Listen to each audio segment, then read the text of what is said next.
Welcome to Mythical Dreams, where ancient legends soothe your mind and guide you to peaceful sleep. Tonight, we embark on a journey through Greek mythology, exploring tales of gods, heroes, and mythical creatures. Before we begin, I invite you to share where you're listening from and what time it is there. It's always fascinating to see how far these timeless stories can reach. If you enjoy drifting off to sleep with tales of gods and legends, don't forget to subscribe and hit the bell icon. You'll never miss one of our soothing, sleep-inducing mythological adventures. Now settle in, relax, and allow the gentle whispers of the past to carry you away as we begin our story about Zeus, the king of the gods. Let the pitter-patter of rain outside be your lullaby as we delve into the realm of Olympus. In the mists of time, long before mortals walked the earth, a tale unfolded that would shape the very foundations of Greek mythology. This is the story of Zeus, the king of the gods, whose journey from humble beginnings to supreme ruler of Olympus is as captivating as it is legendary. Our tale begins in the realm of the Titans, powerful deities who ruled the world in the age before the Olympian gods. Kronos, the leader of the Titans, sat upon his throne, a being of immense power and equally immense paranoia. For Kronos had heard a prophecy, a whisper of fate that sent shivers down his immortal spine. It was foretold that one of his own children would rise up and overthrow him, just as he had once overthrown his father, Uranus. Determined to prevent this prophecy from coming to pass, Kronos devised a terrible plan. Each time his wife Rhea gave birth, he would swallow the newborn whole, trapping them within his divine belly. One by one, his children Hestia, Demeter, Hera, Hades, and Poseidon disappeared down his gullet, their cries silenced by the darkness of their father's stomach. But Rhea, heartbroken and filled with maternal love, could not bear to lose another child. When she was pregnant with her sixth child, she sought the counsel of Gaia, the primordial goddess of the earth. Together, they crafted a plan to save the unborn child and bring an end to Kronos' tyranny. When the time came for Rhea to give birth, she retreated to the island of Crete. There, in a hidden cave on Mount Ida, she brought forth a son whom she named Zeus. But instead of presenting the infant to Kronos, Rhea wrapped a stone in swaddling clothes, disguising it as the newborn child. Kronos, none the wiser, swallowed the stone without hesitation, believing he had once again thwarted the prophecy. Meanwhile, little Zeus remained hidden on Crete, nursed by the goat nymph Amalthea and protected by the Curetes, young warriors who would clash their weapons together to mask the cries of the infant god. As you listen to this tale, allow the gentle rhythm of the rain outside to lull you into a state of deep relaxation. Imagine the cool, misty air of Mount Ida, the soft bleating of Amalthea, and the distant clash of the Curetes' shields. Let these soothing sounds wash over you, carrying away the stresses of your day. Zeus grew strong and wise under the care of his protectors. The young god suckled on the milk of Amalthea, which granted him divine strength, and he played among the forests and streams of Crete, unaware of his true heritage and the destiny that awaited him. As the years passed, Zeus matured into a powerful young god, his potential for greatness evident in every gesture and word. When he reached adulthood, Gaia appeared to him, revealing the truth of his birth and the fate of his siblings. Zeus listened intently, his heart filling with determination to right the wrongs committed by his father. With Gaia's guidance, Zeus devised a plan to free his brothers and sisters from Kronos' stomach. He disguised himself as a cupbearer and returned to the realm of the Titans, offering his services to his unsuspecting father. Kronos, ever paranoid but unable to recognize his own son, accepted the young god into his court. As you continue to relax, envision the grand halls of the Titans, filled with beings of immense power.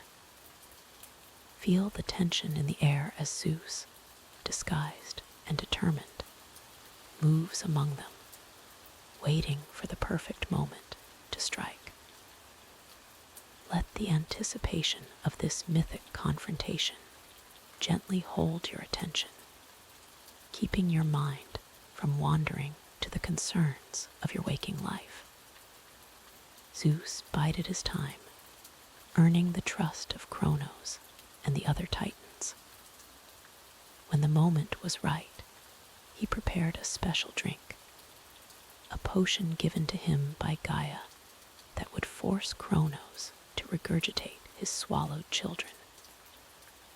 With steady hands and a calm demeanor that belied his inner turmoil, Zeus presented the drink to his father. Kronos, suspecting nothing, drank deeply from the cup. Almost immediately, the potion took effect. The Titan ruler began to retch and heave, his massive form shuddering as he fought against the magic coursing through his body. Then, in a series of violent expulsions, Kronos disgorged the stone, and Zeus's 5 siblings, fully grown and eager for vengeance. As Hestia, Demeter, Hera, Hades, and Poseidon emerged, they gazed upon their brother Zeus with gratitude and awe. In that moment, a new alliance was formed. The 6 children of Kronos, united in their desire to overthrow the Titans and usher in a new age of divine rule. Let the image of this family reunion settle in your mind.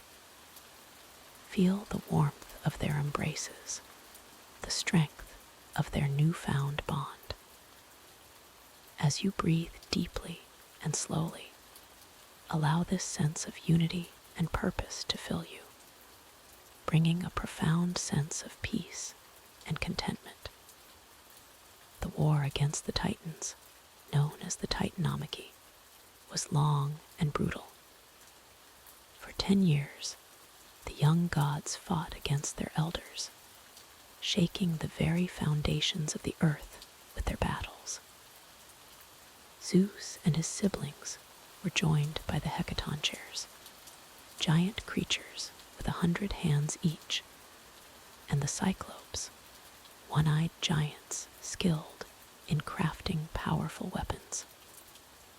It was the Cyclopes who gifted Zeus with his iconic thunderbolts, weapons of immense power that could shatter mountains and split the sky itself.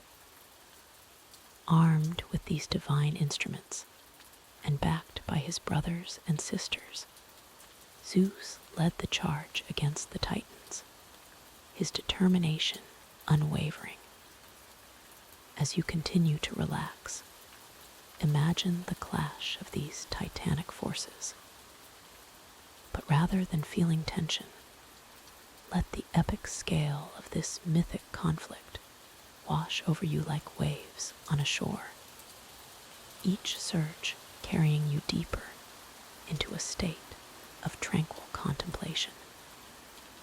In the end, it was Zeus's cunning and the united strength of his allies that won the day. The Titans were defeated, with Kronos and many of his brethren cast into Tartarus, the deepest pit of the underworld. Zeus emerged victorious, acclaimed by gods and primordial beings alike as the new ruler of the cosmos. With the war won, Zeus and his siblings set about dividing the world among themselves. To Poseidon went the vast oceans and seas, to Hades the underworld, and all beneath the earth. Zeus himself took the sky and heavens, establishing his throne atop Mount Olympus, the highest peak in all of Greece. From this lofty perch, Zeus would oversee the affairs of gods and mortals alike, wielding the thunderbolt as both a weapon and a symbol of his supreme authority. He became known as the father of gods and men, a being of immense power tempered by wisdom and justice. As our tale of Zeus's rise to power draws to a close, take a moment to reflect on the journey we've shared. From a hidden infant on Crete to the supreme ruler of Olympus, Zeus's story is one of perseverance, courage, and the fulfillment of destiny. In your own life, you too may face challenges that seem insurmountable. In those moments, remember the story of Zeus. Like him, you possess inner strength and potential that may yet be unrealized. Trust in your ability to overcome obstacles, to grow and learn from your experiences. As you drift closer to sleep, let the rain outside blend with the echoes of this ancient tale. Feel the weight of your body sinking deeper into your bed. As comfortable and secure as Zeus must have felt when he finally took his place on Olympus. With each breath, allow yourself to relax further, knowing that like the gods of old, you too have the power to shape your destiny. May your dreams be filled with the wonder of Mount Olympus, the majesty of divine beings, and the infinite possibilities that await you in the realm of sleep. Rest now, knowing that you carry within you the same spark of greatness that elevated Zeus from a hidden child to the king of the gods. Good night, and may your slumber be deep and rejuvenating. In the aftermath of Zeus's rise to power, a new era dawned upon the world. Yet, the young god's reign was far from secure. The Titans, those ancient deities who had ruled before, were not content to fade quietly into obscurity. They plotted and schemed, their whispers echoing through the shadowy corners of the world. Zeus, ever vigilant, sensed the growing unrest.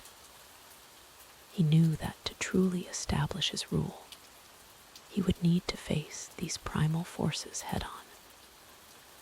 The air crackled with tension as the young god prepared for the greatest challenge of his fledgling reign. The Titans, led by Atlas, the bearer of the heavens, emerged from their hidden realms.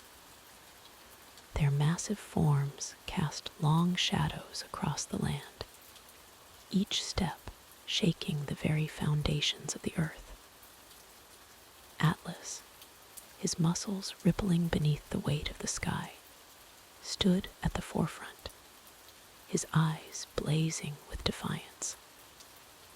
Zeus, standing atop Mount Olympus, gazed down at the approaching Titans. He felt a mix of emotions: respect for their ancient power, determination to protect his new order, and a touch of fear at the monumental task before him. But the king of the gods knew he could not falter now. With a deep breath, Zeus raised his mighty thunderbolt. The sky darkened, and lightning crackled around him. In that moment, he was every inch the king of the gods, his power radiating across the land. The battle that would shape the future of the world was about to begin. The clash between Zeus and the Titans was unlike anything the world had ever seen. Mountains crumbled under the force of their blows, seas boiled, and the very fabric of reality seemed to waver. Zeus hurled his thunderbolts with deadly accuracy, each strike illuminating the battlefield like a second sun. Atlas, with his immense strength, hurled entire mountains at Zeus. The god-king dodged and weaved, his movements as fluid as quicksilver. Every near miss sent tremors through the earth, reshaping the landscape in an instant. As you listen to this tale of cosmic conflict, let the tension in your body slowly melt away. Imagine each thunderbolt as a spark of relaxation, spreading warmth through your limbs. The earth-shaking steps of the Titans become a soothing rhythm, lulling you deeper into a state of peaceful calm. The battle raged on, days blending into nights and back again.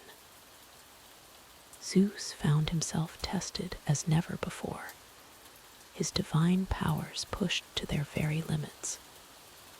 Yet, with each challenge, he grew stronger, more confident in his role as king of the gods.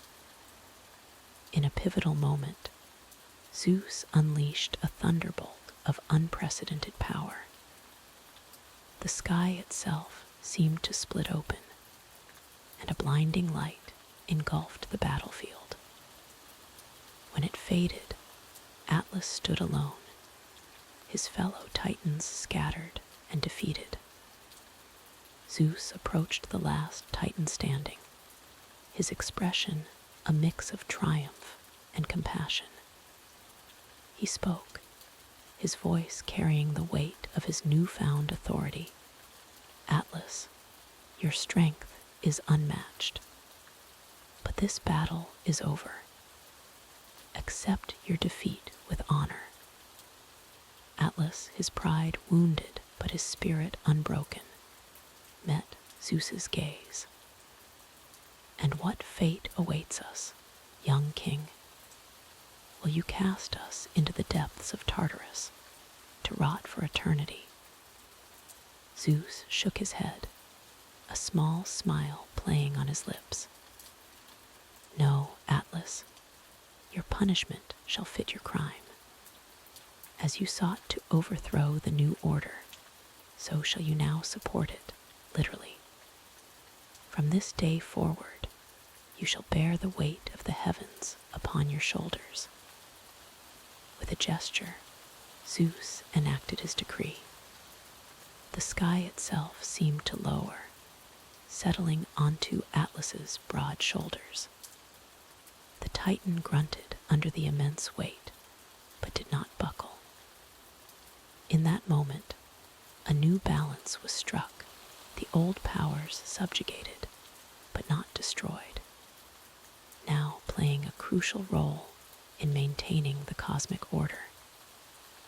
As you envision Atlas taking on his new burden, feel the weight of your own concerns lifting. Like the Titan accepting his fate, allow yourself to accept the present moment, free from worry about past or future. Let each breath deepen your relaxation, carrying you further into a state of peaceful repose. With the Titans defeated and Atlas repurposed, Zeus turned his attention to organizing his new realm. He assigned domains to his siblings and children, creating a divine hierarchy that would govern every aspect of the world. Poseidon, Zeus's brother, was given dominion over the seas. With his mighty trident, he could calm the waters or whip them into furious storms. Hades, the eldest brother, was entrusted with the underworld, ruling over the realm of the dead with solemn dignity. Hera, Zeus's wife, became the goddess of marriage and childbirth, watching over the bonds of family. Athena, sprung from Zeus's own head, embodied wisdom and strategic warfare. Apollo brought light and music to the world, while Artemis ruled over the hunt and the moon. As each god and goddess took their place in this new order, the world itself seemed to breathe a sigh of relief. The chaotic energies of the primordial age were tamed, channeled into more predictable patterns. Seasons began to follow their regular cycles. Day and night found their rhythm, and the first stirrings of civilization began to take root among mortals. Yet even as he basked in his victory, Zeus knew that eternal vigilance would be the price of his reign. The Titans, though defeated, were not destroyed. Their influence still lingered in the wild places of the world, a reminder of the primal forces that lurked beneath the surface of this new, more ordered reality. In quiet moments, Zeus would gaze out from his throne on Olympus, his eyes scanning the far horizons. He knew that future challenges would come from jealous gods, ambitious mortals, and perhaps even from his own flaws. But for now, peace reigned, and the world flourished under the watchful eyes of the Olympians. As our tale of cosmic conflict and divine order draws to a close, allow the peace of Zeus's victory to settle over you. Feel the steady rhythm of the world he created becoming one with your own heartbeat. Each breath you take is a gentle reminder of the balance struck between chaos and order, between the old ways and the new. Let your mind drift like a leaf on Poseidon's gentle seas. The weight of your day, your worries, your tensions, allow them to fade away, just as the Titans faded from their place of power. You are safe here, in this moment, cradled in the arms of myth and dream. As sleep begins to embrace you, know that you carry within you the same potential for greatness that Zeus discovered in himself. Every challenge you face, every obstacle you overcome, shapes you into something stronger, wiser, more resilient. And so, dear listener, As your consciousness begins to blur the lines between waking and dreaming, remember the lesson of Zeus and the Titans. Even the greatest of changes, the most monumental of shifts, can lead to a new and beautiful balance. Rest now, and let the wisdom of the ages guide you into peaceful slumber. In the aftermath of the great war between the Olympians and the Titans, a new era dawned upon the world. The victorious gods, led by Zeus, Poseidon, and Hades, stood atop Mount Olympus, gazing down at the vast expanse of creation that now lay under their dominion. The time had come to divide this world among themselves, each to rule a realm befitting their nature and power. Zeus, with his thunderbolt still crackling with the energy of recent battle, spoke first. His voice, deep and resonant, carried across the mountaintop. "Brothers," he began, "we have fought valiantly and emerged victorious. Now, we must ensure that our rule brings order and balance to the cosmos." Poseidon, his trident gleaming in the sunlight, nodded in agreement. The god of the seas, his wild beard still damp with the spray of ocean waves, stepped forward. "Indeed, brother. But how shall we divide this vast world? Each of us possesses great power, yet our natures are as different as the realms we might rule." Hades, silent until now, moved to join his brothers. His dark eyes, reflecting the depths of the underworld he had glimpsed during the war, surveyed the world below. "A division must be made," he said, his voice low and somber. "But it must be fair, lest we sow the seeds of discord among ourselves. As you listen to this tale of cosmic division, allow the weight of your own worldly concerns to lift from your shoulders. Imagine the vastness of the universe spreading out before you, much as it did before these ancient gods. Let each breath draw you deeper into a state of peaceful relaxation." Zeus, ever the diplomat, proposed a solution. "Let us draw lots," he suggested, producing 3 straws of varying lengths. "The one who draws the longest straw shall rule the sky and the earth. The second longest shall govern the seas, and the shortest shall reign over the underworld." Poseidon and Hades exchanged glances, then nodded their assent. It was a fair method, leaving the decision to fate rather than strength or cunning. Zeus held out his hand, the 3 straws clutched in his fist, their ends protruding equally.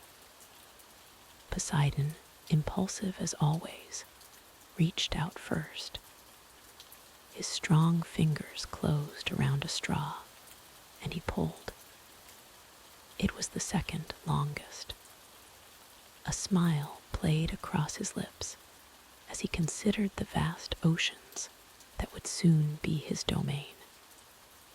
Hades, with a look of quiet resignation, took the next straw. As he drew it out, all could see it was the shortest. The underworld would be his realm, a kingdom of shadows and departed souls. Zeus opened his hand to reveal the longest straw remaining. The sky and earth would be his to rule. He looked to his brothers, seeking any sign of discontent, but found none. The division was made, and it was accepted. As you continue to relax, envision these realms as they were divided. The vast blue skies and the verdant earth, the deep, mysterious oceans, and the shadowy underworld. Each domain unique, each essential to the balance of the world. Allow this image of cosmic harmony to settle over you, bringing a sense of peace and order to your own thoughts. Zeus, now officially the king of the gods, spoke once more. Brothers, though our realms are separate, let us remember that we are united in our responsibility to maintain order in the cosmos. The mortals shall worship us all, and we shall guide them in our own ways. Poseidon nodded, already envisioning the marine world he would shape. I shall rule the seas with both benevolence and might. The waves will carry ships to new lands, and the bounty of the oceans will feed the mortals. But let them also remember to respect the power of the waters, lest they face my wrath in storms and floods. Hades, his expression inscrutable, added his own pledge. In the underworld, I shall ensure that all souls find their rightful place. The worthy shall enjoy the peace of Elysium, while the wicked face judgment in Tartarus. The cycle of life and death shall be maintained, bringing balance to the mortal world. As you listen, feel the tension in your body begin to dissipate. Like the cosmic order established by these gods, allow a sense of rightness and peace to settle over you. Your breathing becomes deeper, more regular, mirroring the rhythmic waves of Poseidon's seas. With the division of realms settled, the three brothers turned their attention to the other gods and goddesses who had fought alongside them. Zeus, in his wisdom, began to assign roles and domains to each, ensuring that every aspect of the world and mortal life would have its divine overseer. To Demeter, Zeus granted dominion over the earth's fertility and harvest. Hera, his wife, would watch over marriage and family. Athena was given wisdom and strategic warfare, while Ares took charge of the fury of battle. Aphrodite was bestowed with love and beauty, Hephaestus with fire and craftsmanship. Apollo and Artemis, the divine twins, were granted the sun and moon respectively, along with various other domains. Hermes became the messenger of the gods and the patron of travelers and merchants. Dionysus was given dominion over wine and festivity. As each god and goddess received their role, the world below began to transform. Flowers bloomed under Demeter's gentle touch, while the sun and moon began their eternal dance across the sky, guided by Apollo and Artemis. The first fires of mankind flickered to life under Hephaestus's care, and the sweet whispers of love floated on the breeze, Aphrodite's gift to mortals. Imagine this world coming to life around you. The warm sun on your skin, the cool breeze carrying the scent of flowers, the distant sound of waves crashing on a shore. Let each of these sensations wash over you, drawing you deeper into a state of tranquil relaxation. With the division of the world complete, the gods and goddesses took their places on Mount Olympus. Zeus, Poseidon, and Hades, though ruling separate realms, would meet in times of great importance to discuss matters that affected all their domains. And so began the age of the Olympians, a time of wonder and mystery for the mortals below. They would come to build temples and make offerings to these divine beings, seeking their favor and guidance in all aspects of life. As our tale of cosmic division draws to a close, reflect on the balance achieved by these ancient gods. In your own life, consider the different aspects of your being: mind, body, and spirit. Like the realms of sky, sea, and underworld, each part of you has its own importance, its own strength. Allow yourself to sink deeper into relaxation, feeling the harmony of your own inner world. The cares of the day begin to fade, like distant mortal concerns to the gods on high Olympus. Your breath becomes the gentle rhythm of Poseidon's seas, your mind as vast and peaceful as Zeus's sky. Remember, just as the ancient Greeks found comfort in the order brought by their gods, you too can find peace in the natural rhythms of your body and the world around you. Let go of any remaining tension, surrendering to the soothing embrace of sleep, as timeless and deep as Hades' realm. And so, cradled in the arms of these ancient tales, may you drift gently into the realm of dreams, where gods and mortals alike find rest and renewal. Sleep now, and may your dreams be as vast and wondrous as the world divided by Zeus, Poseidon, and Hades in the dawn of time.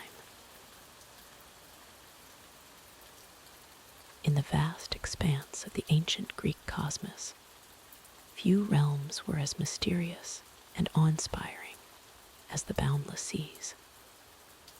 And over these churning waters ruled a god whose power and temperament were as changeable as the tides themselves. Poseidon, lord of the seas. Poseidon, brother to Zeus and Hades, was not content with mere dominion over the waters. His realm stretched from the shallowest tide pools to the deepest oceanic trenches, from the gentlest streams to the mightiest rivers.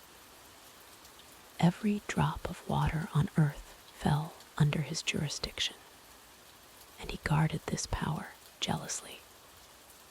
Imagine, if you will, standing on a windswept shore, the salty spray kissing your face as you gaze out over the endless blue horizon. That vastness, that raw power you feel, that is the essence of Poseidon. Close your eyes now, and let the rhythmic sound of the waves washing upon the shore lull you into a state of peaceful relaxation. Poseidon's most recognizable symbol was his trident, a powerful three-pronged spear that could split rocks, create storms, and even cause earthquakes. With a single strike of this mighty weapon, Poseidon could raise new islands from the depths, or sink existing ones beneath the waves. But Poseidon was more than just a force of nature. He was a complex deity, capable of great benevolence and terrible wrath. To those who honored him and respected the sea, he could be a powerful ally, granting safe passage across his watery domain and bountiful catches to fishermen. However, to those who offended him or showed hubris, Poseidon's fury was as terrible as the most violent storm. He could whip the seas into a frenzy, sending mountainous waves to smash ships and flood coastlines. It was said that his anger could even shake the very foundations of the earth, causing tremors and tsunamis that reshaped the land. As you continue to relax, imagine the gentle rocking of a boat on calm seas. Let this soothing motion carry away any tension in your body, allowing you to sink deeper into a state of tranquility. Poseidon's realm was not limited to the surface of the waters. Beneath the waves, he ruled over a vast underwater kingdom, filled with wondrous creatures and hidden treasures.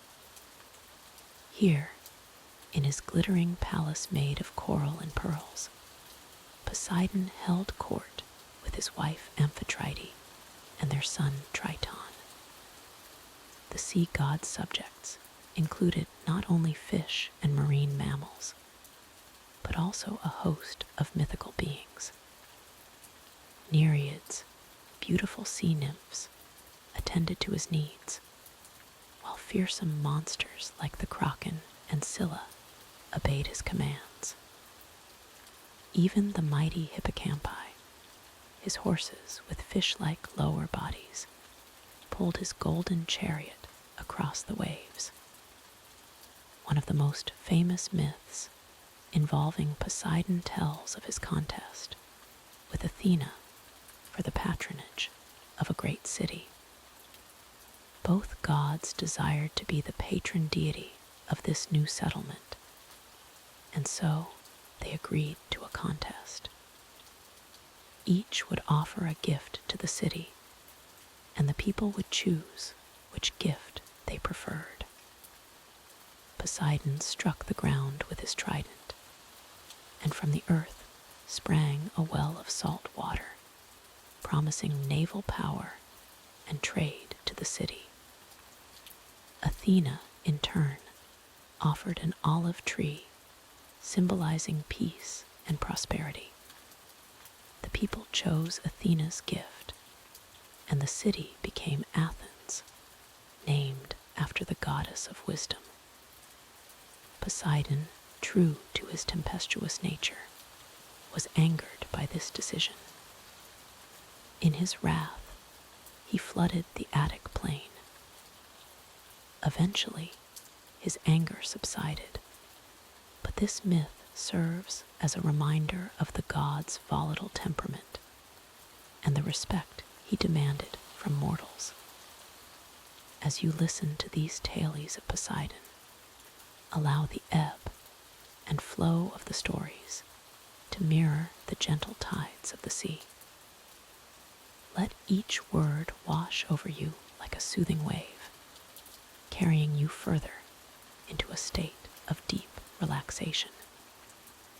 Despite his fearsome reputation, Poseidon was also known for his romantic pursuits. Like many of the Olympian gods, he had numerous love affairs with both goddesses and mortal women. These unions often resulted in children who became great heroes or fearsome monsters. One such tale involves Poseidon and Medusa. Before she became the snake-haired Gorgon of legend, Medusa was a beautiful maiden who caught the sea god's eye. Their union in Athena's temple enraged the goddess of wisdom, who punished Medusa by transforming her into a monstrous creature whose gaze could turn men to stone. Another famous offspring of Poseidon was the Cyclops Polyphemus, the one-eyed giant encountered by Odysseus in Homer's Odyssey. When Odysseus blinded Polyphemus to escape from the giant's cave, he incurred Poseidon's wrath, leading to the many trials and tribulations that prolonged his journey home. Poseidon's influence extended far beyond the shores and seas. As the god of horses, he was often associated with cavalry and horse racing. In fact, many coastal cities held festivals in his honor that included horse and chariot races along the beach. The sea god was also linked to bulls, and some myths tell of him taking the form of a bull. This connection likely stems from the strength and unpredictability shared by both the sea and these powerful animals. As we delve deeper into the realm of Poseidon, let the steady rhythm of his seas envelop you. Feel the gentle rise and fall of the waves in your own breath, allowing each inhale and exhale to carry you further into a state of peaceful calm. One of Poseidon's lesser known but vital roles was as the god of fresh water. Springs, rivers, and lakes all fell under his dominion. This aspect of his power was crucial to the ancient Greeks, who relied on fresh water sources for survival in their arid climate. In this capacity, Poseidon was sometimes called upon to end droughts. By striking the ground with his trident, he could cause springs to burst forth from the earth, bringing life-giving water to parched lands. However, this power over fresh water also meant that Poseidon could withhold it when angered. In one myth, he dried up all the rivers in the region of Argus after losing a dispute with Hera over the patronage of the area. It was only through the intervention of the river nymphs that he was persuaded to restore the waters. As a sea god, Poseidon was naturally associated with fish and marine life. Fishermen would offer sacrifices to him in hopes of a bountiful catch, while sailors prayed for his protection during their voyages. Even those who never set foot on a boat recognized the importance of staying in Poseidon's good graces, as the sea was a vital source of food and commerce for many Greek cities. In your mind's eye, picture a serene beach at twilight. The sun is setting, painting the sky and sea in hues of gold and purple. The gentle lapping of waves on the shore creates a soothing rhythm. As you breathe deeply, inhaling the salt-tinged air, feel any remaining tension melt away from your body. Poseidon's role in Greek mythology often intersected with those of other gods. While he ruled the seas, his brother Zeus controlled the skies, and Hades governed the underworld. This division of power didn't always lead to harmony, and many myths tell of conflicts between these mighty siblings. One such tale recounts how Poseidon, along with Apollo and Hera, once attempted to overthrow Zeus. They were ultimately unsuccessful, and as punishment, Poseidon and Apollo were forced to build the walls of Troy for King Laomedon. Despite such conflicts, Poseidon remained a crucial member of the Olympian pantheon. He was one of the 12 major gods who resided on Mount Olympus, and his power and influence were respected by both gods and mortals alike. As we near the end of our journey through Poseidon's realm, allow yourself to drift peacefully, carried by the currents of these ancient tales. Let the rhythmic sound of the waves blend with your own steady breathing, guiding you towards a deep and restful sleep. In closing, we can see that Poseidon, like the sea he ruled, was a force of both creation and destruction, of life and death. His domain, covering 2/3 of the earth's surface, was as vast and deep as the myths surrounding him. From the gentle lapping of waves on a peaceful shore to the thunderous roar of a storm-tossed sea, Poseidon embodied the many moods of the waters. He reminds us of the power and mystery of the natural world and the respect it commands. As you drift off to sleep, may Poseidon grant you calm seas and gentle dreams. May the soothing rhythm of the waves carry you to far-off shores of imagination, and may you find peace in the vast, blue embrace of the sea god's realm. In the annals of Greek mythology, few tales are as captivating as the contest between Poseidon and Athena for the patronage of Athens. This story of divine rivalry and mortal choice would shape the destiny of one of the greatest cities in ancient Greece. Long ago, when the world was young and the gods still walked among mortals, there was a small but promising settlement on the coast of Attica. This budding city had no name yet, but its potential was clear to all who beheld it. The people were industrious and clever, and the location was strategically perfect, nestled between the sea and fertile plains. Both Poseidon, the mighty god of the seas, and Athena, the wise goddess of wisdom and war, saw great promise in this fledgling city. Each desired to become its patron deity, to guide and protect it as it grew into greatness. But the city could not have two patrons, and so a contest was proposed to determine which god would claim this honor. Poseidon, with his flowing beard and eyes that reflected the depths of the ocean, stood tall and imposing. His trident, a weapon of immense power, gleamed in the sunlight.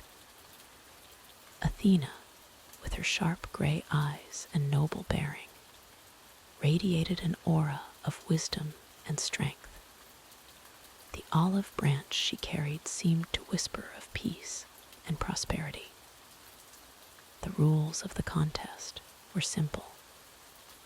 Each god would offer a gift to the city, and the people would choose which gift they preferred. The god whose gift was chosen would become the city's patron and protector. Poseidon stepped forward first, his presence as commanding as a storm at sea. With a mighty thrust, he plunged his trident into the rocky ground.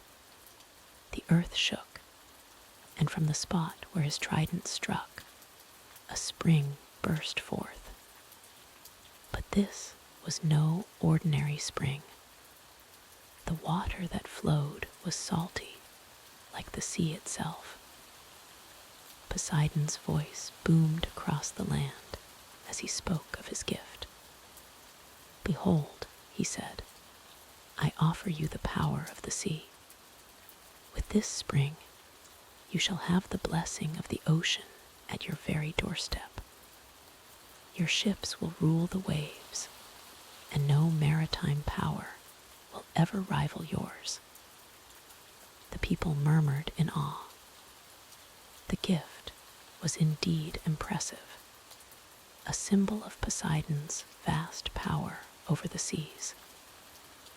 Many could already envision the great fleet they could build, the trade routes they could dominate, the adventures that awaited them on distant shores. But then it was Athena's turn. The goddess stepped forward with grace and dignity. She knelt and gently placed her hand upon the ground. From that spot, a tree began to grow. It grew rapidly, reaching towards the sky until it stood tall and proud, its silvery leaves shimmering in the sunlight. "I offer you the olive tree," Athena said, her voice clear and melodious. "Its fruit will nourish you. Its oil will light your homes and heal your bodies. It will be a symbol of peace and prosperity, of wisdom and civilization. This tree will serve you in countless ways and bring you wealth beyond measure." The people gazed upon the olive tree with wonder.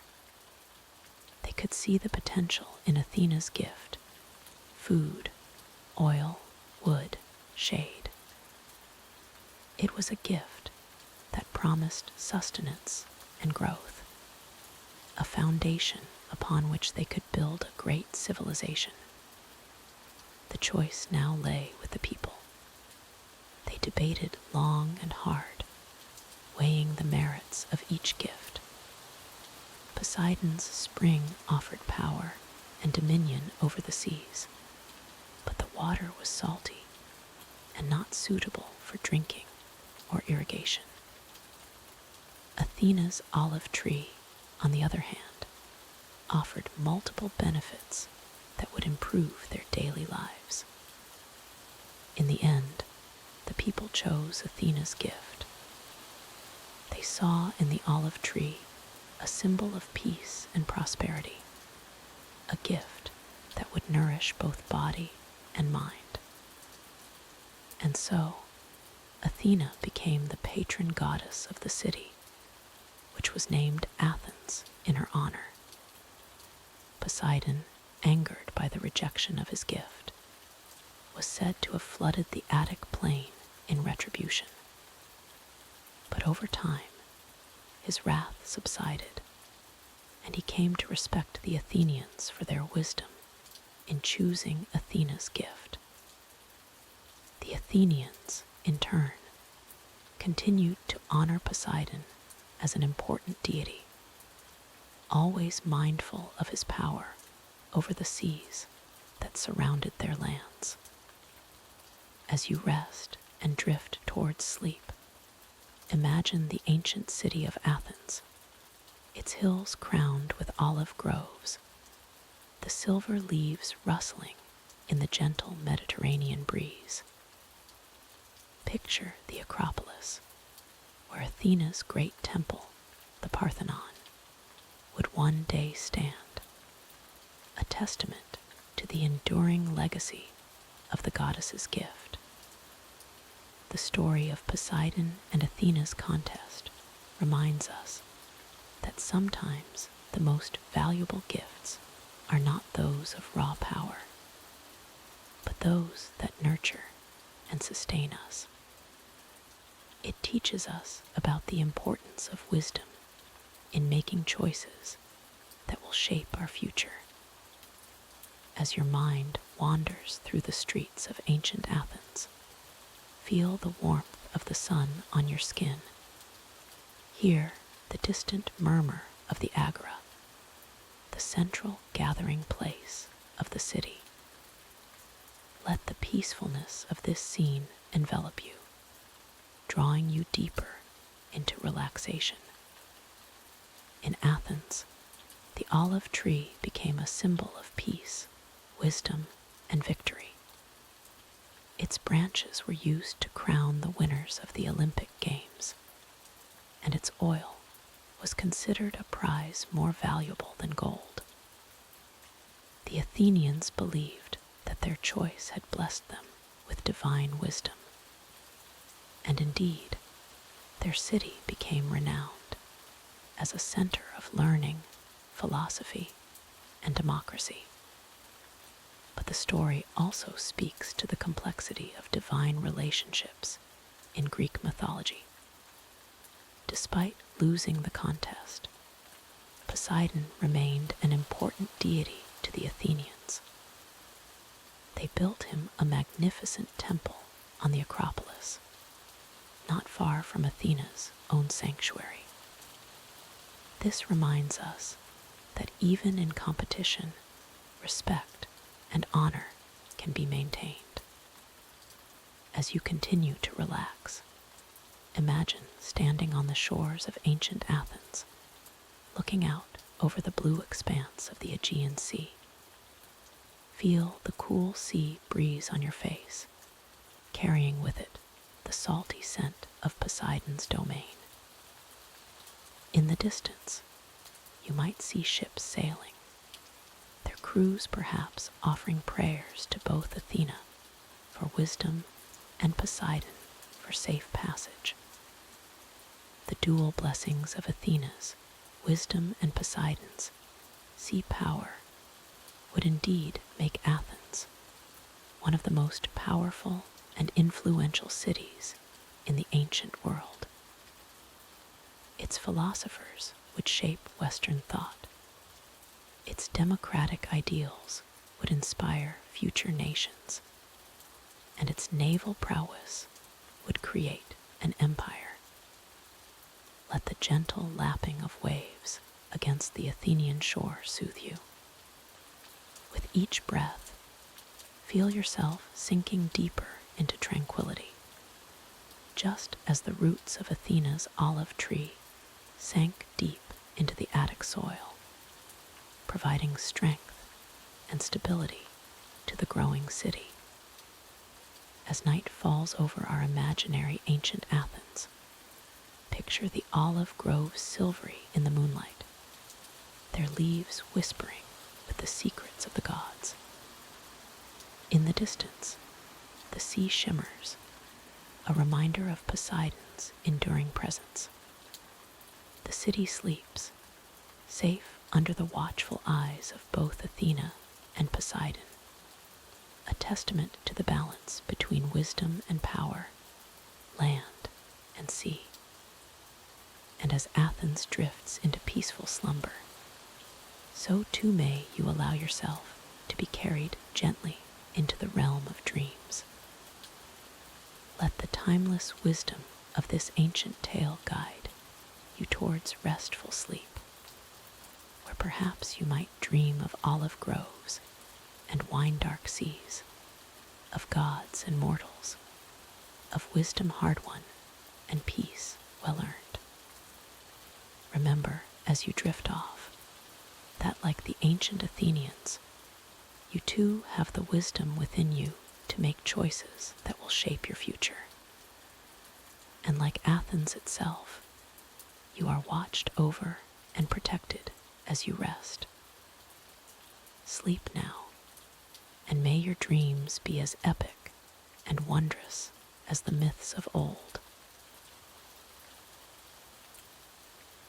In the depths of the earth, where light dares not tread, lies the realm of Hades, god of the underworld.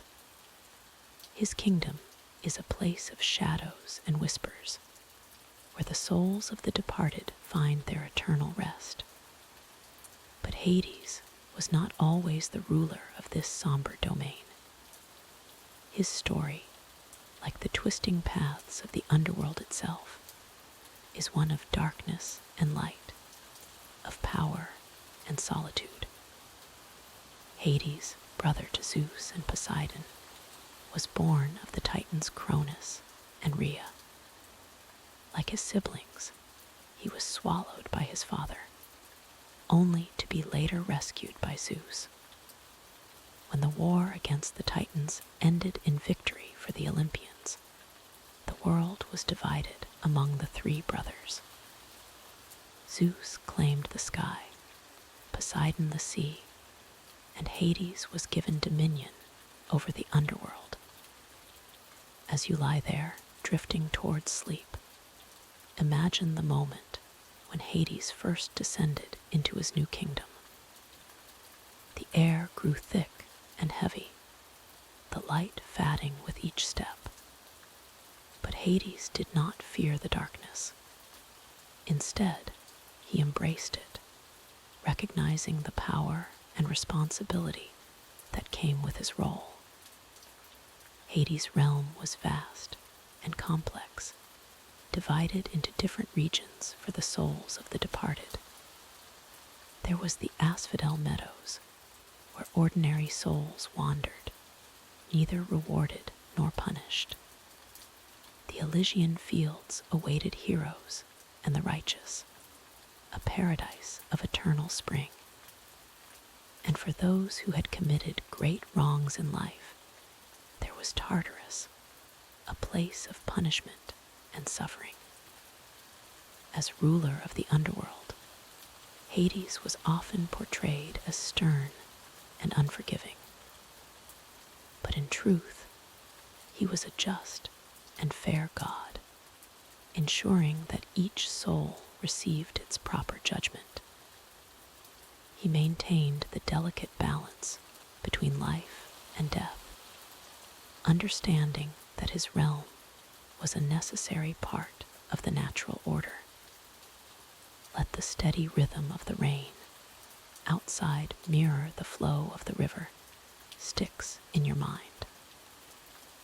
Feel yourself drifting deeper into relaxation as we explore the mysteries of Hades' domain. One of the most famous stories about Hades is his abduction of Persephone, daughter of Demeter. Struck by her beauty, Hades emerged from the underworld in his chariot and took her to be his queen.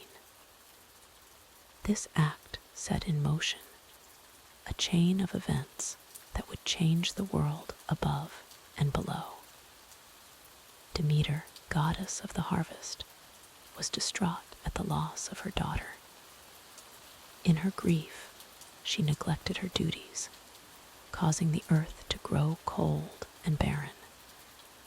Crops withered, and humanity faced starvation. Finally, Zeus intervened, ordering Hades to return Persephone to her mother.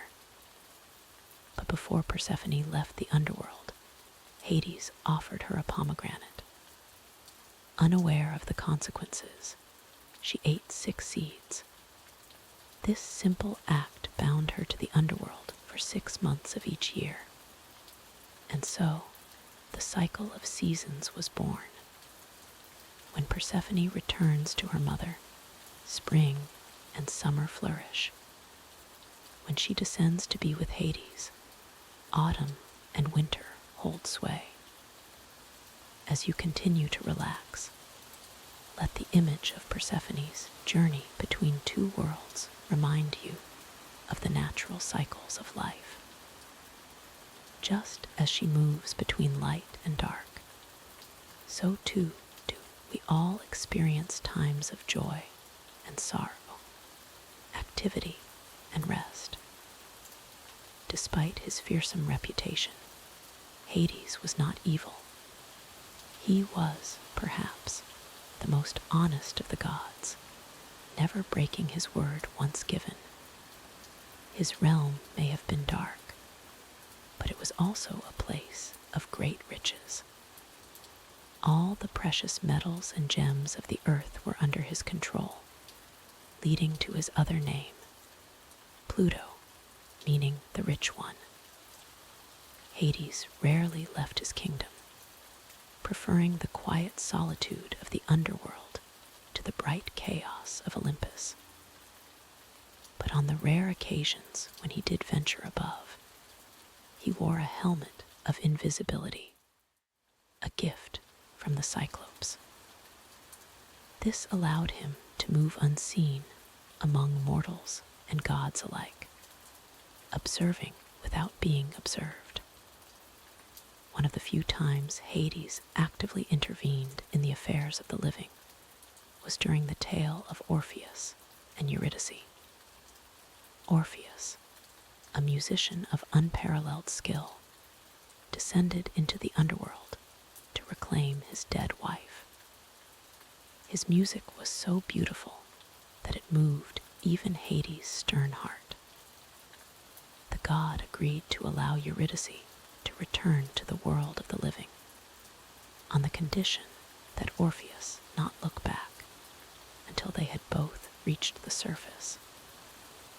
As you lie there, feeling the weight of your body sinking deeper into restful comfort, imagine the sound of Orpheus' lyre echoing through the caverns of the underworld. Let its melody wash over you, soothing away any lingering tensions or worries. Sadly, Orpheus' doubt caused him to look back too soon, and Eurydice was lost to him forever. This tale reminds us of the finality of death, but also of the power of love and music to touch even the most unyielding of hearts. Hades' realm was guarded by Cerberus, the three-headed dog, who allowed souls to enter, but never to leave. This fearsome beast was occasionally bested by heroes like Heracles, who captured Cerberus as one of his 12 labors. Yet always, the guardian of the underworld returned to his post, ensuring the boundaries between life and death remained intact. As the rain continues to fall outside, creating a soothing backdrop to our tale, let your mind wander through the shadowy passages of Hades' kingdom. Feel the cool touch of subterranean air on your skin. Hear the distant lapping of the 5 rivers that wind through the underworld: Styx, Acheron, Cocytus, Phlegethon, and Lethe. The river Lethe, in particular, holds a special power. Those who drink from its waters experience complete forgetfulness, washing away the memories and burdens of their past lives. As you drift closer to sleep, imagine letting go of any worries or concerns that may be weighing on your mind. Like the souls who taste the waters of Lethe, allow yourself to release the cares of the day, embracing the peaceful oblivion of deep, restful sleep. Hades, though often feared, played a crucial role in maintaining the balance of the world. Without death, there can be no renewal, no change, no growth. His realm reminds us that endings are a natural and necessary part of existence, making way for new beginnings. As our journey through the realm of Hades comes to a close, take a moment to reflect on the lessons hidden within his story. Like the god of the underworld, we all have depths that others may not see or understand. Yet, these hidden aspects of ourselves are often where our greatest strengths and riches lie. Let the steady sound of rain outside blend with the imagined flow of the underworld rivers in your mind. Feel yourself becoming heavier, more relaxed with each breath. The darkness of Hades' realm transforms into the comforting darkness behind your closed eyelids, inviting you deeper into the realm of sleep. Remember, just as Persephone's time in the underworld gives way to the rebirth of spring, so too will your rest tonight prepare you for renewal when you wake. Embrace the peaceful darkness, knowing that, like all things, it too shall pass, giving way to light and life once more. As you drift off to sleep, carry with you the quiet strength of Hades, the balance he maintains between light and shadow, life and death.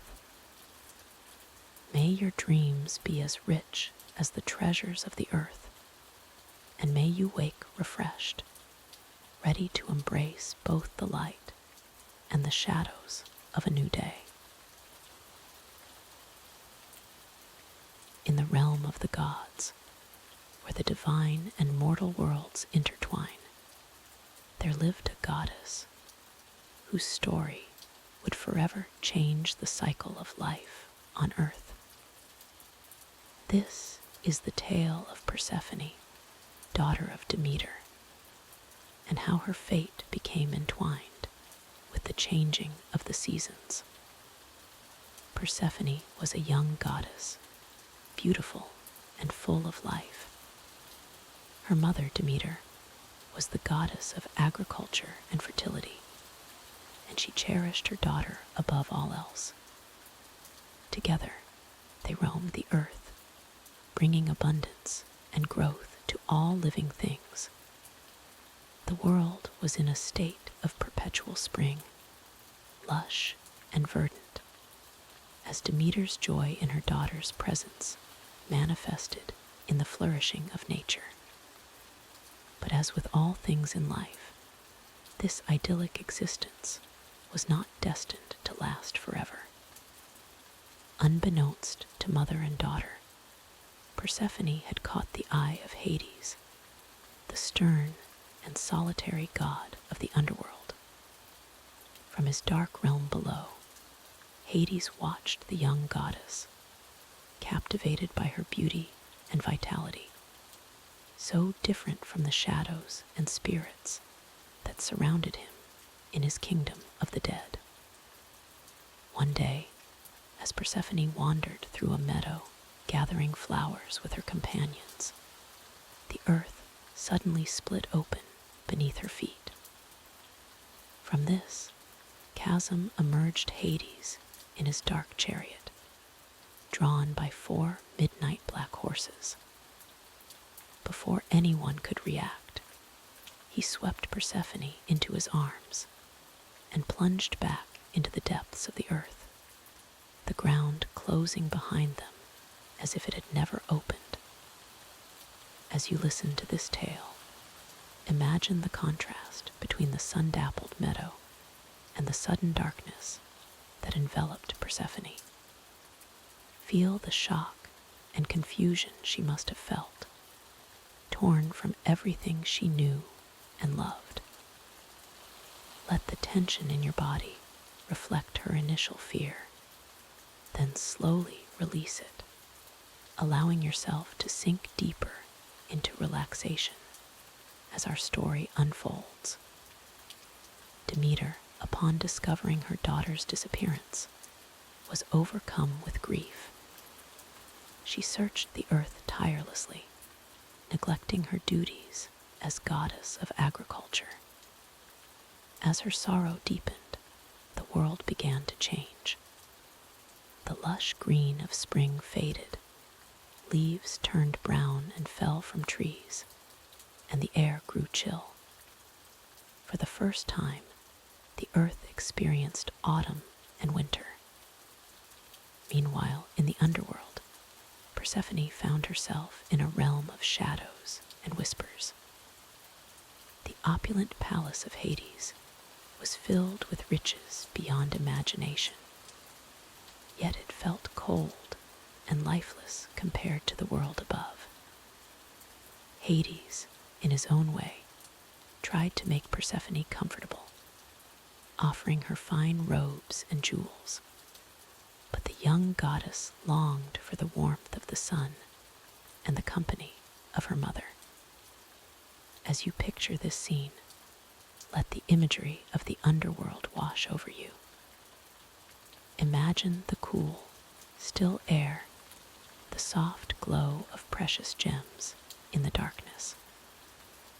Allow the peacefulness of this quiet realm to seep into your bones, relaxing you further as you listen. Days turned to weeks, and weeks to months. Above ground, Demeter's grief had brought the world to a standstill. Crops withered in the fields, and humanity began to suffer from hunger and cold. Zeus, the king of the gods, realized that he must intervene for the sake of both mortals and immortals. Zeus sent Hermes, the messenger god, to the underworld to negotiate with Hades for Persephone's return.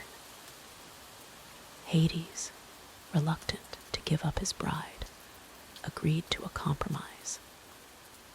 If Persephone had not eaten anything from the underworld, she would be free to return to the world above.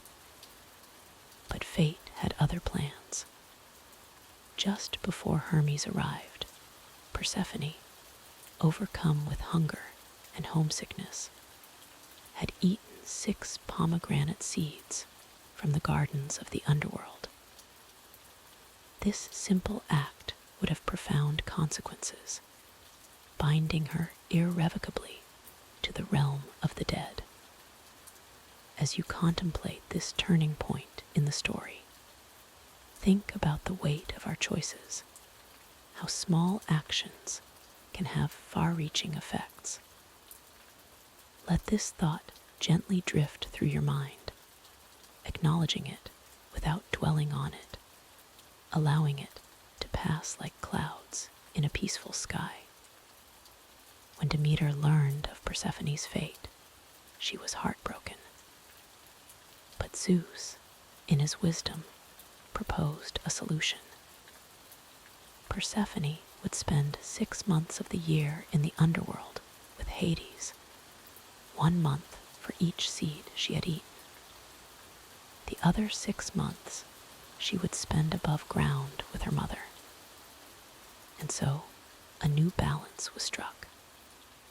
When Persephone returns to her mother each year, Demeter's joy brings spring and summer to the world. The earth blooms, crops flourish, and life thrives. But when Persephone descends to the underworld, Demeter's sadness ushers in autumn and winter. The leaves fall, the land lies fallow, and the world rests in anticipation of Persephone's return. This cycle, born of love, loss, and compromise, became the rhythm of the seasons that we know today. It is a reminder of the eternal dance between light and dark, growth and rest, joy and sorrow. As you lie here, listening to the gentle patter of rain, think of how this myth reflects the cycles in your own life. Just as the earth experiences times of abundance and times of scarcity, so too do we all face periods of joy and challenge. But remember, like the seasons, no state is permanent. Winter always gives way to spring, and even in the darkest times, new growth is preparing to emerge. Let the story of Persephone remind you that change is a natural part of existence. As you drift towards sleep, imagine yourself moving through these cycles with the grace of the goddess. In times of darkness, know that light will return. In times of abundance, savor the moment while knowing that rest will come. Feel your body becoming heavy, sinking deeper into your bed with each breath. Like Persephone descending into the underworld, allow yourself to sink into the realm of sleep. Your muscles relax, your mind grows quiet. The worries and cares of your day fade away, replaced by the peaceful rhythms of your breath and heartbeat. As sleep approaches, Picture a field of flowers like the one where Persephone wandered. See the vibrant colors. Smell the sweet fragrance. With each breath, imagine drawing in the peace and tranquility of this scene. Let it fill you, calming your mind and soothing your spirit. Remember, just as Persephone's return brings new life each spring, so too will you awaken refreshed and renewed. But for now, give yourself permission to rest, to dream, to rejuvenate. The cycle of wake and sleep, like the cycle of the seasons, is essential for growth and well-being. As our tale of Persephone and the seasons comes to close, allow the gentle rain sounds to wash over you, carrying you deeper into relaxation. Your journey to sleep is like Persephone's descent into the underworld, a necessary and rejuvenating passage. Embrace it, knowing that you will emerge refreshed and ready for a new day. May the wisdom of the gods and the eternal cycles of nature guide you into peaceful slumber.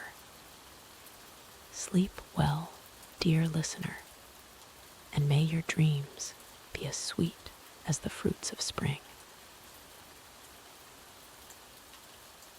In the realm of the gods, where immortals dwell and nature bends to divine will, there lived Demeter, goddess of the harvest and fertility. Her love for her daughter, Persephone, was as boundless as the fields of golden wheat that stretched across the mortal world. But even in the realm of the gods, joy can turn to sorrow, and the warmth of summer can give way to the chill of winter. Demeter's story is one of a mother's love, of loss, and of the changing of seasons. As you listen, allow the gentle patter of rain to wash away your cares, and let the ebb and flow of this ancient tale carry you towards peaceful slumber. Persephone was the light of Demeter's life, a maiden as beautiful as the flowers that bloomed in her wake. Together, mother and daughter would wander the earth, blessing the land with abundance and life. The mortals prospered under their care, and all seemed well in both the divine and mortal realms. But fate, even for the gods, can be a fickle thing. Hades, the somber lord of the underworld, had long watched Persephone from afar, struck by her beauty and vitality, so different from the shades that populated his gloomy kingdom. Hades was consumed by desire. With the tacit approval of Zeus, Persephone's father, Hades devised a plan to make the maiden his bride. One day, as Persephone gathered flowers in a meadow, the earth suddenly split open. From the chasm emerged Hades in his dark chariot, drawn by 4 midnight black steeds. Before Persephone could cry out, Hades seized her and plunged back into the depths of the earth, the ground closing behind them like a wound healing over. Demeter, sensing her daughter's distress, rushed to the meadow, but it was too late. Persephone was gone, leaving behind only a single narcissus flower where she had stood. Frantic with worry, Demeter searched the earth for 9 days and 9 nights, neither eating nor sleeping. She took the form of an old woman and wandered from town to town, asking if anyone had seen her beloved daughter. As you listen to Demeter's desperate search, feel the tension in your body begin to melt away. Let each breath you take be a step towards relaxation, just as each step Demeter took was driven by love and hope. On the 10th day, Hecate, goddess of magic and crossroads, told Demeter that she had heard Persephone's cries, but had not seen who had taken her. Together, they went to Helios, the all-seeing sun god, who revealed the truth. Hades had abducted Persephone with Zeus's blessing. Grief-stricken and betrayed, Demeter withdrew from Olympus. She refused to return to her divine duties, and the earth began to wither. The once lush fields turned brown and barren. Trees lost their leaves, and flowers refused to bloom. Famine spread across the land, and humanity faced the threat of extinction. As the world grew cold and dark, like Demeter's mood, allow yourself to sink deeper into comfort. Just as the earth awaited the return of warmth and life, let your body settle into a state of peaceful anticipation, ready for the restorative power of sleep. Zeus, seeing the devastation wrought by Demeter's grief, realized he had to intervene. He sent Hermes, the messenger god, to the underworld to bring Persephone back. But there was a complication.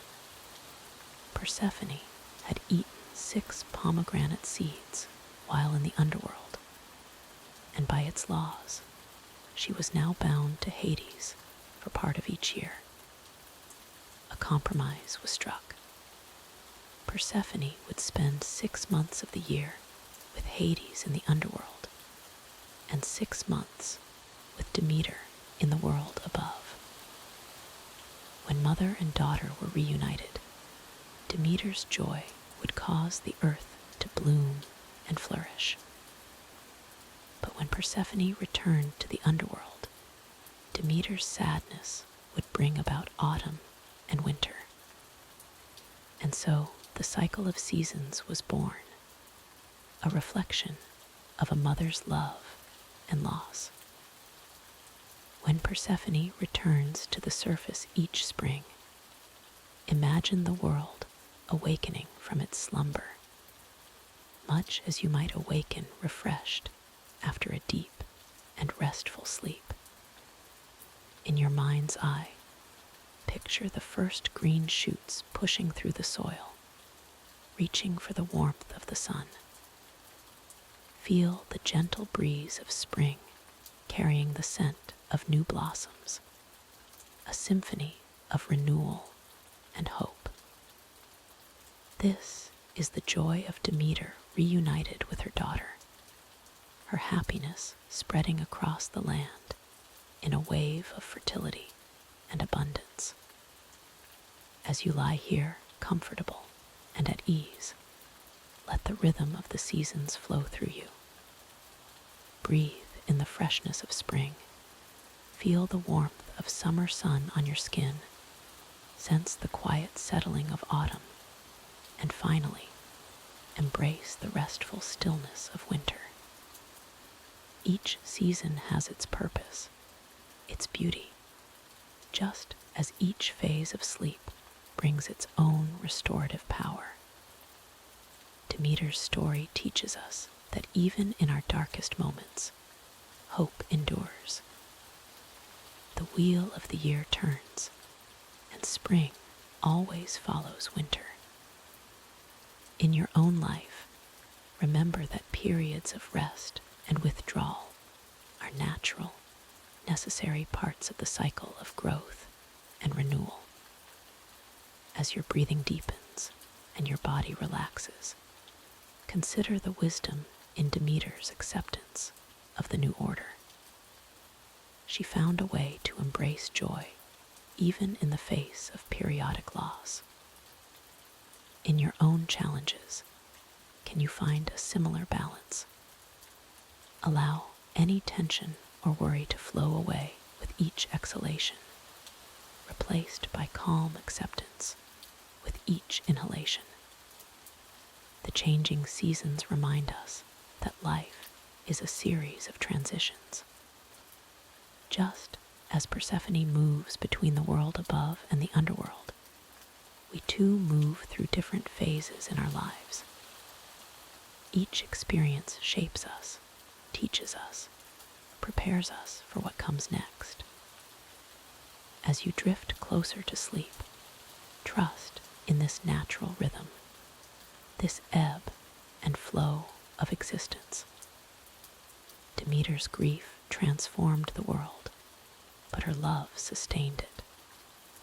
In times of sorrow, she found the strength to nurture and create. Let her resilience inspire you, even as you surrender to the peaceful embrace of slumber. Know that, like the earth renewed each spring, you too will awaken refreshed and ready to face whatever challenges may come. As our tale of Demeter and Persephone comes to a close, allow the gentle sound of rain to wash away any lingering thoughts. Feel the weight of your body sinking deeper into restful repose. The cycle of seasons continues, eternal and unchanging, a lullaby of nature that soothes and comforts. May Demeter's devotion and Persephone's journey between worlds guide you into the realm of dreams. Here, in the quiet depths of night, let your mind wander through fields of asphodel, along the banks of memory's stream, safe in the knowledge that, like Persephone, you too will return renewed when the time is right. Sleep now, gentle listener, and may your dreams be as sweet as the fruits of Demeter's blessed harvest. Allow the rhythm of your breath to mirror the steady turn of seasons, each inhalation a promise of spring, each exhalation a release into winter's restful embrace. The gods watch over you, their ancient tales a comfort in the night, guiding you towards peaceful, rejuvenating slumber.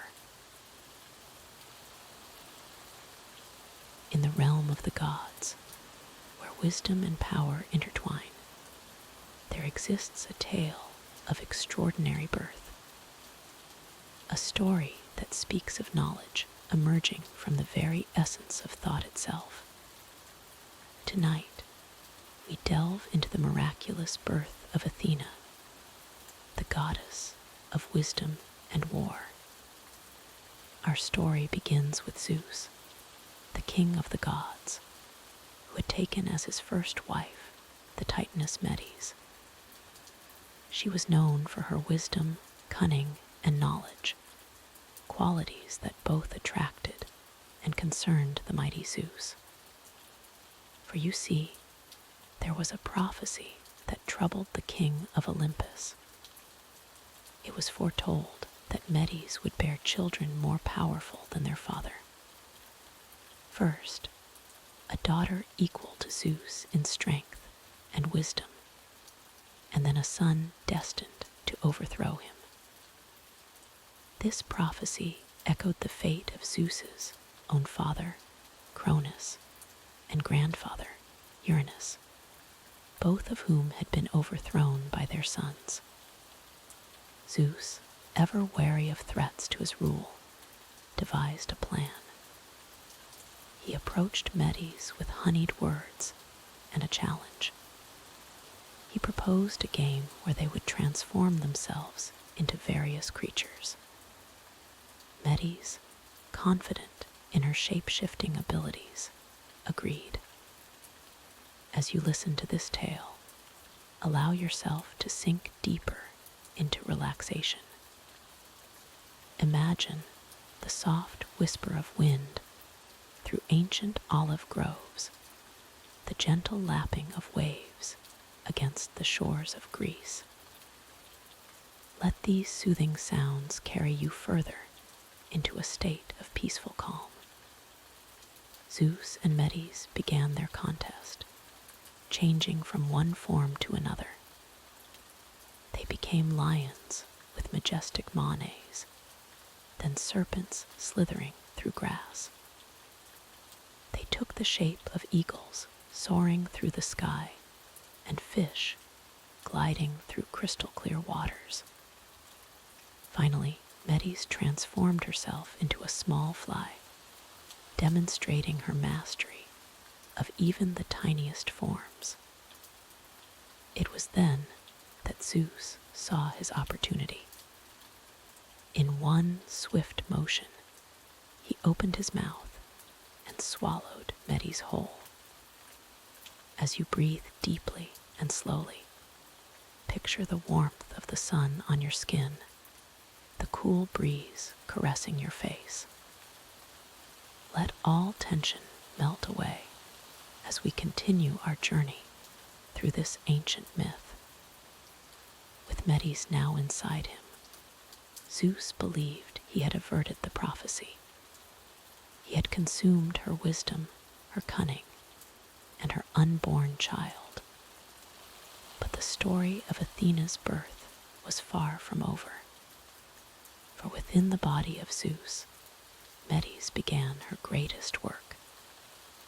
Though confined, Medes' essence continued to grow and nurture the child within her. She crafted a robe and helmet for her daughter, the rhythmic sound of her work reverberating through Zeus's head like a soothing, constant heartbeat. As time passed, Zeus began to experience a terrible headache. The pain grew and grew, becoming so unbearable that it felt as if his skull would split open. He roared in agony, his cries echoing across the heavens and shaking the very foundations of the earth. Imagine now the calm that follows a storm. The air, fresh and clean, the world renewed. As you lie here, let any lingering tension in your body dissipate, flowing away like rainwater into the earth. The other gods, alarmed by Zeus's distress, gathered around him. Hephaestus, the god of craft and fire, stepped forward with his mighty axe. With great precision, he struck Zeus's head, cleaving it open to relieve his pain. And then a miracle occurred. From the forehead of Zeus emerged a fully grown and fully armed Athena. She rose with a mighty war cry that rang out across the cosmos, her gray eyes flashing with intelligence and power. The goddess stood tall and proud, clothed in the robe Medes had crafted, her head adorned with a gleaming helmet. In her hand, she held a spear, symbolizing her readiness for both battle and the protection of justice. All who witnessed this remarkable birth stood in awe. Here was a goddess born not of union, but of pure thought and wisdom. Athena, sprung from the head of Zeus, embodied the perfect balance of her father's power and her mother's wisdom. As you continue to relax, envision the radiance of Athena, a warm, comforting light that fills you with a sense of peace and protection. Let this divine light wash over you, soothing any remaining tension or worry. The Olympians welcomed Athena with joy and reverence. Zeus, his pain now gone, looked upon his daughter with pride. She was indeed his equal in strength and wisdom, just as the prophecy had foretold. But rather than feeling threatened, Zeus found in Athena a trusted ally and advisor. Athena quickly proved herself among the gods. Her wisdom was unparalleled, her strategic mind sharp as her spear. She became the patroness of heroes, guiding them with her counsel and protecting them in battle. To the mortal world, she brought the gifts of wisdom, inspiration, and practical craft. In Athens, the great city that would bear her name, Athena competed with Poseidon for the honor of being the city's patron deity.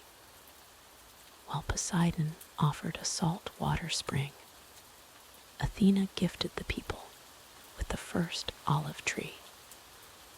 The Athenians chose Athena's gift, recognizing the olive's value for food, oil, and wood.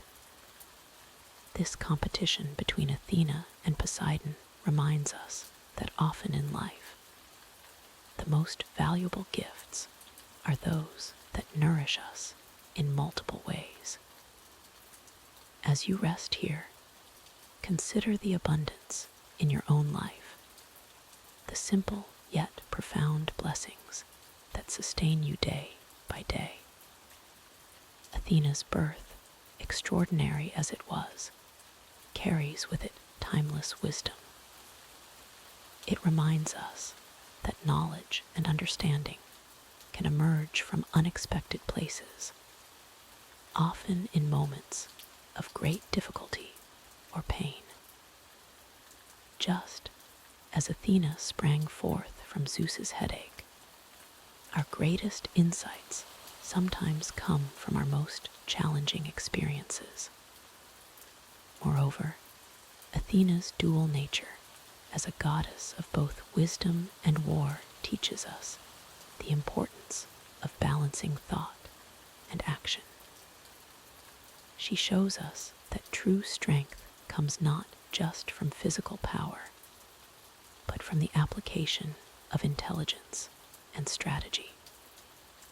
As you lie here, feeling heavier and more relaxed with each passing moment, reflect on your own inner Athena, the part of you that is wise, strong, and capable of emerging victorious from life's challenges.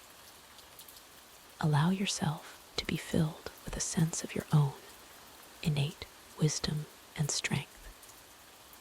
In the soft, warm darkness behind your closed eyes, picture a glowing olive tree, its silvery leaves rustling gently in a breeze you can't feel. This is Athena's gift to you, a symbol of peace, nourishment, and the quiet, enduring strength of wisdom. The story of Athena's birth also speaks to the power of transformation. Medes, swallowed by Zeus, was not destroyed, but transformed. Her wisdom became an integral part of Zeus, and ultimately found new expression in the form of Athena.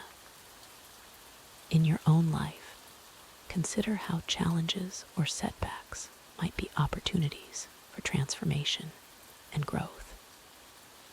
Athena, goddess of wisdom, crafts, and strategic warfare, stands as a testament to the power of the mind.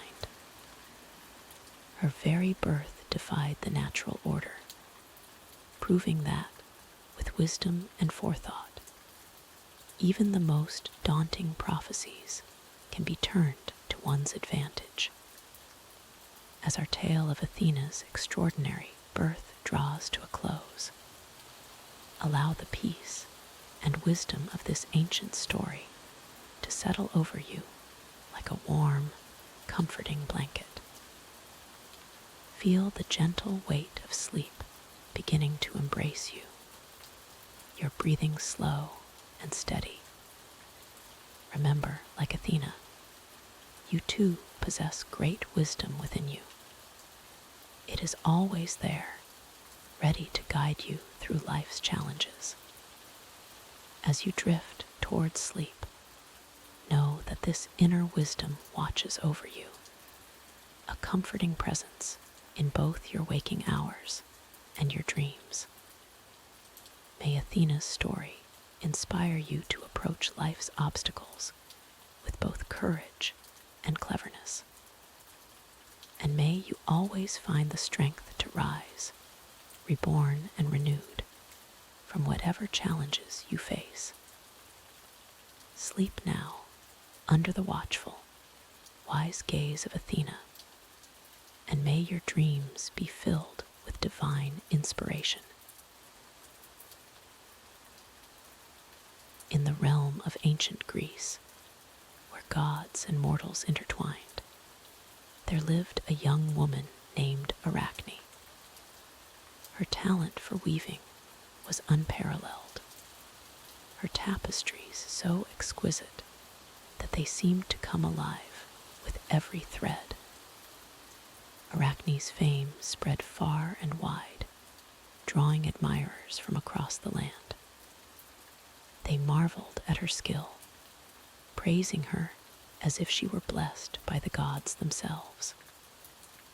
But Arachne's pride grew with each compliment, and soon she began to boast that her abilities surpassed even those of the goddess Athena, patron of crafts and wisdom. Word of Arachne's claims reached Mount Olympus, where Athena sat upon her golden throne. The goddess, known for her wisdom and fairness, decided to give the mortal a chance to prove herself. Disguising herself as an old woman, Athena descended from the heavens to visit Arachne's workshop. As you listen to this tale, allow yourself to sink deeper into relaxation. Imagine the soft whisper of thread being pulled through fabric, the gentle clack of the loom as it weaves stories into existence. Let the rhythm of the story lull you into a peaceful state. Athena, still in her disguise, approached Arachne and spoke with a voice as soft as wool. "My child," she said, "your work is indeed beautiful, but perhaps it would be wise to show more humility. The gods do not look kindly upon those who claim to be their equals." But Arachne, blinded by her own pride, scoffed at the old woman's words. "I fear no god or goddess," she declared. "Let Athena herself come down and challenge me if she dares. We shall see whose work is truly superior." At that moment, the old woman's form shimmered and changed. The wrinkles smoothed away, gray hair turned to flowing gold, and before Arachne stood Athena in all her divine glory. The goddess's eyes shone with a light that was both beautiful and terrible to behold. As you picture this scene, feel the tension in your body begin to melt away. The weight of the day's worries lifts from your shoulders, just as Athena's disguise fell away. Allow yourself to be present in this moment, safe and at peace. Athena spoke, her voice resonating with power and grace. "Very well, Arachne. If it is a contest you desire, then a contest you shall have. Let us both weave a tapestry, and we shall see whose work is truly the finest." And so the competition began.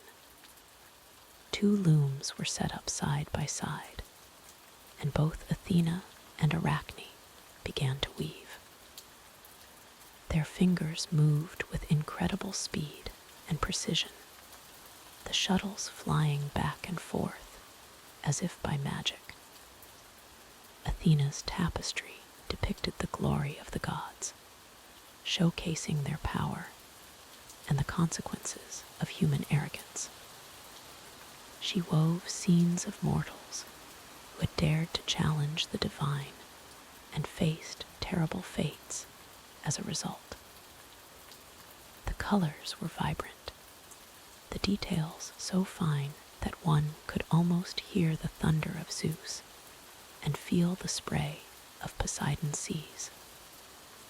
As you envision the goddess at work, let the rhythmic motion of her weaving guide your breath. Inhale slowly as the shuttle moves in one direction. Exhale gently as it returns. Allow this steady pattern to deepen your relaxation, carrying you further into a state of tranquil calm.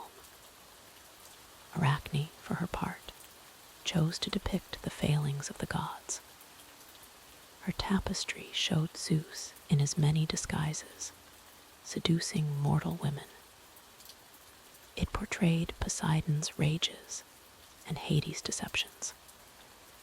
The work was beautiful beyond compare, each thread placed with perfect skill to create images that seemed to breathe with life.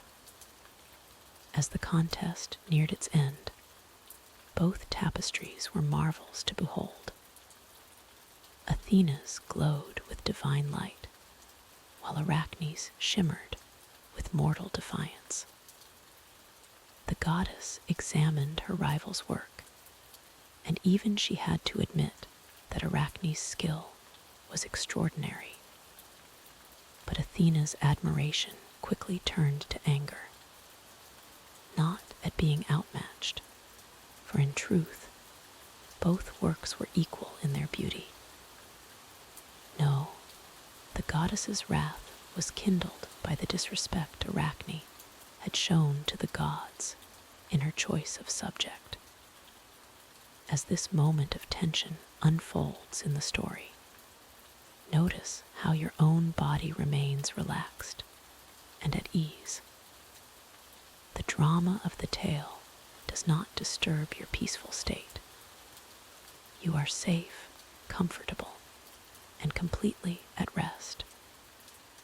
Athena's eyes flashed with divine fury.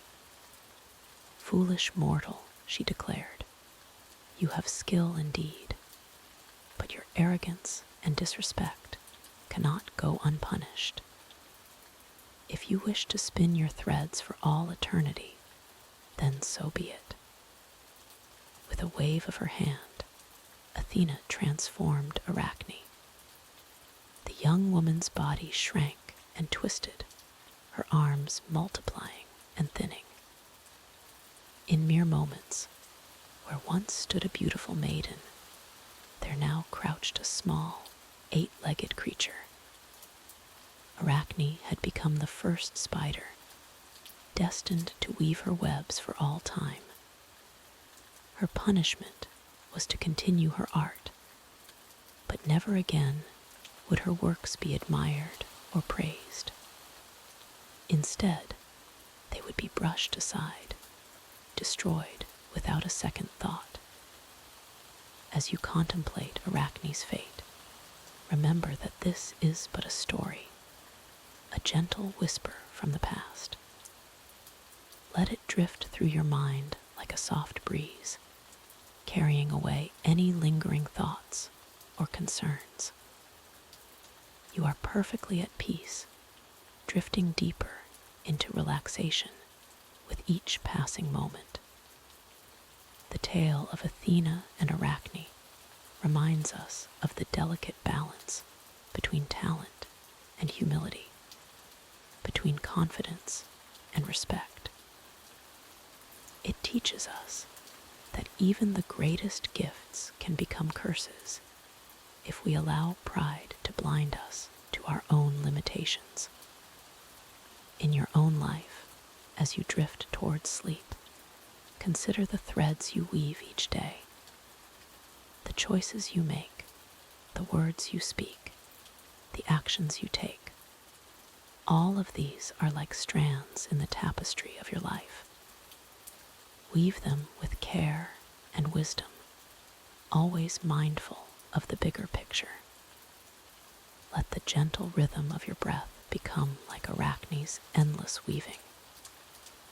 In and out, steady and sure. Each exhalation carries you deeper into relaxation. Each inhalation fills you with peace and tranquility. Imagine now that you can feel the soft touch of Athena's wisdom, enveloping you like a warm, comforting blanket. It soothes away any remaining tension, any lingering worries. You are safe, protected, and perfectly at ease. As our story comes to close, picture a beautiful tapestry of night slowly unfurling across the sky. Stars emerge like silver threads against the dark fabric of the heavens. This cosmic weaving is an invitation to rest, to let go, and to allow sleep to gently claim you. Remember, like Arachne, we all have unique talents and gifts. But unlike her, we have the wisdom to appreciate our abilities without letting them lead us astray. As you drift towards sleep, know that you are exactly where you need to be, perfectly balanced between the mortal and the divine. The night weaves on, its dark threads intertwining with the silver of starlight and the gold of dreams. Allow yourself to become part of this grand tapestry, a peaceful thread in the vast fabric of the sleeping world.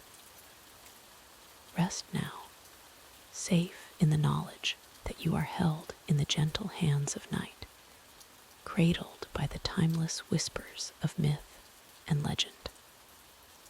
And so, dear listener, as the story of Athena and Arachne fades into the realm of dreams, allow yourself to follow. Let sleep enfold you in its soft embrace, carrying you to realms of rest and renewal. May your dreams be as beautiful as the finest tapestry, woven with threads of peace, joy, and endless possibility. In the realm of the gods, where light and shadow dance in eternal harmony, there lived Apollo, the radiant god of sun, music, and prophecy. His story intertwines with that of the mystical oracle of Delphi, a tale of divine wisdom and mortal curiosity that has echoed through the ages. Apollo, son of Zeus and Leto, was born on the floating island of Delos, alongside his twin sister Artemis. From the moment of his birth, Apollo was destined for greatness. As he grew, his beauty became legendary. His golden hair shimmering like the rays of the sun he would come to represent. But Apollo was more than just a pretty face. He possessed a keen intellect and an insatiable thirst for knowledge. It was this hunger for understanding that would lead him to establish the most famous oracle in all of ancient Greece. The story of the Oracle of Delphi begins with a serpent named Python. This fearsome creature, born from the mud left behind after the Great Flood, terrorized the land around Mount Parnassus. The people lived in constant fear, unable to tend their crops or graze their herds without risking Python's wrath. Apollo, hearing of the people's plight, decided to intervene.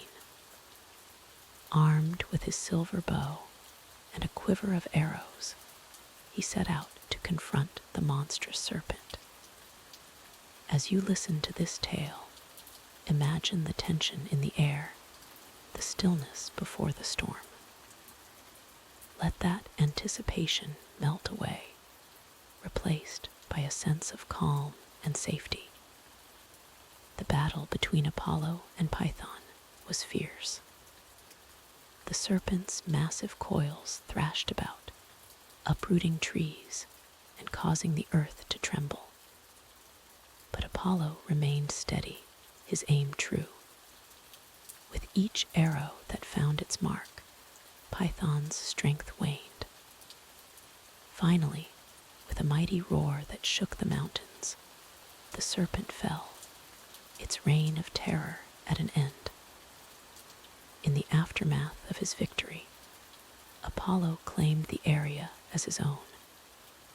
He established a sanctuary there, which would become known as Delphi. But the god wasn't content with just a temple.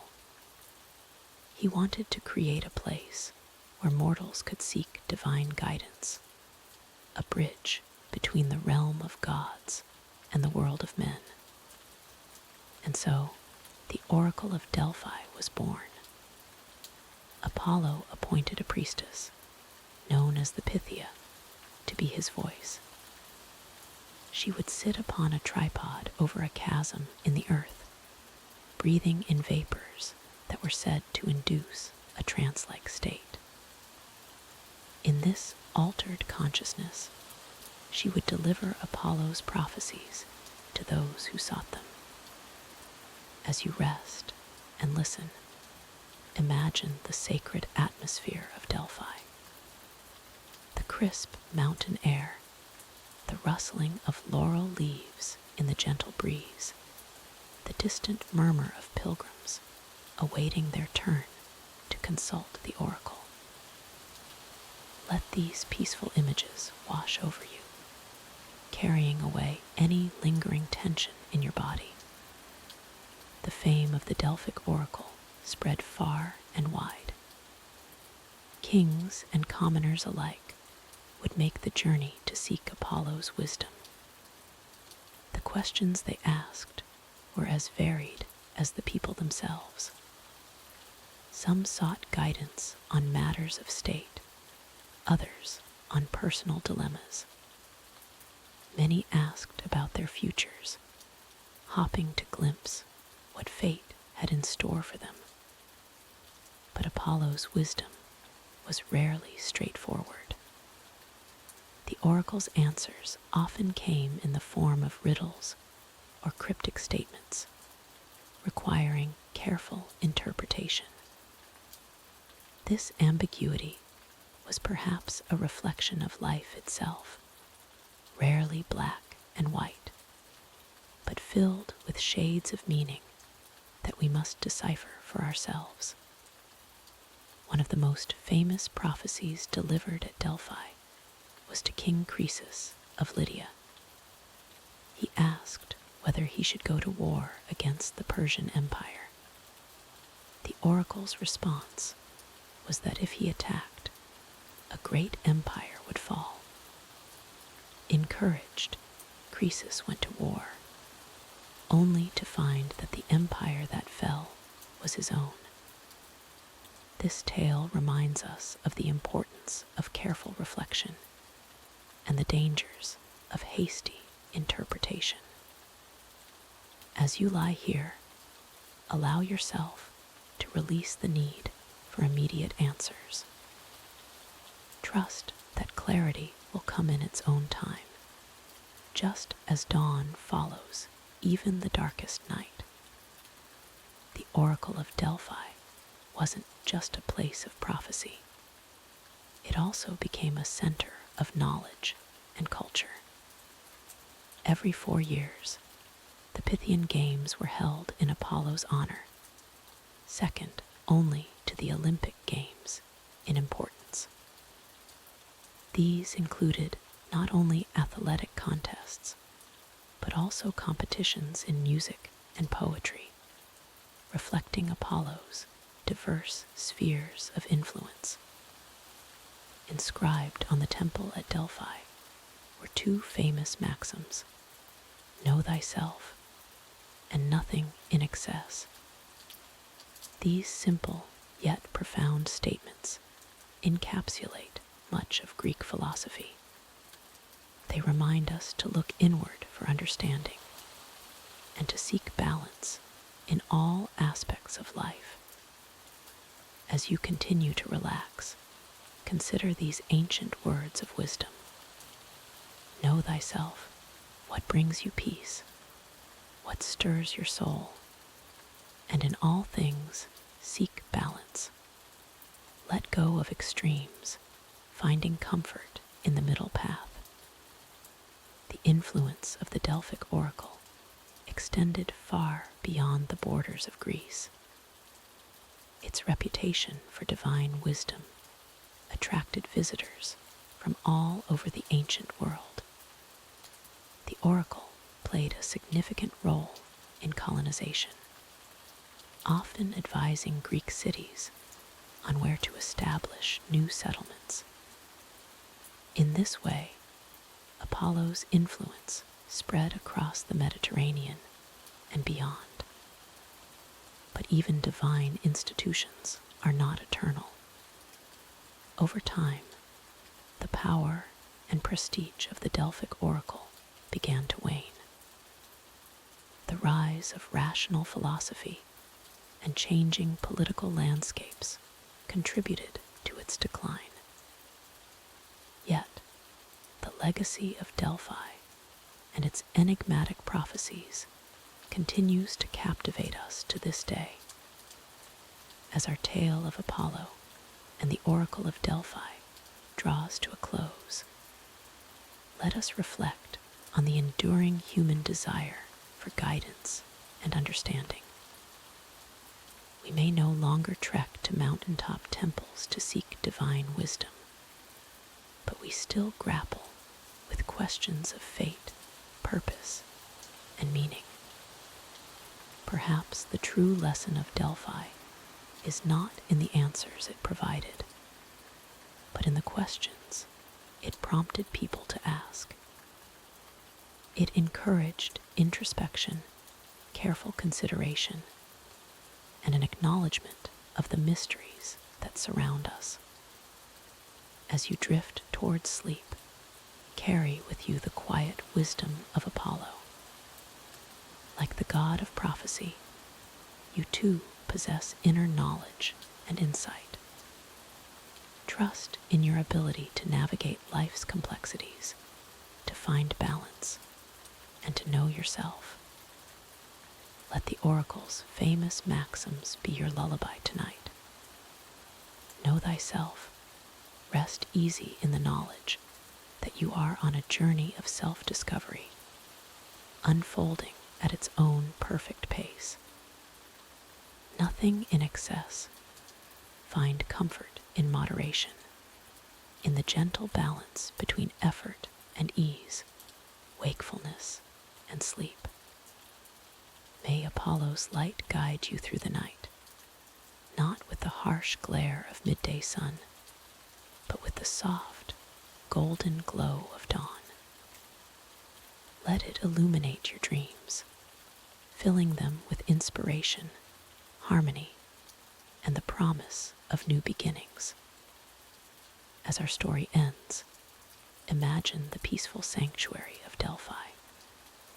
The sun setting behind Mount Parnassus, casting long shadows across the ancient stones.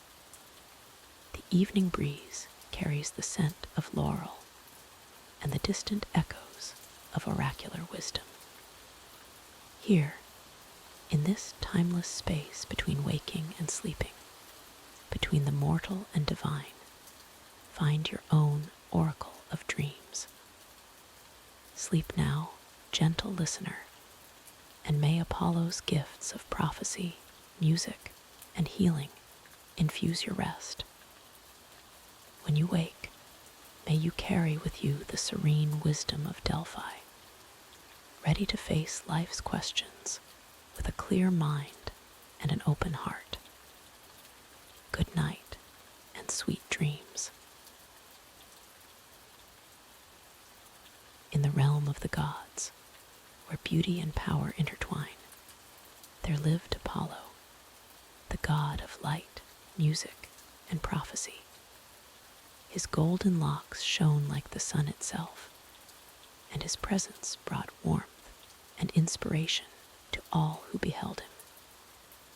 Yet, even the mightiest of gods can fall prey to the whims of love, and Apollo's tale with the nymph Daphne is a story of desire, pursuit, and unexpected transformation.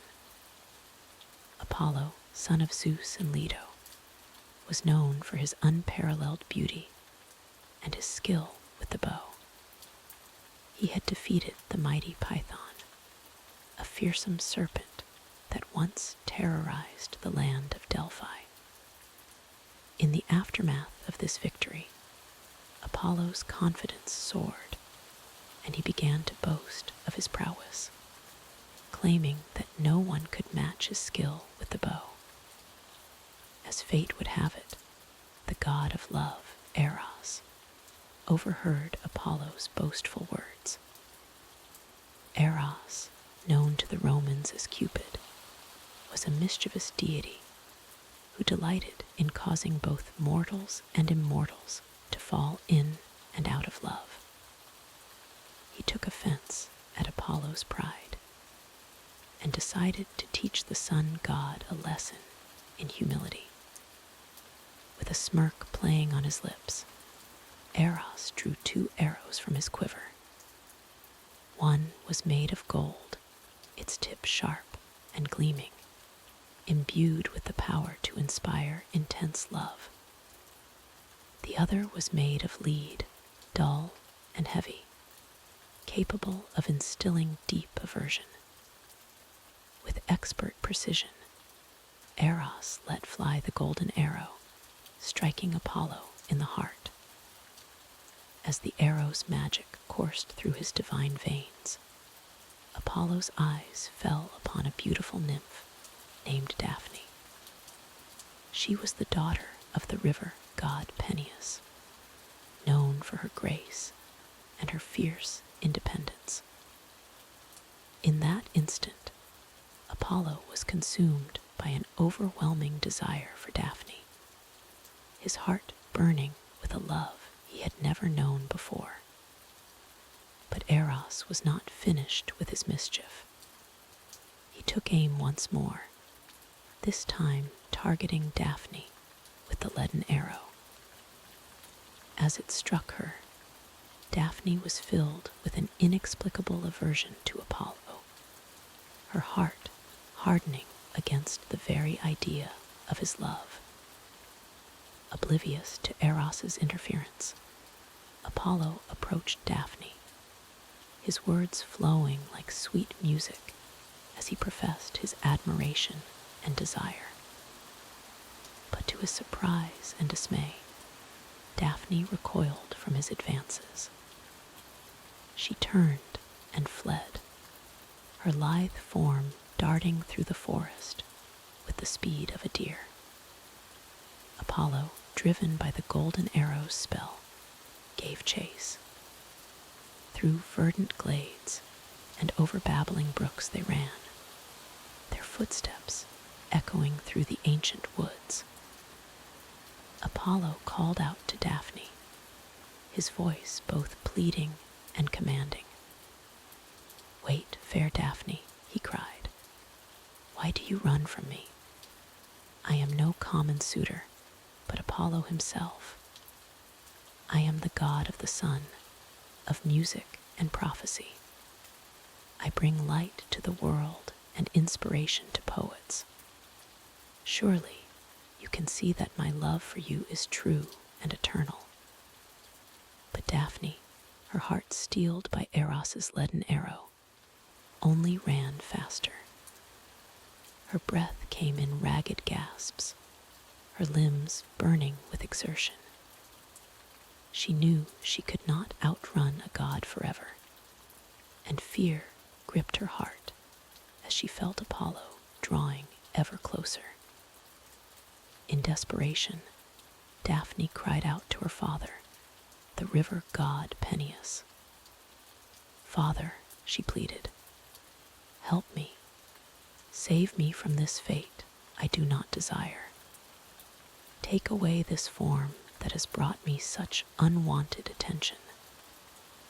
Peneus heard his daughter's prayer, and though it pained him to do so, he knew he must act to protect her. As Apollo's fingers brushed against Daphne's flowing hair, a strange sensation began to overcome the nymph. Her feet, once fleet and nimble, began to root themselves to the forest floor. Her skin, soft and supple, began to harden and grow rough.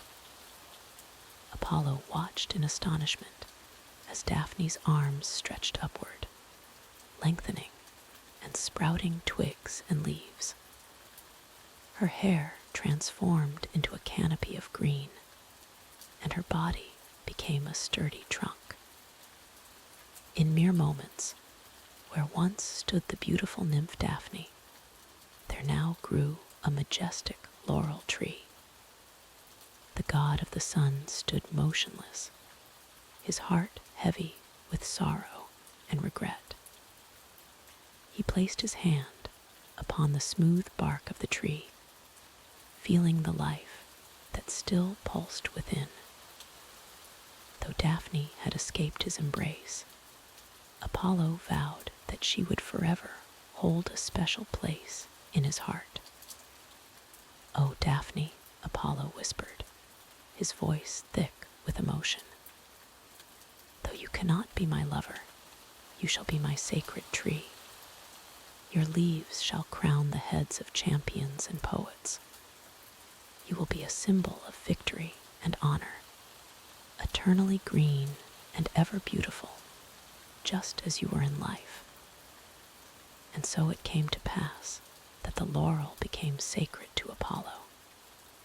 He fashioned a wreath from its leaves and wore it as a crown, a constant reminder of Daphne's beauty and the lesson in humility he had learned. In the centuries that followed, laurel wreaths would indeed become symbols of great achievement, crowning the brows of victorious athletes, esteemed poets, and revered leaders. As you lie here, allowing the gentle sound of rain to soothe your mind, consider the tale of Apollo and Daphne. It reminds us that love, even for the gods, is not always straightforward. Sometimes, the objects of our deepest desires may not be meant for us, and true wisdom lies in accepting this with grace and finding beauty in unexpected forms. Let the story of Daphne's transformation wash over you like the cool, refreshing rain outside your window. Imagine the peace she found in her new form, rooted in the earth, swaying gently in the breeze. As your body relaxes deeper into your bed, feel that same sense of rootedness, of being perfectly at peace in your current state. The tale of Apollo and Daphne also teaches us about the nature of change. Just as Daphne transformed from nymph to laurel, our lives too are filled with moments of transformation. Some changes we choose, while others are thrust upon us. But like the laurel tree, we can find strength and beauty in our new forms, adapting to the world around us. As your breath deepens and your mind drifts towards sleep, envision yourself as that strong, enduring laurel tree. Your roots run deep into the nurturing earth, drawing strength and stability. Your branches reach towards the sky, flexible yet resilient, able to weather any storm. The gentle rain that falls upon your leaves is cleansing, washing away any lingering worries or tensions from your day.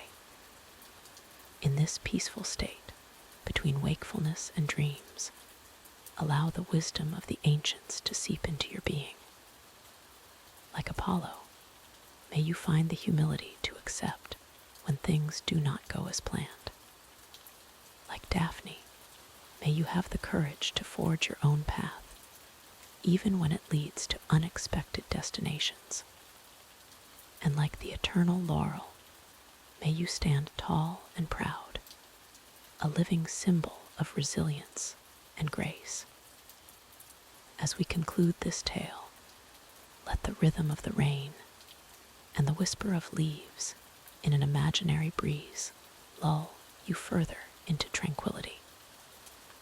The world of Greek mythology is vast and filled with wonders, each story a thread in the grand tapestry of human experience.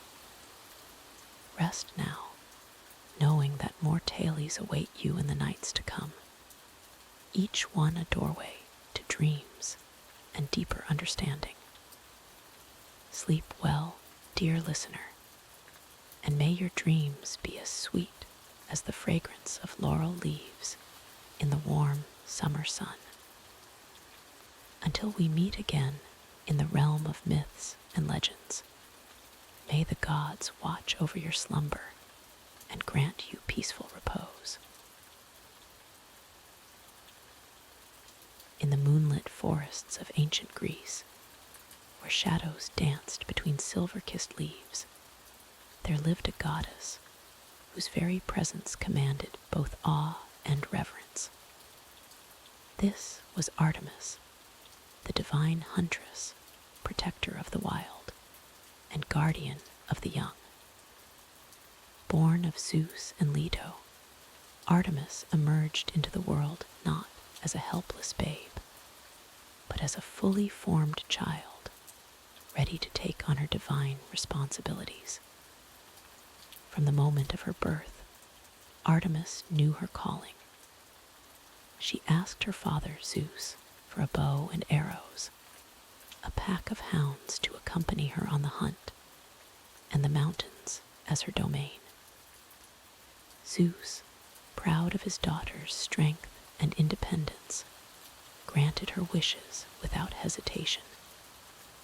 And so, Artemis took to the wilds, her bare feet treading silently through dense forests and over craggy peaks.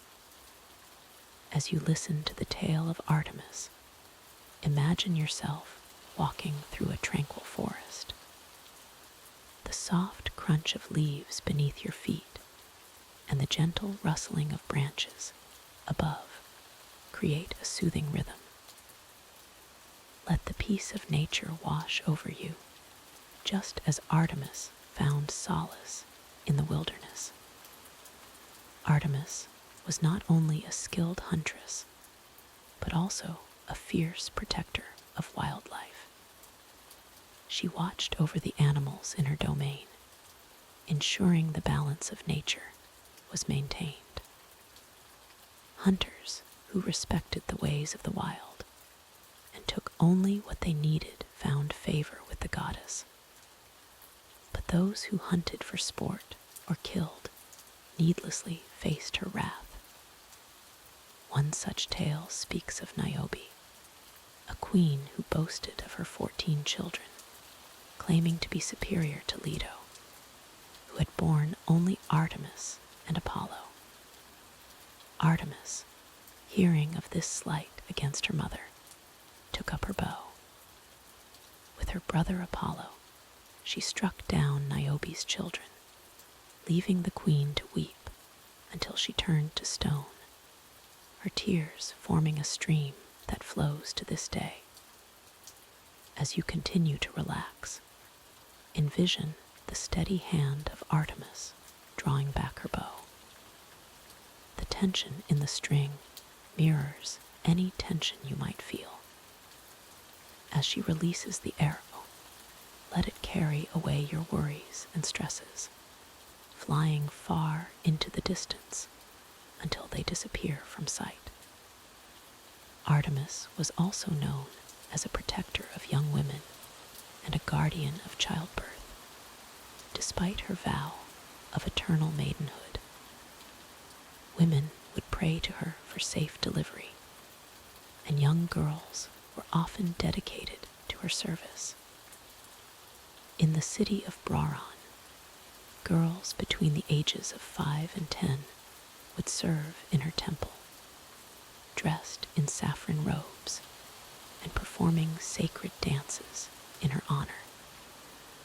The goddess's compassion extended to all creatures under her care. It is said that she once transformed a young woman named Callisto into a bear to protect her from Hera's jealousy. Later, when Callisto's son unknowingly tried to hunt his transformed mother, Artemis placed them both among the stars as the constellations Ursa Major and Ursa Minor. Allow your mind to drift to the night sky, where Artemis's constellations shine. Each twinkling star is a beacon of peace, guiding you towards deeper relaxation. Feel the gentle embrace of the night, as comforting as Artemis's protection of those under her care. Artemis's power was not to be trifled with, as the hunter Actaeon learned to his peril.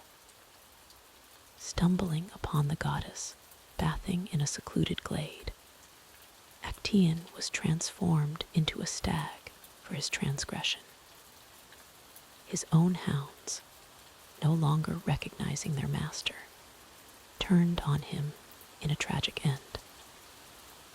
This tale served as a reminder of the importance of respecting boundaries and the sanctity of nature. As guardian of the wilderness, Artemis was often associated with the moon, her silver light illuminating the forests at night. She would lead her followers on hunts beneath the moonlit sky, their silent footsteps guided by her divine presence. The moon became a symbol of her watchful eye, ever present and protective. Imagine now the soft glow of moonlight filtering through leaves, casting dappled shadows on the forest floor. This gentle illumination soothes your mind, easing away any lingering thoughts or concerns. Let yourself be enveloped in the tranquil atmosphere of Artemis's domain. Artemis's influence extended beyond the wilds and into the realm of cities and civilization. Many Greek cities claimed her as their patron, building grand temples in her honor.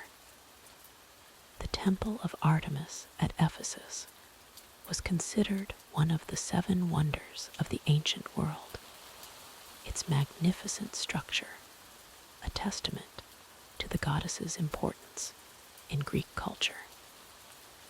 In times of war, soldiers would pray to Artemis for her protection and skill in battle.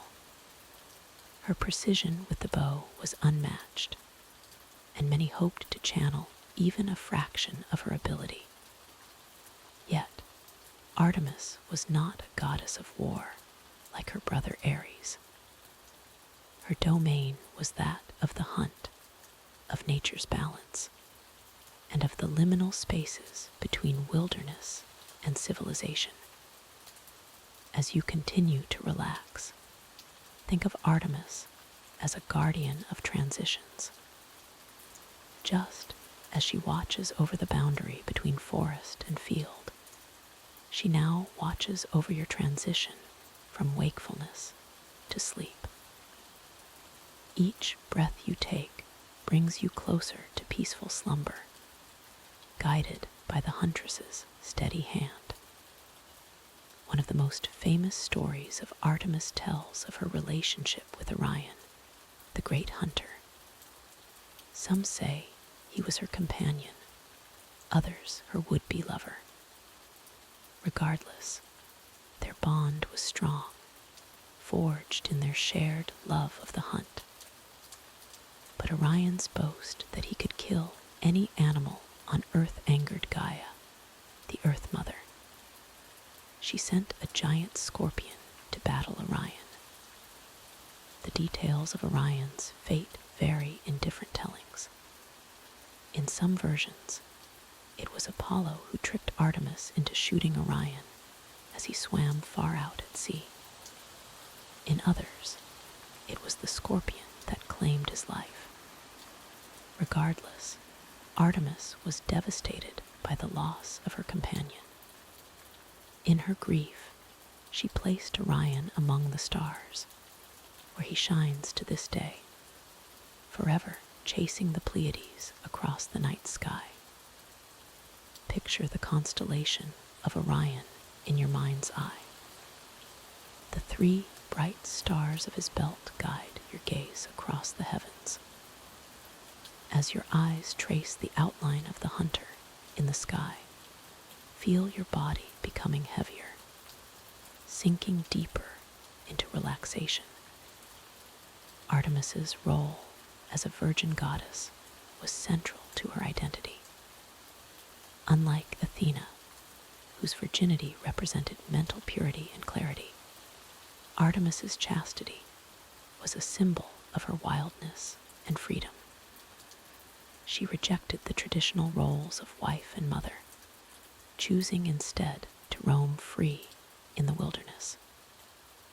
This aspect of her character resonated strongly with Greek women, who found in Artemis a powerful female figure unbounded by societal expectations. In your own life, Artemis reminds us of the importance of staying true to oneself, of finding strength in independence, and of respecting the natural world around us. As you lie here, feeling the weight of your body against the bed, let Artemis's spirit of freedom lift away any burdens or expectations you may be carrying. The worship of Artemis continued for centuries, evolving and adapting as Greek culture spread and changed.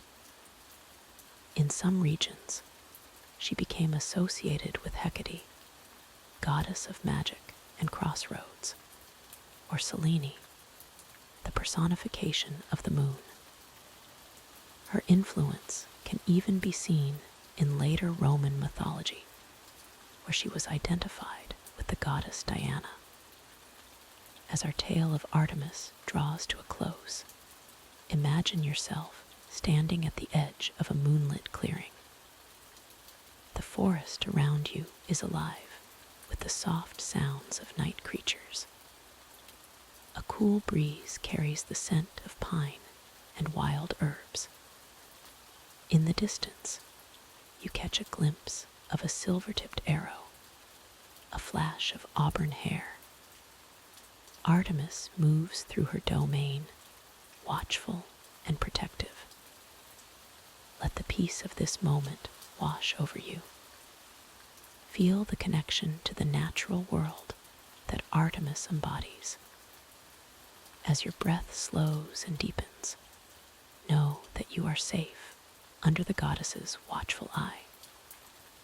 The boundaries between wakefulness and sleep begin to blur, just as the line between forest and clearing softens in the moonlight.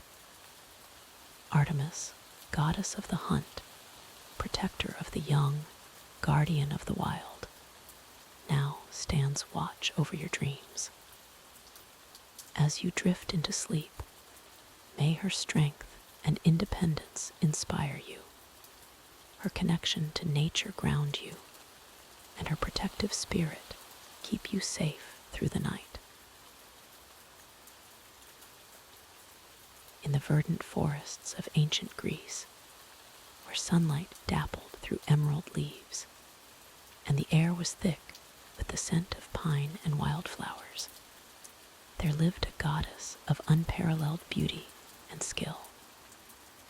Artemis, the maiden huntress, daughter of Zeus and sister to Apollo, roamed these woods with grace and deadly precision.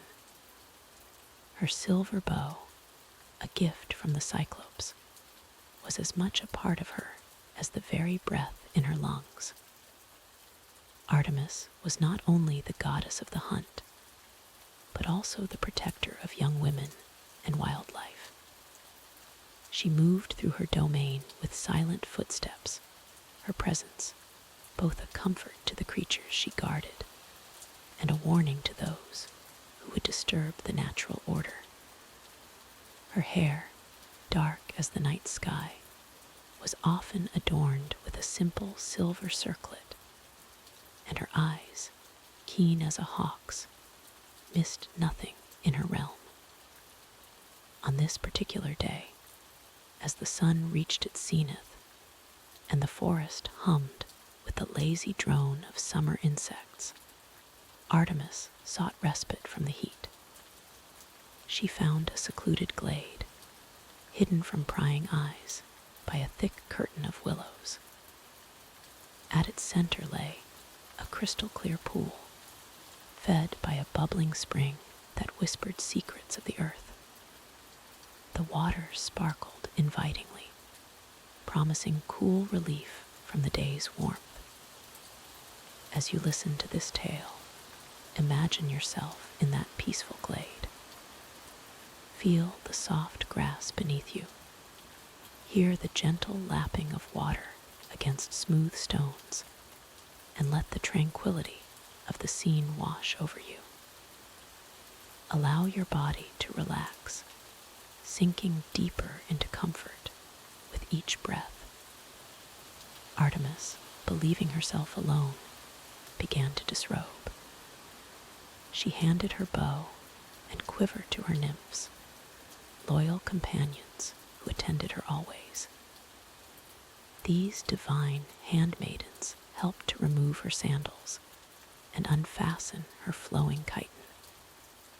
The goddess stepped into the cool waters, sighing with pleasure as the heat of the day was chased from her skin. But fate, ever the trickster, had other plans that day. For in those same woods, a young prince named Actaeon hunted with his loyal hounds. Actaeon was known throughout the land for his skill as a hunter, second only to Artemis herself. He was a handsome youth, with strong arms honed by years of drawing the bow, and keen eyes that could spot the slightest movement in the densest undergrowth. As you continue to relax, picture Actaeon moving through the forest.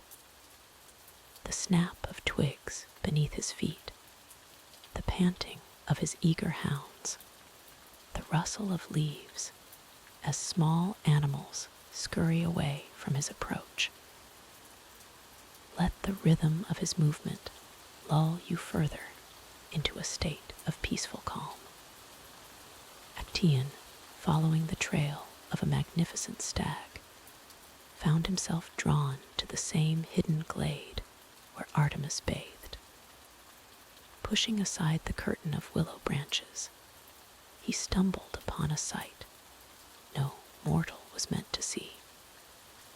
There, in all her divine glory, stood Artemis, water cascading down her perfect form. Her beauty so radiant it nearly blinded the young prince. For a moment, time stood still. Actaeon, rooted to the spot, could not tear his gaze away. Artemis, feeling the weight of mortal eyes upon her, turned. Their eyes met, and in that instant, the fate of Actaeon was sealed. The goddess, in her fury and shame, did not hesitate. She reached for the water at her feet and flung it towards the intruder. As the droplets touched Actaeon's skin, a terrible transformation began. Antlers sprouted from his brow, painfully pushing through flesh and bone. His arms elongated, hands morphing into cloven hooves. Coarse fur sprouted across his body, and his face stretched into a muzzle. In mere moments, where once stood a man, now trembled a magnificent stag. Breathe deeply as you imagine this scene. Let the tension of the moment flow through you, and then release it, allowing your body to sink even deeper into relaxation. The story continues, but you remain safe and at peace. Actaeon, his mind still human, but trapped in the body of a beast, fled the glade in terror. But cruel irony was not finished with him yet. His own hounds, catching the scent of deer, gave chase. They did not recognize their master in this new form. Actaeon ran, his new legs carrying him swiftly through the forest he once hunted. But the baying of the hounds grew ever closer. In your mind's eye, see Actaeon racing through the woods. The wind rushes past him, branches whip at his flanks, but still he runs. The sound of the pursuing hounds fades into the background, becoming a distant, soothing rhythm that further relaxes you. Despite his speed and newfound agility, Actaeon could not outrun his fate. His hounds, trained to be relentless in the hunt, finally caught up with him. They fell upon their transformed master with savage fury, tearing at his flesh, unaware that they were destroying the very hand that had fed and cared for them. As Actaeon's life ebbed away, his last thoughts were of the goddess Artemis. He understood now the folly of his trespass, the magnitude of his mistake. In his final moments, he felt not anger at the goddess, but a profound sense of awe at having glimpsed divine beauty, even if it cost him everything.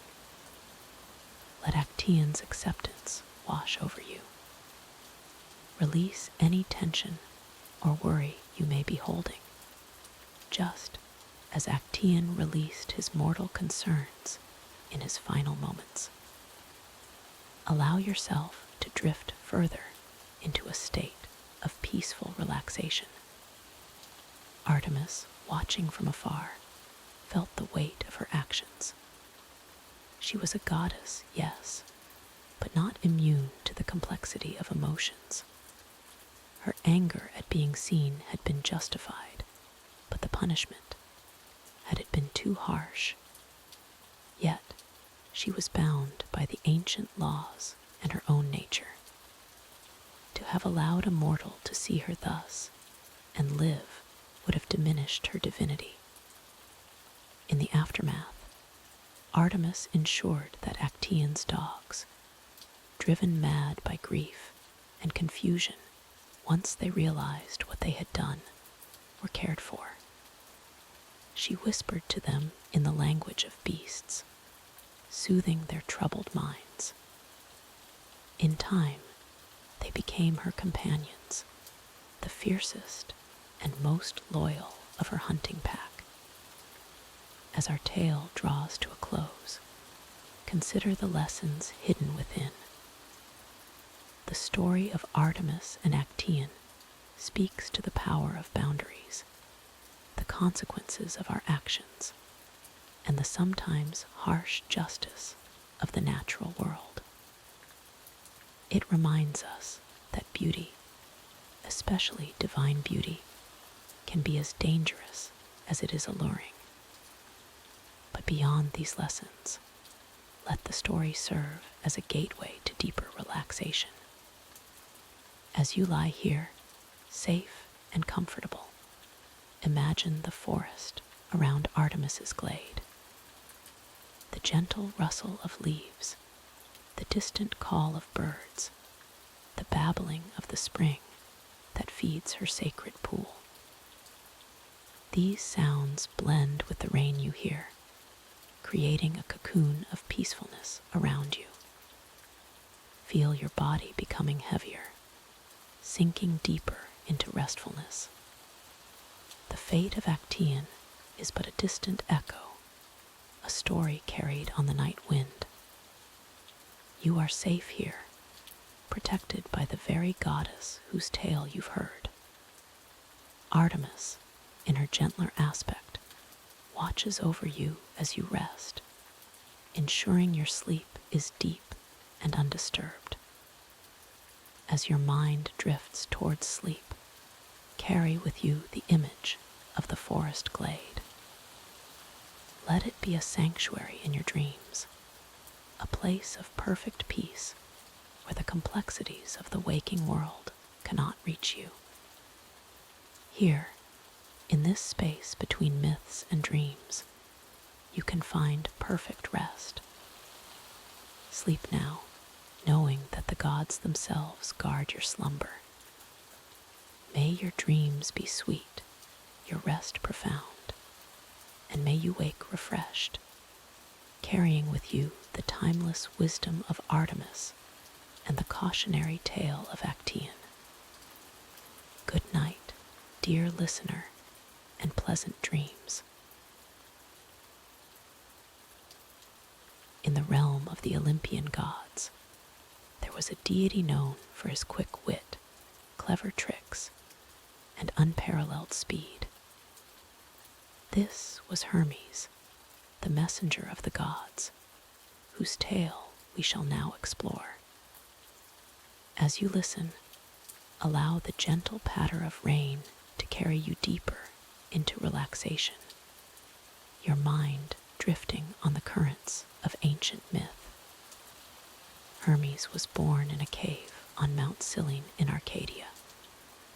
He was the son of Zeus and Maia, one of the Pleiades. From the moment of his birth, Hermes displayed an extraordinary cleverness that would become his hallmark.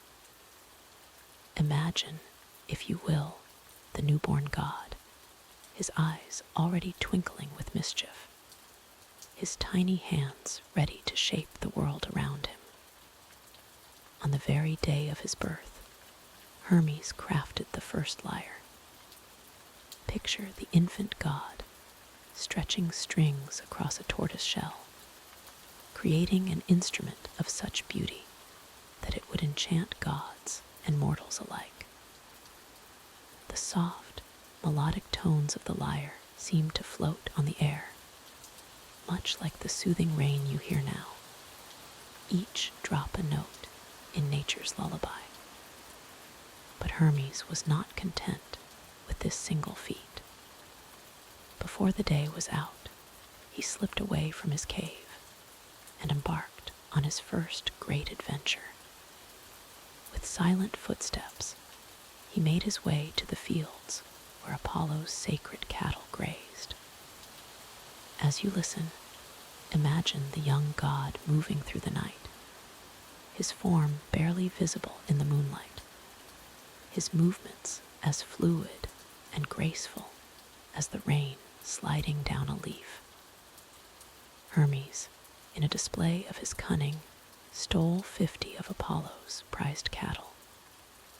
To confuse anyone who might follow, he made the cattle walk backward and fashioned shoes for his own feet to leave misleading tracks. As you relax deeper into comfort, think of the clever young god, his mind always one step ahead, much like your thoughts, now drifting peacefully ahead into sleep. When Apollo discovered the theft, he was furious. The sun god searched far and wide for his missing cattle, his anger as hot as the sun he commanded.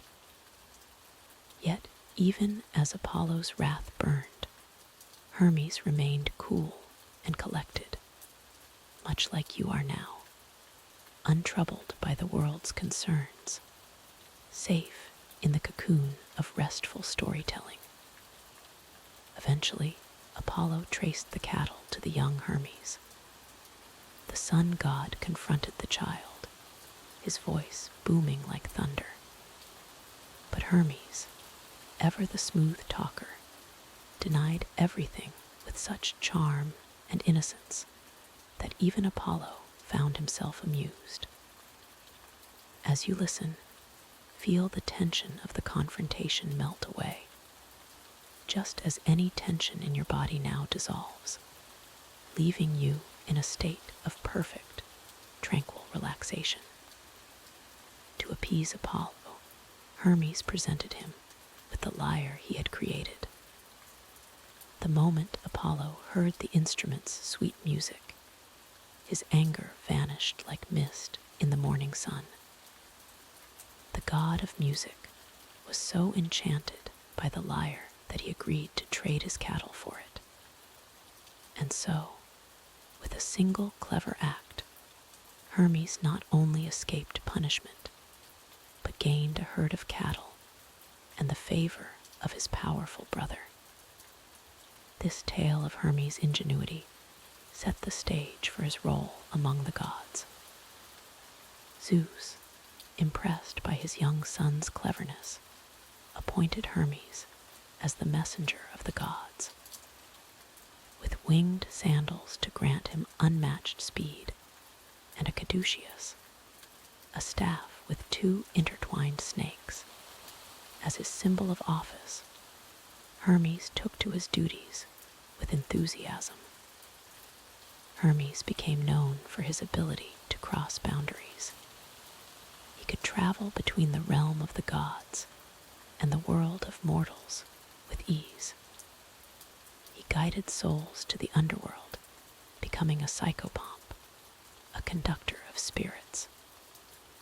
As you rest here, safe and comfortable, imagine Hermes moving effortlessly between worlds, much as your mind now drifts between wakefulness and sleep.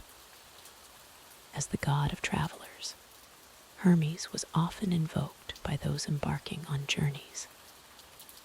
Statues of Hermes, called Herms, were placed at crossroads to guide travelers and bring good fortune. In your mind's eye, see these simple stone pillars, often topped with a bust of Hermes, standing sentinel at the crossing of paths. Let them be a symbol of guidance in your own journey towards peaceful slumber.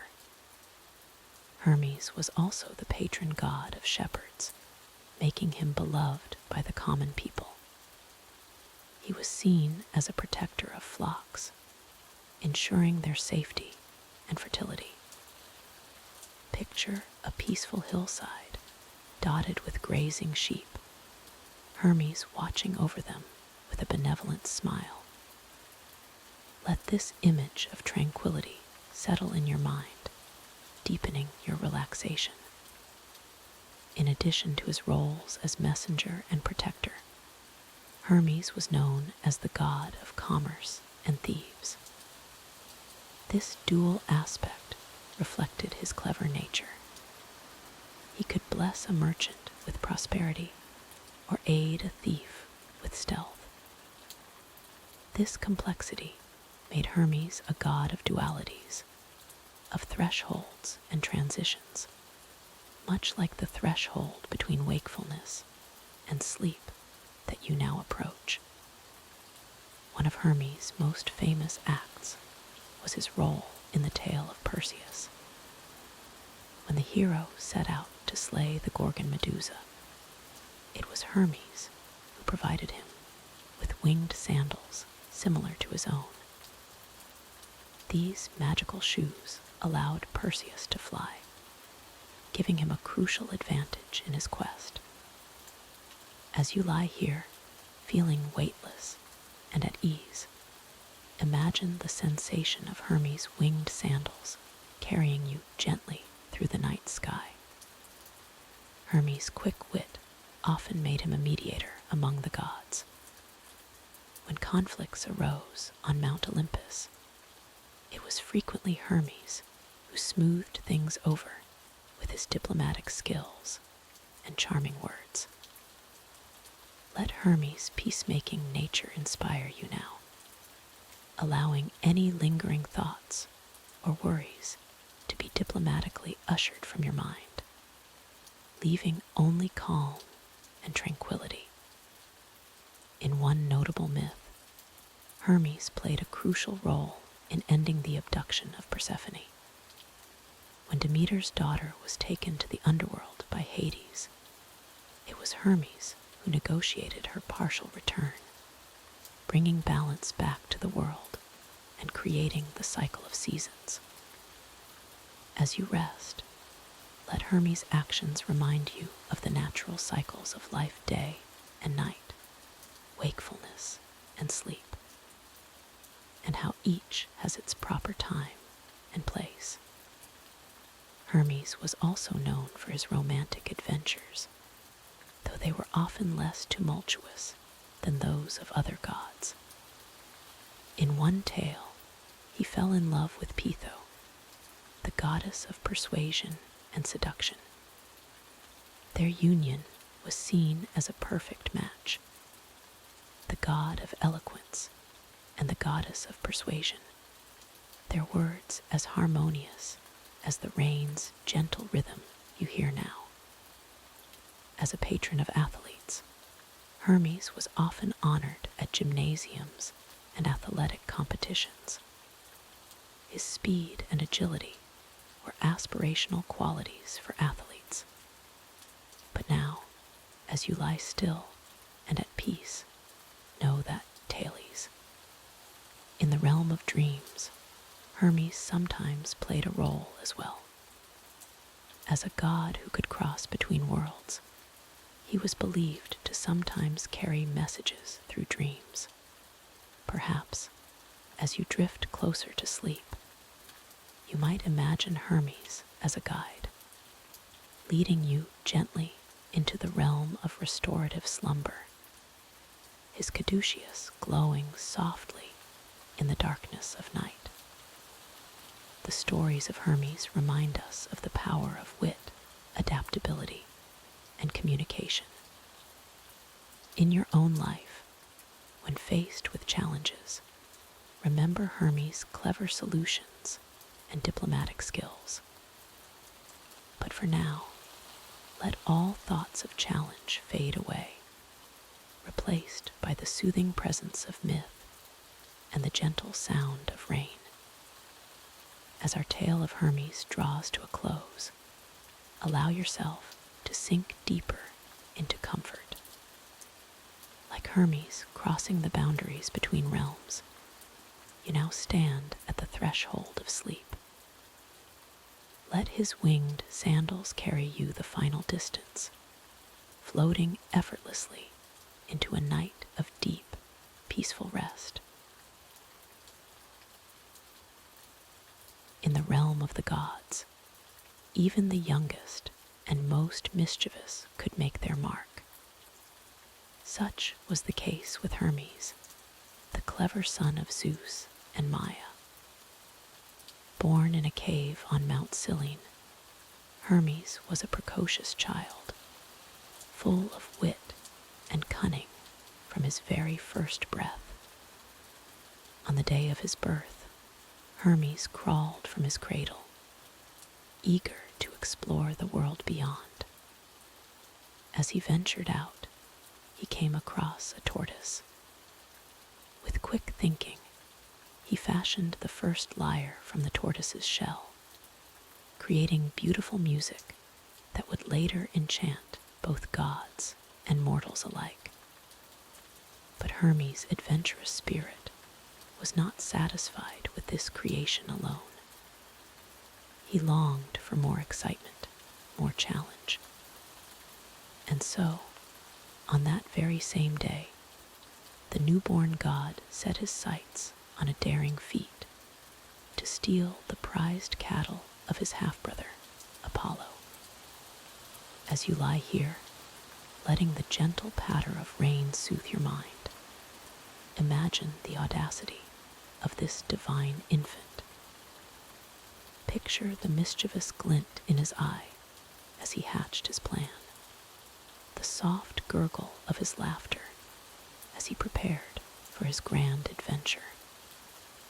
Under the cover of night, Hermes slipped away from his cave. With silent steps, he made his way to the lush meadows where Apollo's cattle grazed. The herd was vast, 50 magnificent beasts with coats that shimmered like starlight. Their eyes, wise and gentle, reflected the moon's glow. Hermes, though but a babe, possessed the cleverness of the wisest trickster. He knew that simply leading the cattle away would leave an obvious trail. So, with ingenuity befitting a god, he devised a plan to confuse any who might follow. First, he fashioned shoes for the cattle from tamarisk and myrtle twigs. These leafy sandals would mask their hoofprints, leaving no trace of their passage. Then, with gentle coaxing and divine persuasion, he urged the cattle to walk backward, their rear hooves leading the way. As you rest, envision this peculiar procession. 50 celestial cattle moving in reverse, their steps muffled by leafy shoes. The image is both comical and awe-inspiring, a testament to the unpredictable nature of divine mischief. Hermes led the herd far from their pasture, across rivers and through valleys, always keeping them moving backward. The young god's heart raced with excitement, his mind already anticipating the reaction his theft would cause among the Olympians. As dawn approached, Hermes guided the cattle into a secluded grotto. There, he selected 2 of the finest beasts, and with strength belying his infant form, slaughtered them. He divided the meat into 12 equal portions, one for each of the Olympian gods, including himself. This act was not mere gluttony or disrespect. It was Hermes' way of asserting his place among the gods, a bold declaration of his arrival and his worthiness to join their ranks. Even in this act of theft, there was a deeper purpose, a striving for recognition and acceptance. With the remaining cattle hidden and the evidence of his feast disposed of, Hermes returned to his cradle in the cave on Mount Cyllene. He wrapped himself in his swaddling clothes, feigning innocence, as if he had never left his mother's side. But Apollo, the far-seeing god of light and prophecy, was not so easily fooled. As the sun rose and he discovered his cattle missing, he immediately sensed divine intervention. His godly intuition led him straight to Mount Cyllene, to the cave where the infant Hermes lay.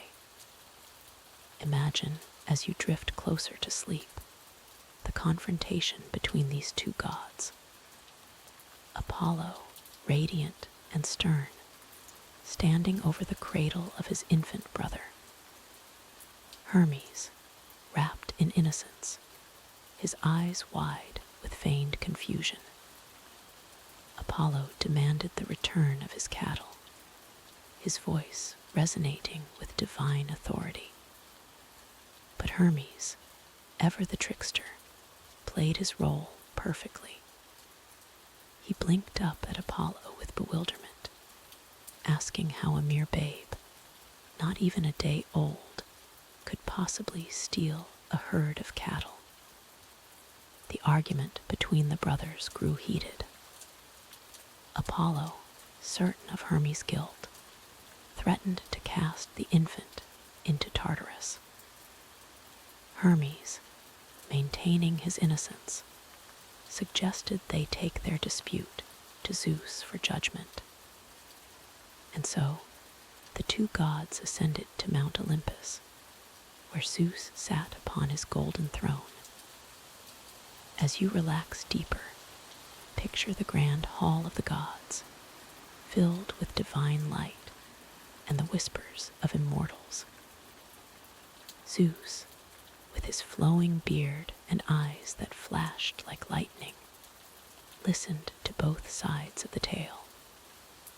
Apollo presented his case, detailing the theft of his cattle and accusing the infant Hermes. Hermes, in turn, pleaded his innocence, swearing by the river Styx, the most binding oath a god could make, that he had not taken the cattle to his home.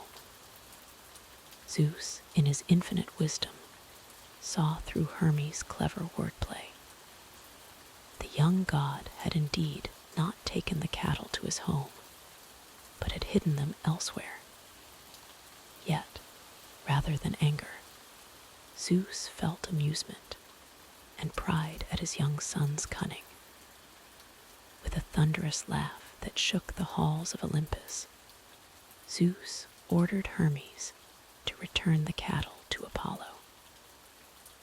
But he also recognized the potential in his youngest son, seeing in him a god who could navigate the complexities of both divine and mortal worlds with unparalleled skill.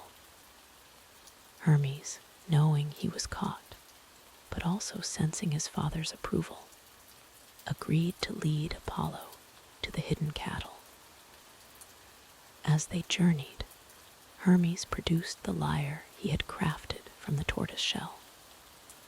He began to play, his fingers dancing across the strings, producing music of such beauty that it stopped Apollo in his tracks. Apollo, god of music and poetry, was entranced. The melody Hermes played spoke of starry nights and sun-dappled meadows, of the rush of wind through mountain passes, and the gentle lapping of waves on distant shores.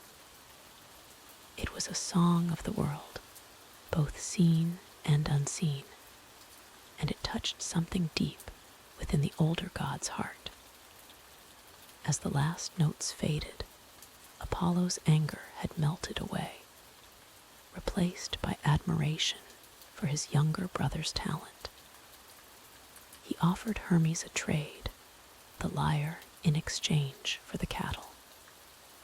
Hermes, seeing an opportunity for reconciliation and gain, happily agreed. And so, from an act of mischief, was born a lasting peace between the brothers. Apollo received the lyre, which would become one of his most treasured symbols. Hermes, in turn, was granted a place among the Olympian gods, recognized for his cunning, his skill as a negotiator, and his ability to move between worlds. As you lie here, drifting towards sleep, consider the tale of Hermes and Apollo. It reminds us that even in conflict, there can be opportunity for growth and understanding.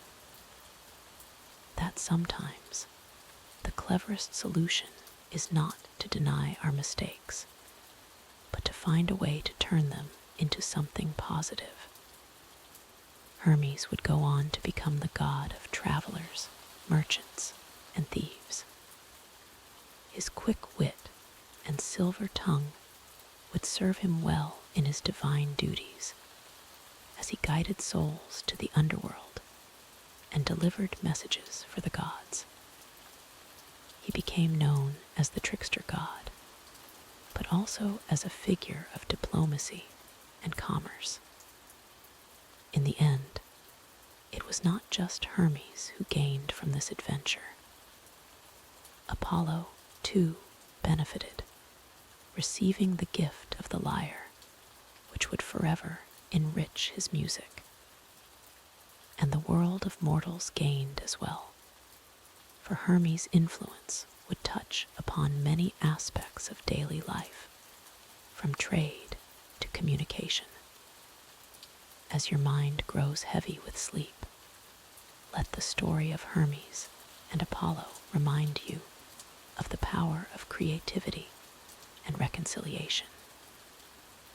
In your own life, when faced with challenges or conflicts, remember that sometimes the most unexpected solutions can lead to the greatest rewards. Let the gentle rain outside be like the soothing music of Hermes' lyre, washing away your cares and guiding you towards peaceful slumber. May your dreams be filled with the wonder of divine tales, and may you wake refreshed, ready to face your own adventures with the cleverness of Hermes and the grace of Apollo. In the depths of time, before mortals walked the earth, a tale of beauty and desire unfolded that would shape the very essence of love itself. This is the story of Aphrodite, the goddess of love and beauty, whose birth was as extraordinary as her divine powers. Long ago, in the age of the Titans, Cronus, the ruler of the cosmos, committed a terrible act against his father, Uranus. With a sharp sickle, Cronus severed Uranus's genitals and cast them into the sea. As the divine essence fell into the churning waters, something miraculous began to occur. The sea began to foam and bubble, the waves swirling with an otherworldly energy. From this celestial froth, a figure began to emerge, her beauty so radiant that it outshone the sun itself. This was Aphrodite, born not from a mother's womb, but from the very essence of creation itself. As you listen to this tale, imagine the gentle lapping of waves against the shore. Let the rhythm of the sea wash over you, carrying away the tensions of the day. Feel your body becoming lighter, as if you too were floating on the foam of the sea. Aphrodite rose from the waves, her skin glistening with droplets of sea spray. Her hair, long and flowing, was the color of spun gold, catching the light of the sun and reflecting it in 1,000 shimmering hues. Her eyes, deep and alluring, held the mysteries of love and desire within their depths. As she stepped onto the shore, flowers bloomed beneath her feet, nature itself responding to her divine presence. The air grew sweeter, filled with the scent of roses and jasmine. Even the winds seemed to calm, as if in awe of her beauty. Take a deep breath now, inhaling the imaginary fragrance of those flowers. Let it fill your lungs, bringing with it a sense of peace and tranquility. As you exhale, feel any remaining tension melting away, just as the sea foam dissipated after Aphrodite's birth. The other gods and goddesses, sensing the arrival of a new divine being, gathered to witness Aphrodite's emergence. Zeus, the king of the gods, was struck by her beauty and grace. He knew immediately that her power over love and desire would be unmatched among the Olympians. Poseidon, god of the sea, felt a special connection to Aphrodite, for it was his domain that had cradled her in her creation.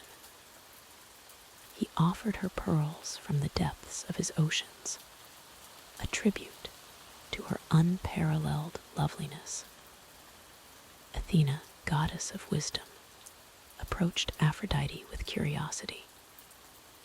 She sensed that this new goddess would bring both joy and strife to the world of mortals and immortals alike.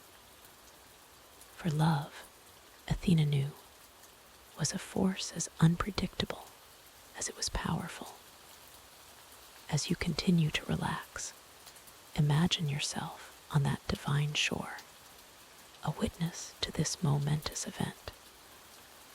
Feel the warm sand beneath you, the gentle breeze caressing your skin. Let the peacefulness of this scene envelop you, drawing you deeper into a state of calm. Ares, the god of war, found himself instantly captivated by Aphrodite. Her beauty awakened in him a desire he had never known before. In that moment, the seeds of their future passionate and tumultuous relationship were sown. Hera, queen of the gods, watched Aphrodite with a mixture of admiration and wariness. She recognized the power this new goddess would wield over hearts and minds, and wondered how it would affect the delicate balance of power on Mount Olympus. Aphrodite, aware of the stir she was causing among the gods, simply smiled. Her very essence exuded love and desire, and she knew that her influence would extend far beyond the realm of the divine. Mortals, too, would come to both revere and fear her power. As the gods marveled at Aphrodite's beauty, the Houri, goddesses of the seasons, approached her. They draped her in shimmering robes and adorned her with fragrant flowers and glittering jewels. With each adornment, Aphrodite's beauty seemed to grow even more radiant. Allow yourself to visualize these beautiful garments and ornaments. See the way they catch the light, shimmering like the surface of a calm sea. Let this image soothe your mind, gently lulling you towards a peaceful state of rest. The Graces, embodiments of charm and beauty, were drawn to Aphrodite. They became her attendants, enhancing her allure and spreading her influence throughout the world. Together, they would inspire art, poetry, and music for millennia to come. As Aphrodite took her place among the Olympian gods, the very nature of love and beauty in the world was forever changed. Her power would influence the hearts of gods and mortals alike, sparking great passions, inspiring tremendous acts of devotion, and sometimes causing terrible conflicts. Imagine now the warmth of Aphrodite's influence spreading through you, like a gentle wave of comfort and peace. Let it ease any remaining tension in your body, allowing you to sink deeper into relaxation. From that day forward, Aphrodite's name would be invoked by those seeking love, beauty, and passion. Temples were built in her honor, filled with the sweet scent of incense and the soft murmur of prayers. Lovers would call upon her for blessing, artists for inspiration, and those with broken hearts for solace. Yet, like the sea from which she was born, Aphrodite's nature could be as tempestuous as it was serene. Her favor could bring the greatest joy or the deepest sorrow. Many would learn that the power of love, like the ocean, could not be controlled or contained. As you drift closer to sleep, consider the duality of Aphrodite's nature. Like love itself, she embodied both the gentle and the fierce, the soothing and the passionate. In this balance, T-Titan Thales, Aphrodite's birth from the sea foam became a symbol of the mysterious and often inexplicable nature of love. Just as she emerged fully formed from the waves, love too can appear suddenly, transforming our lives in ways we never expected.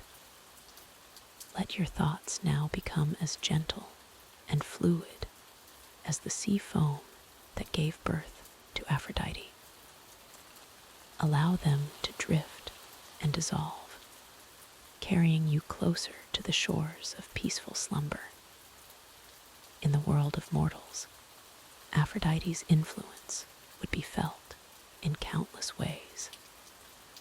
She became the patron of sailors, who prayed to her for calm seas and safe voyages. For had she not been born from the sea itself, she was also revered by couples seeking harmony in their relationships and by individuals hopping to find their true love. One of Aphrodite's most famous sanctuaries was on the island of Cyprus, where it was said she first came ashore. Here, pilgrims would come from far and wide to pay homage to the goddess of love and beauty. The air was always sweet with the scent of flowers, and the sound of gentle waves lapping at the shore served as a constant reminder of her divine origins. As you continue to relax, imagine yourself on this sacred island. Feel the soft breeze carrying the scent of sea salt and blooming flowers. Let the peacefulness of this holy place envelop you, drawing you ever deeper into tranquility. Throughout the ages, Aphrodite's story would be told and retold, inspiring countless works of art and literature. Her beauty became the standard by which all others were measured, and her power over love and desire remained unmatched among the gods. Yet even as she was worshipped and adored, Aphrodite herself was not immune to the complexities of love. Her own heart would know both the ecstasy of passion and the pain of betrayal. In this, she was a reflection of the very force she embodied, beautiful and terrible, gentle and fierce, a source of both joy and sorrow. As our tale of Aphrodite's birth draws to a close, allow the gentle rhythm of my voice to carry you closer to sleep. Like the goddess emerging from the sea foam, let yourself drift peacefully on the tides of slumber. Remember that, like love itself, rest is a gift. Embrace it now, allowing the story of Aphrodite to fade into the background of your thoughts. May your dreams be filled with beauty and tranquility, blessed by the goddess of love herself.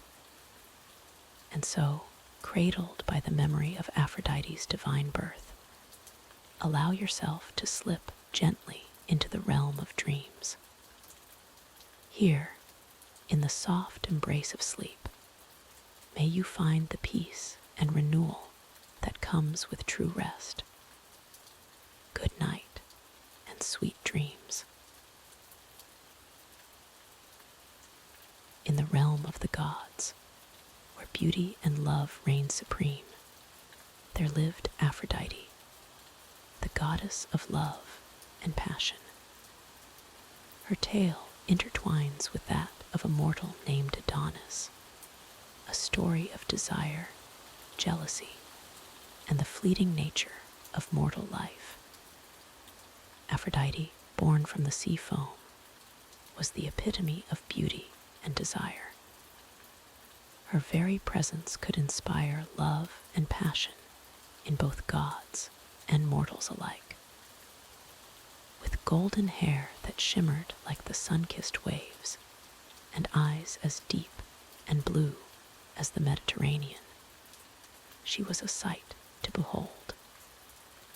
One day, as Aphrodite wandered through a forest on Cyprus, she came across a chest containing a baby of extraordinary beauty. This child was Adonis, born from an incestuous relationship between Mirha and her father, King Cinyras. Mirha had been cursed by Aphrodite to fall in love with her own father, a punishment for Mirha's mother boasting that her daughter was more beautiful than the goddess herself. Moved by the infant's beauty, Aphrodite took the chest to the underworld and entrusted it to Persephone, the queen of the dead. But when Persephone opened the chest and saw the beautiful child within, she too was captivated and refused to return him to Aphrodite. As you listen to this tale, feel the warmth of Aphrodite's love enveloping you, like a soft, comforting blanket. Let the gentle rhythm of the story lull you into a state of tranquil relaxation. The dispute between the two goddesses over who should keep Adonis grew so heated that Zeus himself had to intervene. He decreed that Adonis would spend 1/3 of the year with Aphrodite, 1/3 with Persephone, and 1/3 wherever he chose. Adonis, preferring the world of the living, chose to spend his free time with Aphrodite. As Adonis grew into a strikingly handsome young man, Aphrodite's love for him deepened. She cherished their time together, teaching him the ways of love and beauty. The goddess would often neglect her duties, preferring to spend her days hunting in the forests with Adonis. Imagine yourself in those lush forests, the cool shade of ancient trees providing respite from the warm Mediterranean sun. The air is filled with the sweet scent of wildflowers and the distant sound of a babbling brook. Let this peaceful scene wash over you, carrying away any lingering tension in your body. Aphrodite's love for Adonis was so great that she began to fear for his safety. Knowing the dangers that lurked in the forests, she warned him against hunting dangerous animals. "My beloved Adonis," she would say, "your beauty and skill are unmatched, but please hunt only the gentle creatures. Leave the fierce beasts be, for I could not bear to lose you." But Adonis, young and full of pride, often disregarded Aphrodite's warnings. He was confident in his abilities and believed he could handle any challenge the forest presented. This confidence would ultimately lead to his downfall. As you continue to relax, let the rise and fall of your breath mirror the ebb and flow of this ancient tale. With each inhale, draw in the tranquility of Aphrodite's love. With each exhale, release any remaining tension sinking deeper into a state of peaceful calm. One fateful day, while Aphrodite was away, Adonis encountered a wild boar in the forest. Some say this boar was sent by Ares, the god of war, who was jealous of Aphrodite's affection for the mortal. Others claim it was Artemis, the goddess of the hunt, punishing Adonis for his hubris.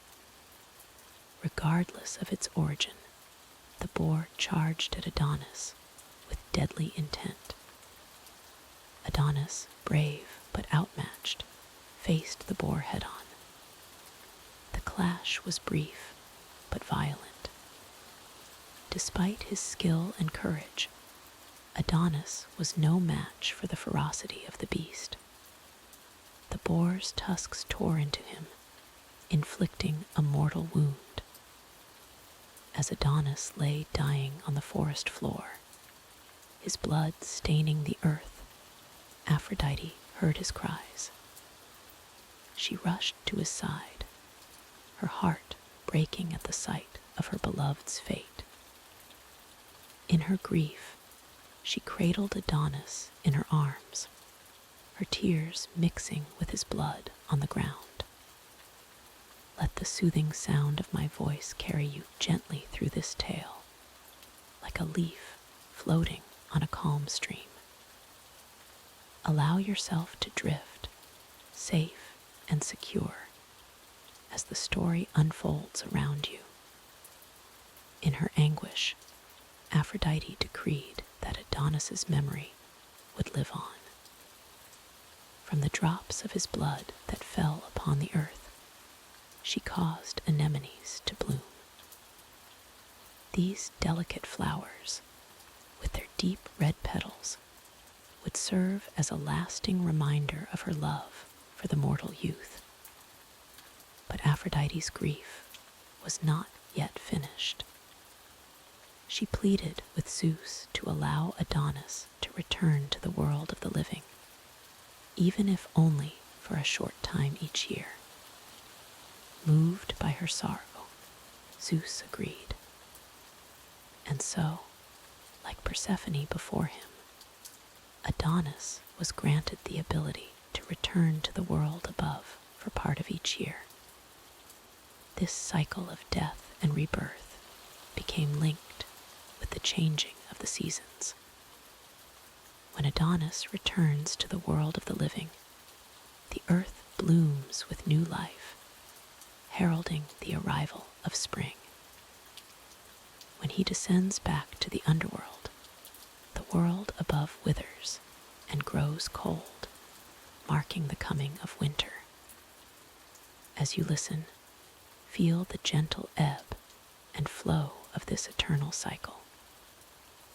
Like the changing seasons, let your thoughts come and go without holding on to them. Allow yourself to be carried along by the rhythm of the story, drifting peacefully towards sleep. The tale of Aphrodite and Adonis reminds us of the power of love, the fleeting nature of mortal life, and the eternal cycle of death and rebirth.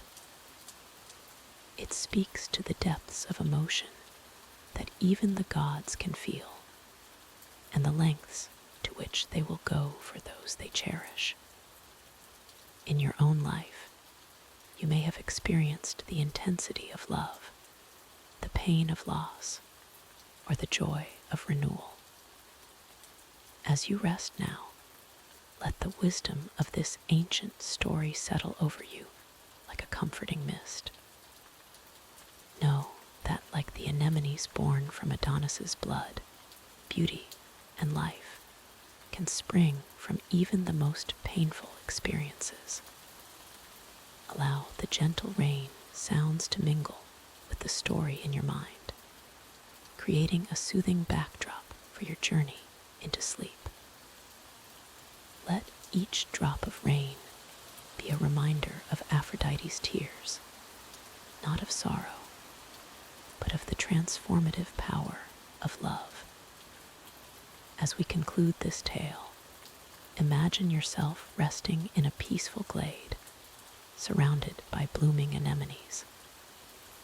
The soft petals brush against your skin, and the sweet scent fills the air. Above you, the stars twinkle like the tears of Aphrodite, watching over you as you drift into a deep, restful sleep. Remember, like Adonis returning each spring, you too will awaken refreshed and renewed. But for now, let yourself sink into the embrace of sleep, carried on the gentle currents of myth and dream. Good night, and may your slumber be as peaceful as the fields of Elysium. In the realm of the gods, where power and passion intertwine, there exists a figure both feared and revered. Ares, the god of war, embodies the raw, unbridled force of conflict. His story is one of strength and strife, of glory and devastation. As we delve into the tale of this formidable deity, allow the steady rhythm of the rain to wash away your cares, carrying you deeper into a state of tranquil relaxation. Ares, son of Zeus and Hera, was born into the pantheon of Olympian gods.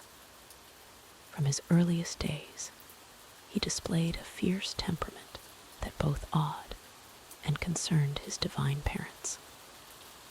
Unlike his siblings, who found joy in creation or wisdom, Ares reveled in the clash of arms and the heat of battle.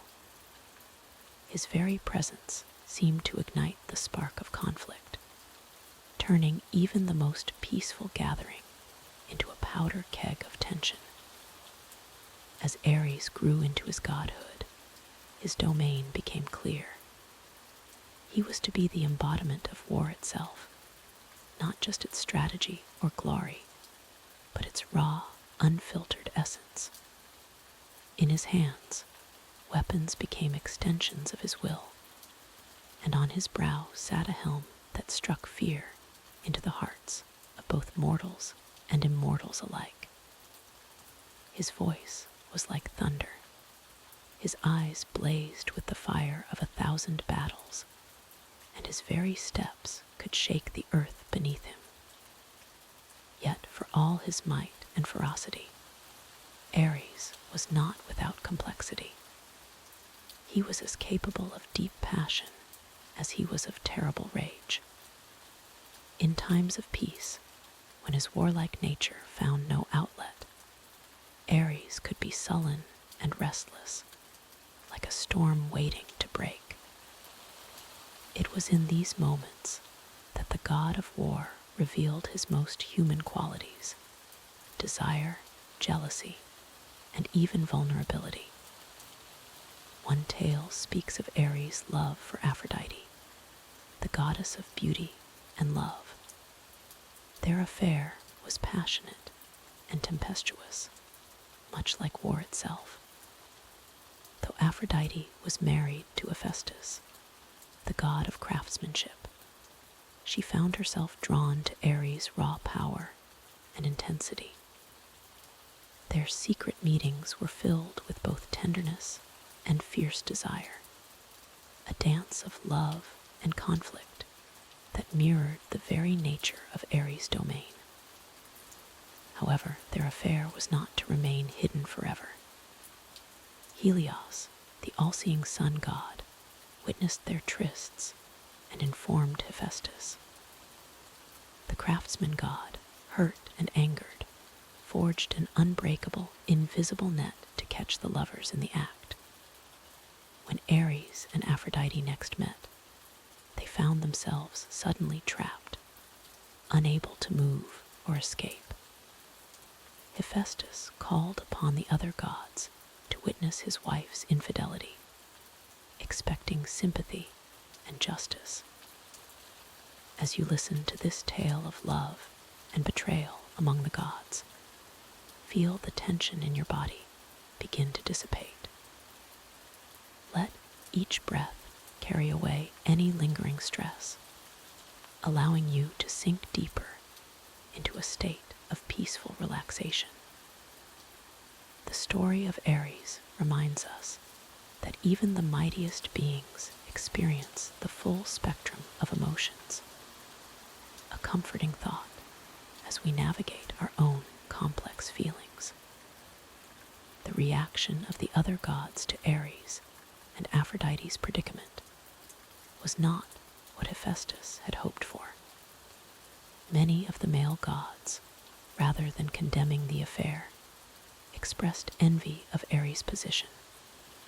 They joked and made light of the situation, their laughter echoing through the halls of Olympus.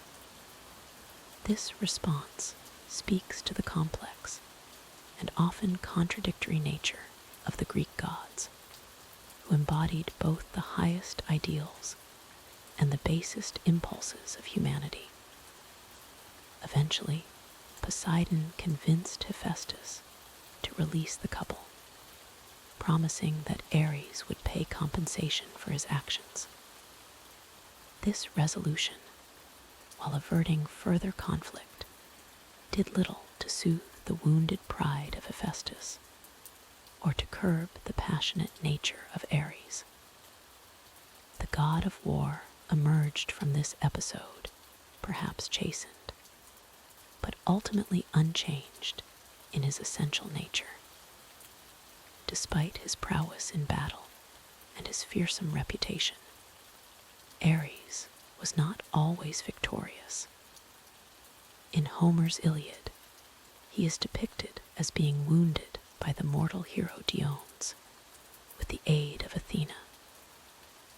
This moment of vulnerability for the god of war serves as a powerful reminder that even the mightiest can fall, and that the chaos of battle does not discriminate between god and mortal. As you continue to relax, imagine the weight of Ares' armor, the burden of constant conflict. Now, feel that weight lifting from your own shoulders. Let go of any battles you may be fighting in your mind, allowing a sense of peace to wash over you like a soothing balm. Ares' role in Greek mythology is complex and often contradictory. While he embodied the valor and glory of warfare, he was also associated with its brutality and senseless violence. The ancient Greeks both honored and feared him, recognizing the necessity of his domain while also dreading its consequences. In many ways, Ares represented the dual nature of conflict itself, its potential for both heroism and horror. One of the most famous myths involving Ares tells of his children with Aphrodite, Phobos and Deimos, the personifications of fear and terror. These twin gods often accompanied their father into battle, spreading panic among the ranks of his enemies. This association of war with fear and terror speaks to the psychological impact of conflict, a reminder that the scars of war are not always visible. As we delve deeper into the story of Ares, allow the steady rhythm of the rain to synchronize with your breathing. With each inhale, draw in the strength and passion that Ares embodies. With each exhale, release any tension or conflict within you, letting it dissolve into the peaceful night. Despite his fearsome nature, Ares was not without his own fears and vulnerabilities. In one myth, he was trapped by two giants, Attis and Ephialtes, who imprisoned him in a bronze jar for 13 months. It was only through the intervention of Hermes that Ares was finally freed.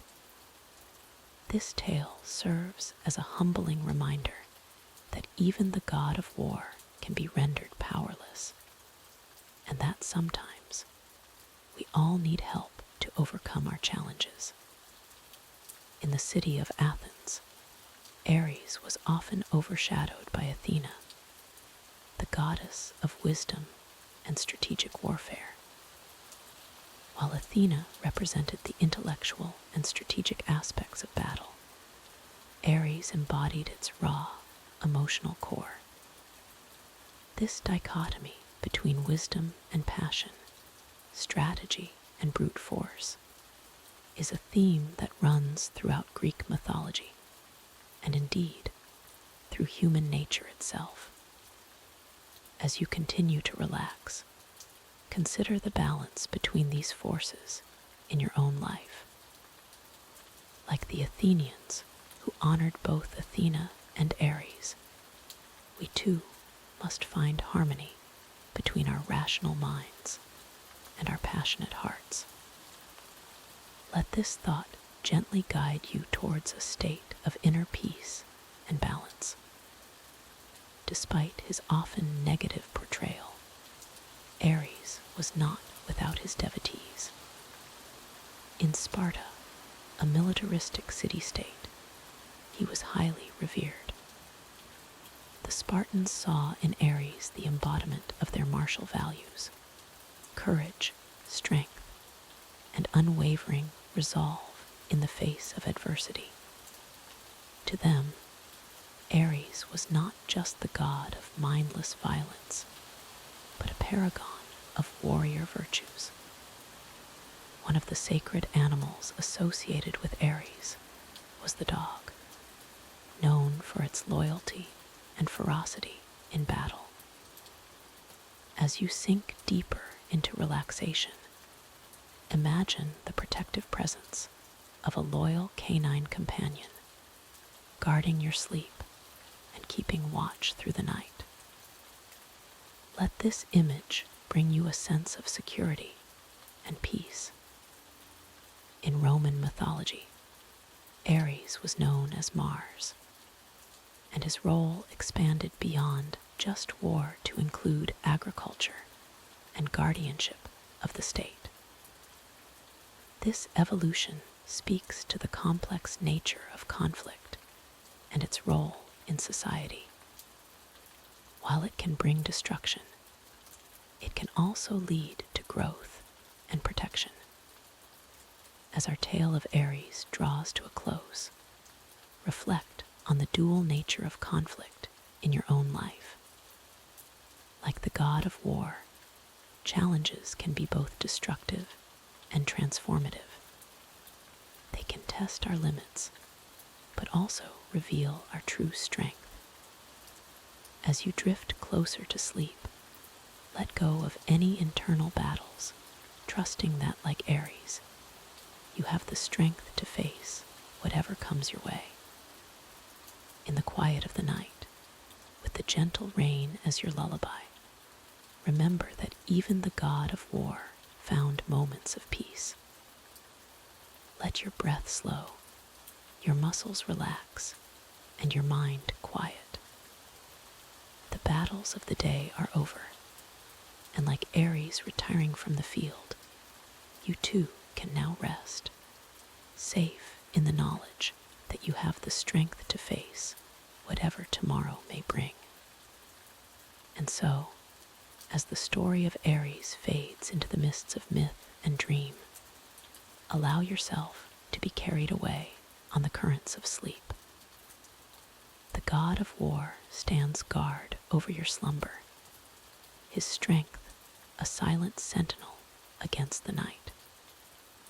Rest now and dream of peace, for in sleep, even the mightiest warriors find their respite.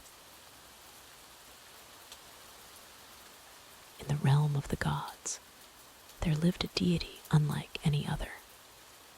Hephaestus, the god of fire and metalworking, was not known for his physical beauty or grace. but for the unparalleled skill of his hands and the brilliance of his mind. Born to Zeus and Hera, Hephaestus' story is one of resilience, creativity, and the transformative power of art. Legend has it that when Hephaestus was born, he was so small and frail that his mother, Hera, was ashamed. In a moment of cruel judgment, she cast him from Mount Olympus, sending him plummeting into the vast sea below. For 9 days and 9 nights, Hephaestus fell through the sky, finally landing in the arms of Thetis, a sea nymph, and Eurynome, daughter of Oceanus. These kind-hearted goddesses took pity on the infant god and raised him as their own in a secret cave beneath the ocean. It was here, in the depths of the sea, that Hephaestus discovered his true calling. The young god spent his days exploring the underwater caverns, collecting bits of metal, shells, and precious stones that had sunk to the ocean floor. As you listen to this tale, imagine yourself in that underwater cave, surrounded by the gentle lapping of waves. Feel the coolness of the water around you, soothing and calming. Let the rhythm of the ocean's heartbeat slow your own, guiding you into a state of deep relaxation. In his underwater workshop, Hephaestus began to create. His fingers, though clumsy on land, moved with surprising grace and dexterity as he worked with metal and fire. He forged delicate necklaces of pearls and coral, crafted intricate brooches from gold and silver, and shaped beautiful goblets from shimmering shells. The sea nymphs marveled at his creations, each piece more beautiful than the last. Word of the young god's talent began to spread, carried by the currents to the farthest corners of the ocean. Eventually, tales of his extraordinary craftsmanship reached the ears of the Olympian gods themselves. As you picture Hephaestus in his underwater forge, let the warmth of his creative fire wash over you. Feel it melting away any tension in your body, just as it melts the metal in his hands. Allow yourself to sink deeper into relaxation with each breath. One day, Thetis visited Olympus wearing a magnificent necklace crafted by Hephaestus. The goddess Hera, struck by its beauty, inquired about its origin. When she learned that it was the work of her long-lost son, she was filled with remorse for her past actions and a desire to make amends. Hera convinced Zeus to bring Hephaestus back to Olympus, offering him a place among the gods and his own workshop on the sacred mountain. Hephaestus, though hesitant at first, accepted the offer, eager to prove his worth and expand his craft. Upon his return to Olympus, Hephaestus set to work immediately. He built a grand workshop filled with roaring fires, massive anvils, and tools of unimaginable precision. The sound of his hammer striking metal rang out day and night, a constant reminder of his presence and his passion. As you envision Hephaestus at work in his Olympian forge, let the rhythmic sound of his hammer lull you into an even deeper state of relaxation. With each strike, feel yourself sinking further into comfort, your body becoming heavier and more at ease. Hephaestus' creations soon became legendary among gods and mortals alike. He forged Zeus' thunderbolts, weapons that could shake the very foundations of the earth. For Athena, he crafted a magnificent shield adorned with scenes of battle and victory. Ares received a chariot of gleaming bronze, swift and terrible in war. But perhaps his most famous creation was the golden throne he made for Hera. It was a masterpiece of metalwork, adorned with precious gems and intricate designs. However, this gift held a secret. When Hera sat upon it, hidden clasps sprang shut, trapping her in place. This act of revenge for his childhood rejection revealed the complexity of Hephaestus' character. He was not just a skilled craftsman, but a god with deep emotions and a long memory. Yet, even in his anger, his artistry shone through, for the throne was as beautiful as it was cunning. As we reflect on Hephaestus' story, consider how often in life our greatest strengths can arise from our deepest wounds. Like the god of fire and forge, we too can transform our pain into beauty, our challenges into creations that inspire and amaze. Let Hephaestus' tale remind you that true strength often lies not in physical might, but in the power of creativity and perseverance. As you continue to relax, imagine that with each breath, you are forging your own inner strength, just as Hephaestus shaped metal with his hammer and fire. Among Hephaestus' many wondrous creations were the automatons, mechanical beings of bronze and gold that could move and think on their own.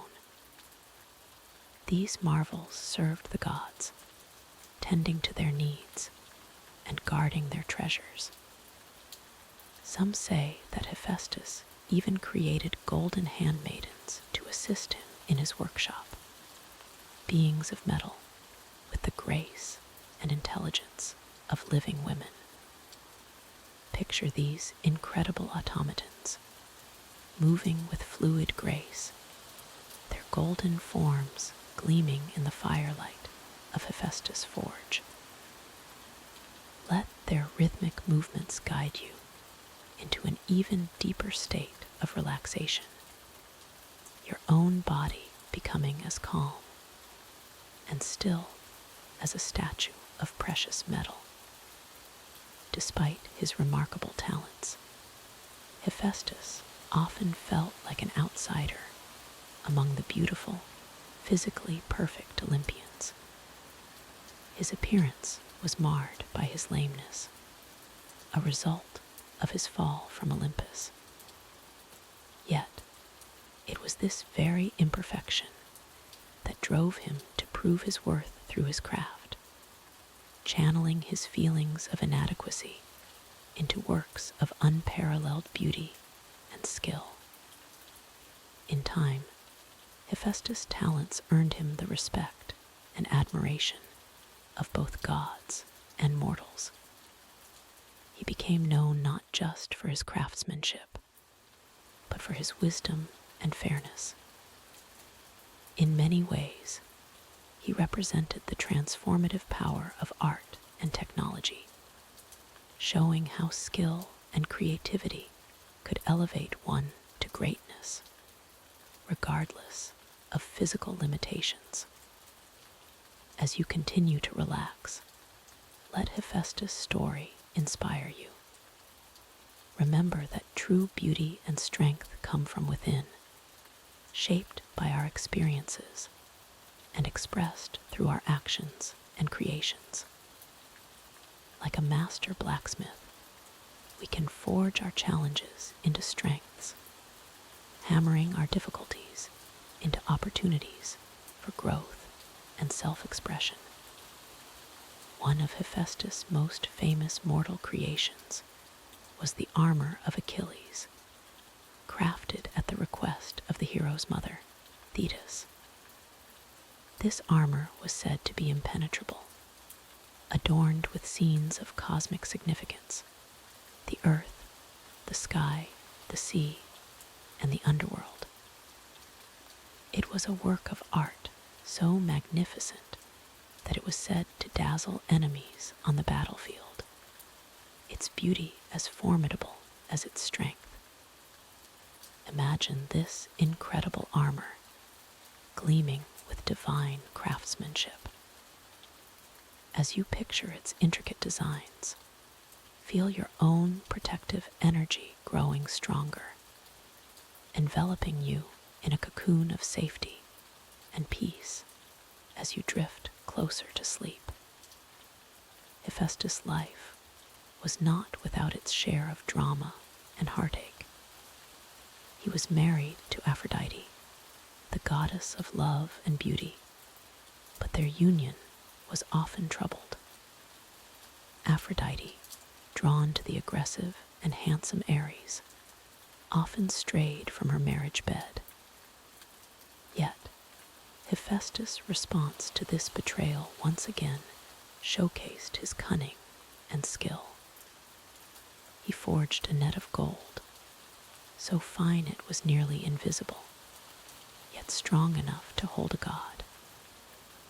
With this, he caught Aphrodite and Ares in their tryst, exposing their affair to the other Olympians. This tale reminds us that even gods grapple with feelings of jealousy and betrayal, their divine status not exempting them from the complexities of love and relationships.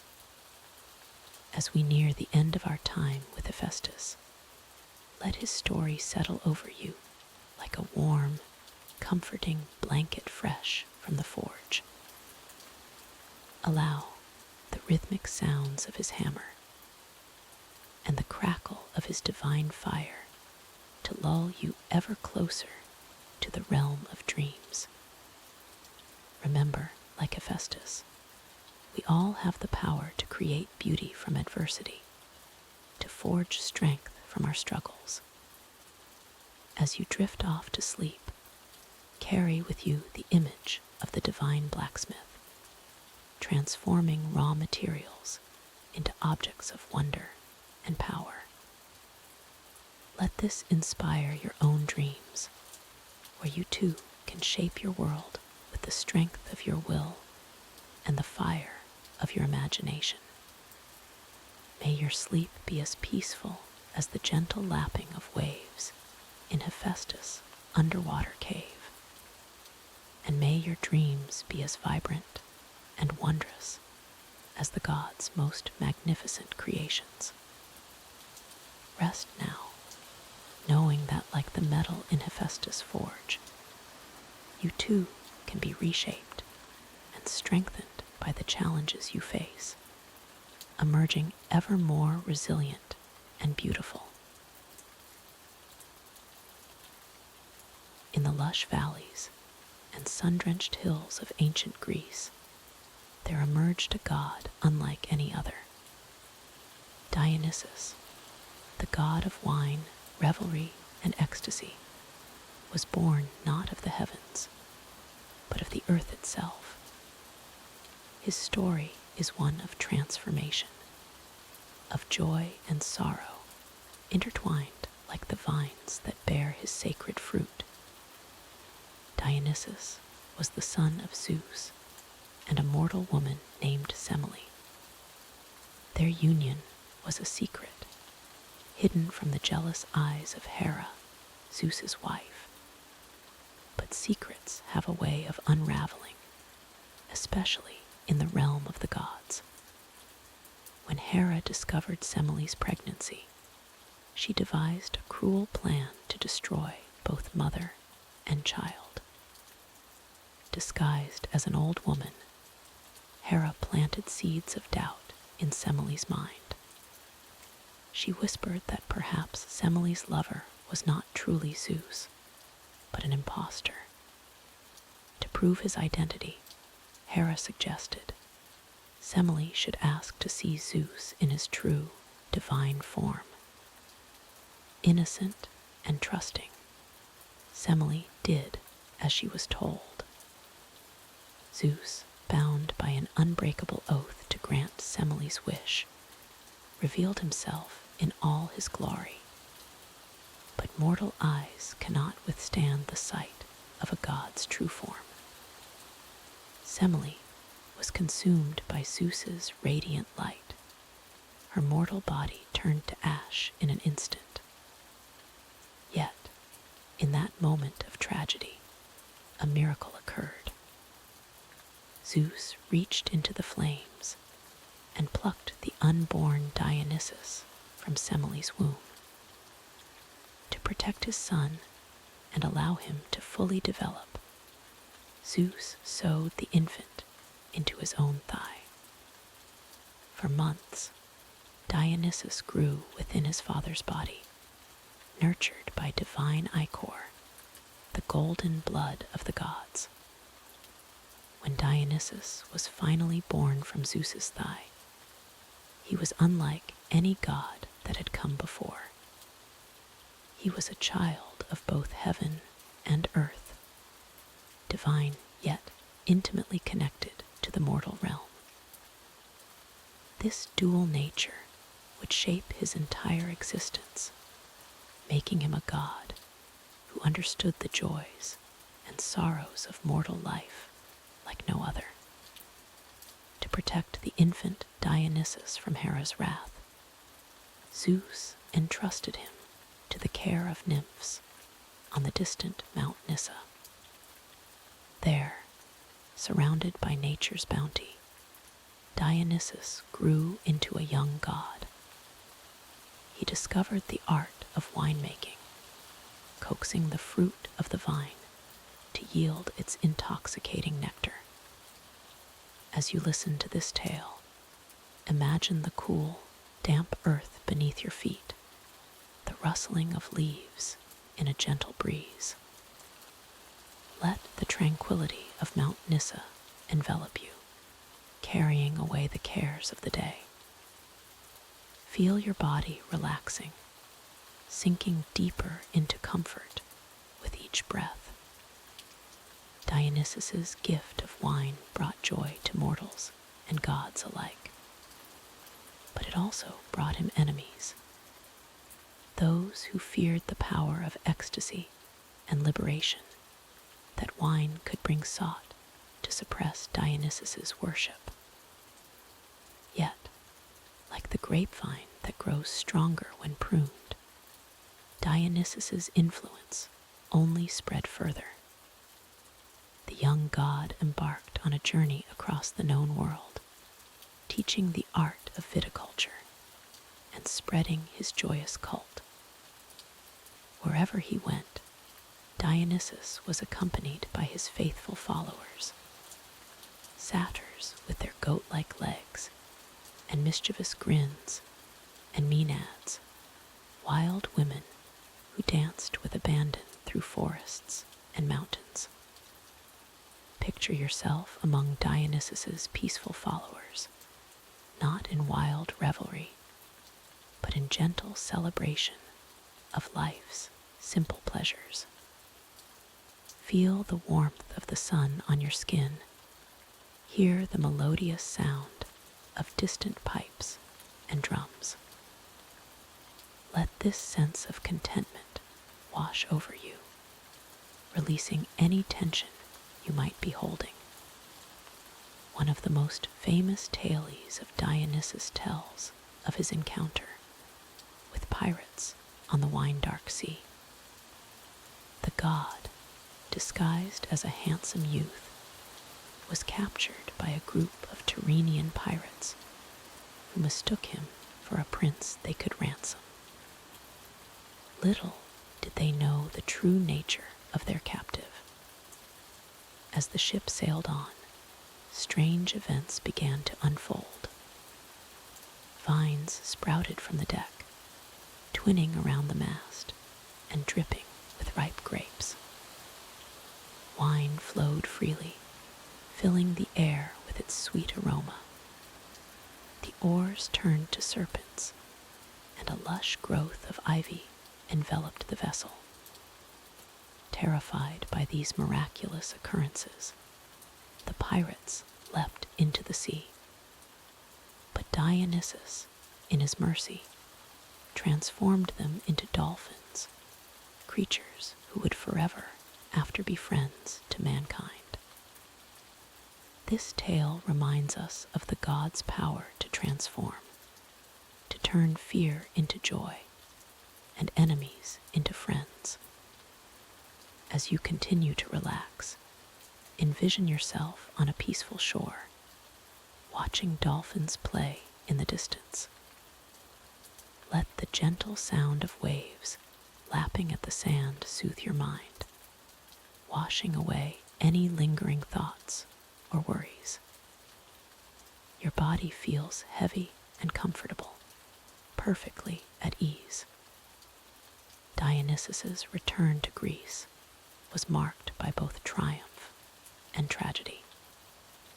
In Thebes, his own cousin, King Pentheus, refused to acknowledge Dionysus's divinity.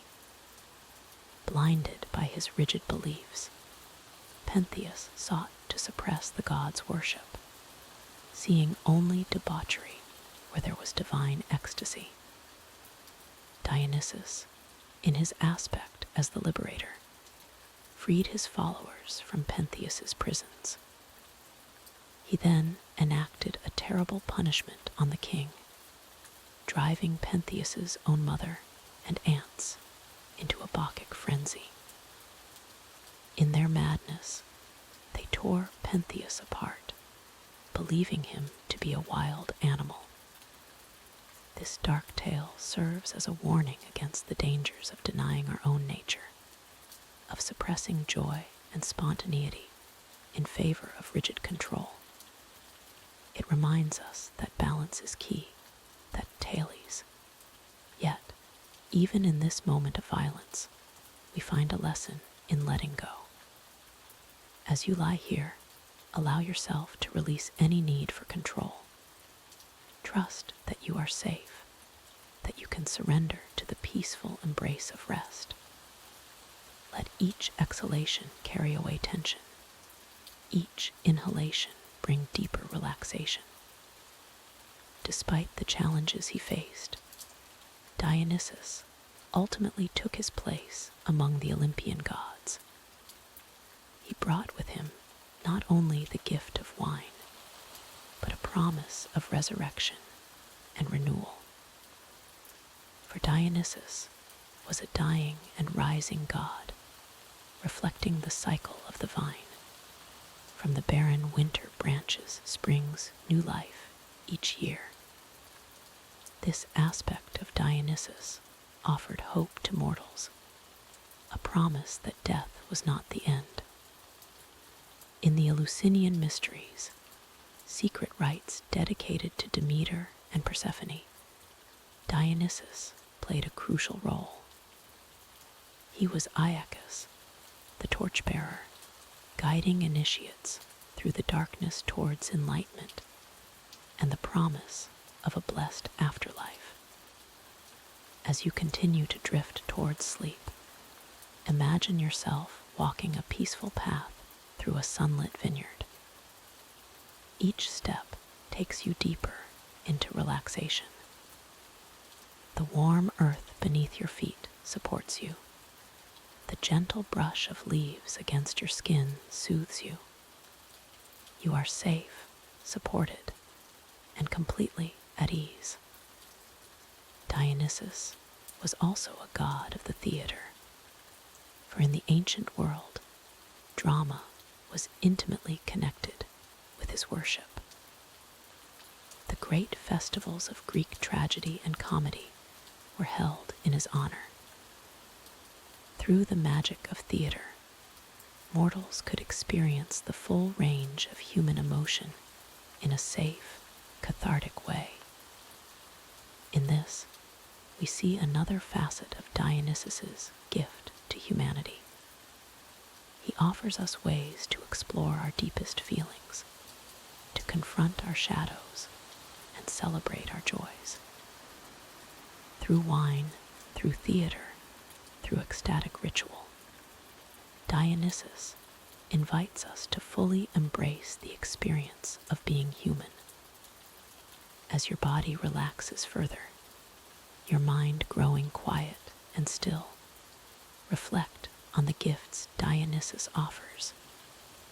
The ability to find joy in simple pleasures, the courage to be authentic, to express your true self, the wisdom to know when to let go and when to hold on. These gifts are always within you, waiting to be embraced.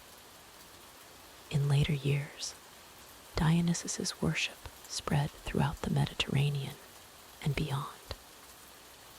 He was associated with other gods of vegetation and renewal, Osiris in Egypt, Bacchus in Rome.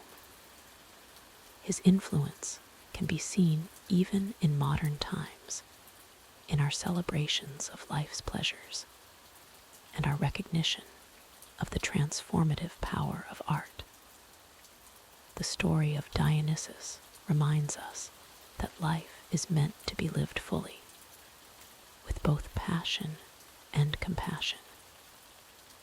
It teaches us that it shows us that even in our most human moments, in our joys and sorrows, our triumphs and tragedies, we touch the divine. As you hover on the edge of sleep, let Dionysus's lessons settle gently into your subconscious. Embrace the peace of this moment, the perfect balance between wakefulness and dreams. Like a leaf floating on a tranquil stream, allow yourself to be carried effortlessly towards deep, restful slumber. May your dreams be sweet, filled with the gentle wisdom of Dionysus. May you wake renewed, ready to experience life's pleasures with an open heart and a joyful spirit. Sleep now, safe in the knowledge that the cycle of renewal is always at work, bringing fresh opportunities with each new day. In the annals of Greek mythology, few heroes stand as tall as Heracles, the son of Zeus. His legendary 12 labors have inspired generations, and tonight we delve into one of his most famous feats, the slaying of the Nemean lion. As you listen, allow the gentle patter of rain to lull you into a state of peaceful relaxation. Our tale begins in the region of Nemea, a land gripped by fear. The Nemean lion, a monstrous beast with an impenetrable hide, had been terrorizing the countryside. Its roars echoed through the valleys, sending shivers down the spines of all who heard them. The people of Nemea lived in constant dread, their lives overshadowed by the presence of this fearsome creature. Heracles, known for his incredible strength and bravery, was tasked with defeating this seemingly invincible beast as the first of his 12 labors. As he journeyed towards Nemea, the hero's mind was filled with determination. He knew that this task would test him like never before, but he was ready to face whatever challenges lay ahead. As you listen to Heracles' journey, imagine yourself walking alongside him. Feel the cool breeze on your skin. Hear the crunch of leaves beneath your feet. With each step, let let the tension in your body melt away, just as Heracles let his worries fade, focusing only on the task at hand. Upon reaching Nemea, Heracles began his search for the lion. The landscape was eerily quiet, as if nature itself held its breath in anticipation of the coming confrontation. Heracles moved cautiously through the terrain, his senses alert for any sign of the beast. As night fell, Heracles heard a low growl echoing through the darkness. His heart raced, but he remained calm, knowing that this was the moment he had been preparing for. Slowly, he made his way towards the source of the sound, his muscles tense and ready for action. Suddenly, the Nemean lion burst from the shadows, its massive form illuminated by the moonlight. Its golden fur gleamed, and its eyes blazed with an otherworldly fire. Heracles stood his ground, facing the beast with unwavering courage. As you picture this scene, let the tension in your own body release. Breathe deeply and slowly, allowing each exhale to carry away any stress or worry. Just as Heracles faced his challenge with calm determination, so too can you face your own challenges with inner peace. The battle that ensued was fierce and long. Heracles soon realized that his weapons were useless against the lion's impenetrable hide. Every arrow he shot bounced harmlessly off the beast's fur, and his sword could not pierce its skin. The hero knew he had to think creatively to overcome this seemingly impossible task. In that moment of realization, Heracles demonstrated not just physical strength, but also the power of adaptability and quick thinking. He decided to rely on his greatest asset, his own incredible strength. Casting aside his weapons, Heracles approached the lion with his bare hands. As you continue to relax, consider how Heracles' approach mirrors life's challenges. Sometimes, the tools we think we need may prove ineffective, and we must rely on our inner strengths to overcome obstacles. Let this thought bring you comfort as you sink deeper into relaxation. With a mighty leap, Heracles grappled with the Nemean lion. The two titans of strength wrestled fiercely, their struggle shaking the very ground beneath them.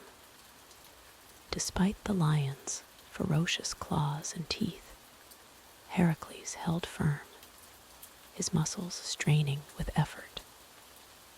Finally, using all his might, Heracles managed to wrap his powerful arms around the lion's neck.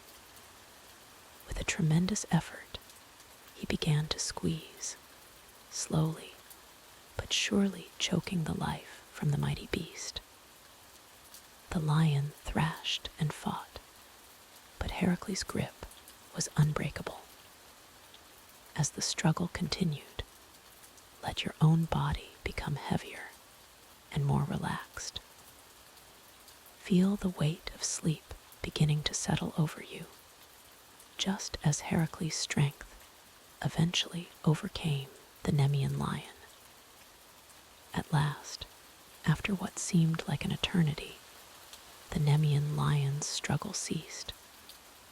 Heracles had accomplished the impossible. He had defeated the invincible beast with nothing but his bare hands. Exhausted but triumphant, the hero stood over his fallen foe, having completed the first of his legendary labors. But Heracles' clever thinking didn't end with the lion's defeat. Realizing the value of the beast's impenetrable hide, he decided to use the lion's own claws to skin it. This ingenious solution provided Heracles with an invulnerable armor that would serve him well in his future labors.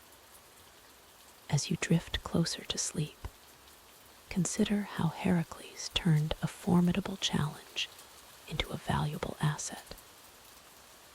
In our own lives, we too can find strength and protection from the very challenges we overcome. With the Nemean lion defeated, peace returned to the region. The people of Nemea celebrated Heracles as a great hero, their fear replaced by joy and gratitude. Heracles, wearing the lion's hide as a cloak, set off to face his next labor, his legend growing with each step. This tale of Heracles and the Nemean lion teaches us valuable lessons about courage, adaptability, and inner strength. When faced with seemingly insurmountable challenges, we must be willing to adapt our approach and rely on our innate abilities. As you lie here, feeling the weight of sleep upon you, remember that like Heracles, you possess inner strength and resilience. Whatever challenges you may face in your waking life, know that you have the power within you to overcome them. Let the sound of the rain outside blend with the echoes of this ancient tale. Allow the rhythm to carry you gently towards sleep, your mind filled with images of heroic deeds and timeless wisdom.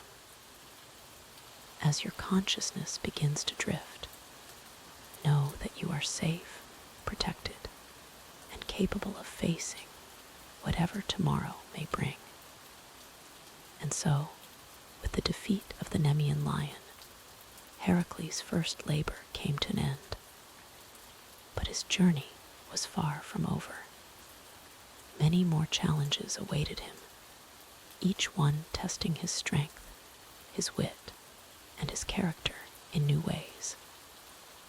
As you slip into slumber, perhaps you'll dream of Heracles' next great adventure, or of your own heroic journey through life. Rest now, knowing that, like the ancient heroes of myth, you too have the strength to face life's challenges. Let sleep embrace you, carrying you to realms of peace and rejuvenation. Good night, and may your dreams be filled with the courage and wisdom of the legendary Heracles. In the dark marshes of Lerna, a fearsome creature lurked, its very presence enough to strike terror into the hearts of mortals and gods alike. This was the domain of the Hydra, a monstrous serpent with multiple heads, each one capable of dealing death with a single bite. As we delve into this tale of heroism and strategy, allow the gentle patter of rain to lull you into a state of deep relaxation. The Hydra was no ordinary beast. Its scaly body was as thick as an ancient oak, and where one head should have been, many writhed and hissed. Some say it had 9 heads, others claim it possessed 100. But all agreed on one terrifying fact. For each head cut off, 2 more would grow in its place. The creature's breath was so venomous that even to walk in its tracks meant certain death. As you listen, imagine the misty swamps of Lerna. Feel the damp air on your skin. Hear the soft squelch of mud underfoot. Let the atmosphere of this mythical place envelop you, drawing you deeper into a state of peaceful contemplation. It was into this perilous landscape that Heracles, the mighty son of Zeus, ventured. Known for his incredible strength and courage, Heracles had already faced many challenges. But the Hydra would prove to be one of his most formidable foes. This task was the second of his famous 12 labors, trials set upon him by King Eurystheus as penance for a terrible deed. As Heracles approached the Hydra's lair, the air grew thick with a noxious mist. The hero's muscles tensed, his senses alert to every sound and movement. In one hand, he clutched his trusty club, in the other, a gleaming sword. With each step, he sank slightly into the boggy ground, the earth seeming to pull at him, as if warning him to turn back. But Heracles pressed on, his determination unwavering. As you picture this scene, allow yourself to sink deeper into relaxation. Let the tension in your own muscles melt away, just as the mists of Lerna part in our story. Suddenly, the Hydra emerged from its den. Its multiple heads weaved through the air like a grotesque dance, eyes glowing with malevolence. Heracles, for all his bravery, felt a chill run down his spine. But he steeled himself, raising his weapons as the monster lunged forward. The battle that ensued was like nothing the world had ever seen. Heracles swung his club, crushing one of the Hydra's heads. But to his horror, where one head fell, 2 more sprouted in its place. He struck again and again, but with each blow, the Hydra only grew stronger, its heads multiplying at an alarming rate. As you envision this epic struggle, remember that like Heracles, we all face challenges that seem insurmountable. Let this story remind you that even in your darkest moments, Titan Thales, Heracles soon realized that brute force alone would not win this battle.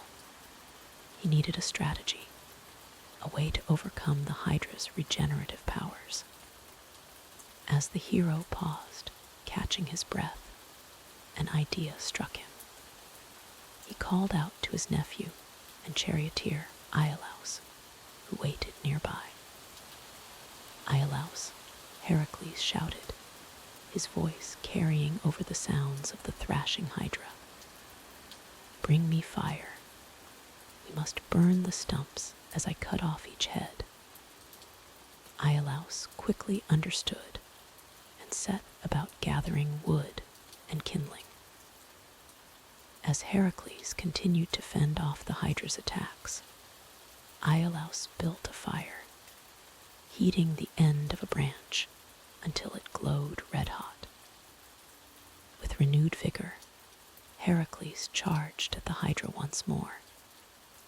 This time, as he severed each head with his sword, Iolaus was right behind him, cauterizing the wound with the burning brand. The strategy worked perfectly. Without the ability to regenerate, the Hydra's heads began to diminish one by one. As you listen, let the rhythm of this coordinated effort soothe you. Imagine the flickering firelight, the hiss of burning flesh, the determined expressions on the faces of Heracles and Iolaus. Allow these vivid images to fill your mind, pushing away any lingering thoughts or worries of your own day. The battle raged on, Heracles striking and Iolaus burning, until at last only one head remained. But this was the Hydra's immortal head, and it would not be defeated so easily. Heracles, summoning all his legendary strength, grasped this final head and tore it from the Hydra's body with his bare hands. As the lifeless body of the Hydra sank into the swamp, Heracles buried the immortal head under a heavy rock, ensuring it could never rise to threaten the world again. The hero then dipped his arrows in the Hydra's poisonous blood, creating weapons of unparalleled deadliness that would serve him in future battles. With the Hydra defeated, a sense of peace settled over the marshes of Lerna. The noxious mists dissipated, and the land began to heal. As you imagine this transformation, allow a similar sense of peace to wash over you. Feel the tension leaving your body, your mind becoming calm and still. The tale of Heracles and the Hydra teaches us valuable lessons. It shows us that sometimes the challenges we face cannot be overcome through strength alone. We must be willing to adapt, to think creatively, and to accept help from others. Heracles, for all his might, needed Iolaus to achieve victory. As you drift closer to sleep, reflect on the times in your own life when you faced seemingly insurmountable odds. Remember that, like Heracles, you have the power to overcome them. Sometimes, the solution may not be obvious at first, but with perseverance and ingenuity, you can triumph over any obstacle. The story also reminds us of the importance of teamwork. Heracles and Iolaus worked in perfect harmony, each playing a crucial role in defeating the Hydra. In your own life, don't be afraid to reach out to others when you need support. Sometimes, the combined efforts of a team can accomplish what seems impossible for an individual. As our tale comes to a close, picture once more the peaceful marshes of Lerna, now free from the terror of the Hydra.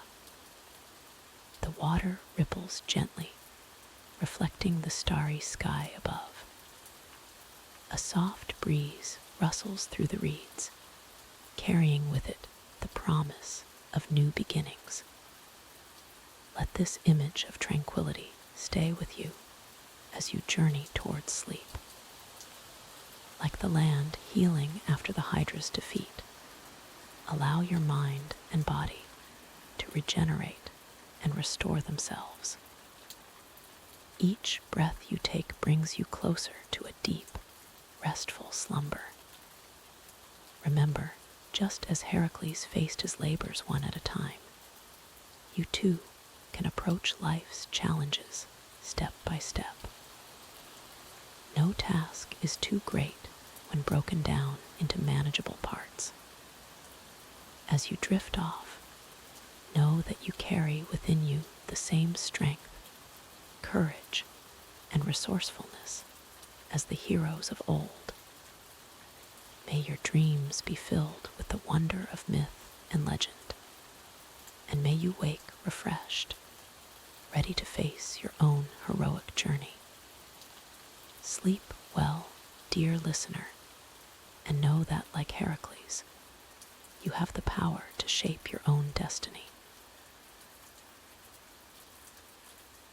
In the annals of Greek mythology, few tales are as captivating as that of Perseus and Medusa. As you settle in, allow the gentle patter of rain to wash away your cares, and let us journey to a time of heroes and monsters. Perseus was born to a mortal mother, Danae, and the king of the gods, Zeus. From the moment of his birth, Perseus was destined for greatness, though the path before him would be fraught with danger and challenge. As a young man, Perseus found himself faced with an impossible task. The king of Seriphos, Polydectes, desired to marry Perseus's mother. To rid himself of Perseus, Polydectes demanded that the young hero bring him the head of Medusa, the most fearsome of the Gorgon sisters. Medusa was once a beautiful maiden, with flowing golden locks that caught the eye of Poseidon. Their union in Athena's temple angered the goddess, who punished Medusa by transforming her hair into writhing snakes and cursing her gaze to turn any living creature to stone.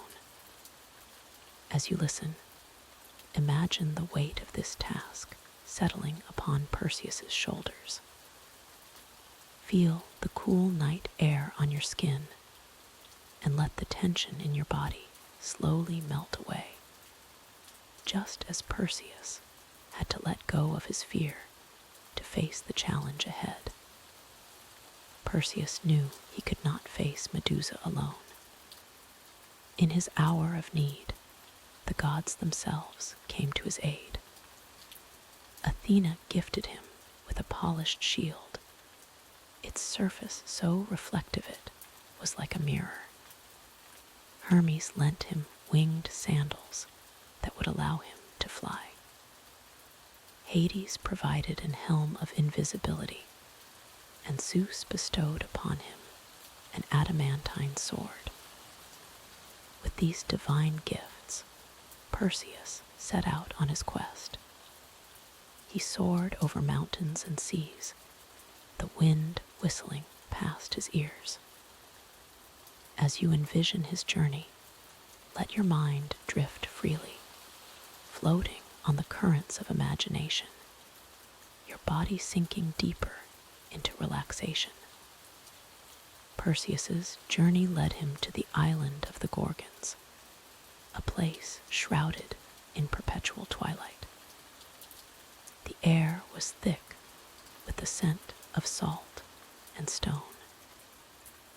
As you breathe deeply, allow the tension to leave your body with each exhale, just as Perseus had to remain calm in the face of danger. Using the reflection in his polished shield, Perseus navigated the treacherous landscape. He could hear the hissing of Medusa's serpentine hair, a sound that might have turned a lesser hero to stone from fear alone. But Perseus pressed on, his heart steady, his resolve unshaken. As you lie here, feel the steadiness of your own heartbeat. Let it be a rhythm that guides you towards tranquility, just as it guided Perseus through the darkness. At last, Perseus caught sight of Medusa's reflection in his shield. Her face was a mask of anguish and rage, her eyes glowing with an unearthly light. The snakes upon her head writhed and snapped, each one a testament to her cursed existence. With a single, swift stroke of his adamantine sword, Perseus severed Medusa's head. As it fell, something miraculous occurred. From the blood of Medusa sprang Pegasus, the winged horse, and Chrysaor, a giant wielding a golden sword. In this moment of victory, let yourself feel a sense of accomplishment wash over you. Release any lingering tension, allowing it to flow away like water over smooth stones. Perseus carefully wrapped Medusa's head in a cloth, for even in death, her gaze retained its petrifying power. As he prepared for his journey home, he reflected on the nature of his quest. Medusa, once beautiful, had been transformed by the cruelty of the gods. In defeating her, Perseus had not only completed his task, but had perhaps granted her a form of release. As you continue to relax, consider how sometimes our greatest challenges can lead to unexpected outcomes. Just as Medusa's defeat led to the birth of wondrous creatures, our own struggles can give rise to new strengths and possibilities. Perseus's return journey was not without its own adventures. As he flew over Ethiopia, he spotted the beautiful Princess Andromeda chained to a rock, a sacrifice to appease a sea monster sent by Poseidon. Without hesitation, Perseus swooped down to rescue her. Using Medusa's head, Perseus turned the sea monster to stone, saving Andromeda and winning her hand in marriage. This act of heroism would cement Perseus's legacy as one of the greatest heroes in Greek mythology. As our tale draws to a close, let the sound of the rain outside blend with the rhythm of your breath. Feel the weight of your body sinking deeper into restfulness, just as Perseus finally found peace after his long and arduous quest. Perseus's journey teaches us that with courage, divine assistance, and clever thinking, even the most formidable obstacles can be overcome. It reminds us that sometimes the very thing we fear most can become a powerful tool in our hands. As you drift towards sleep, carry with you the image of Perseus, flying home victorious, the weight of Medusa's head in his bag, a reminder of the challenges he had faced and conquered. Let this story be a lullaby, guiding you towards peaceful dreams of heroic deeds and wondrous transformations. Remember, like Perseus, you too have the strength within you to face your own challenges. As you sleep, may you find the courage and wisdom to turn obstacles into opportunities, and may your dreams be filled with the wonder of myth and the peace of a hero's well-earned rest. In the annals of Greek mythology, few tales are as captivating as that of Theseus and the Minotaur. This story of bravery, cunning, and the triumph of human ingenuity over monstrous terror has echoed through the ages, whispering to us of the power of determination and the strength of the human spirit. Our tale begins on the island of Crete, where King Minos ruled with an iron fist. Minos was a powerful king, blessed by the gods with wealth and influence. But with great power often comes great hubris, and Minos was no exception. Years before, Minos had prayed to Poseidon for a sign to prove his right to rule Crete. The sea god answered, sending a magnificent white bull from the depths of the ocean. Minos was meant to sacrifice this bull to honor Poseidon, But the king was so taken by its beauty that he decided to keep it for himself, sacrificing a lesser bull in its place. Poseidon, enraged by this deceit, sought a terrible vengeance. He cursed Minos' wife, Pasiphae, with an unnatural passion for the white bull. From this unholy union was born a creature of nightmare, half man, half bull. This was the Minotaur, a monster with the body of a man and the head of a bull, possessed of an insatiable hunger for human flesh.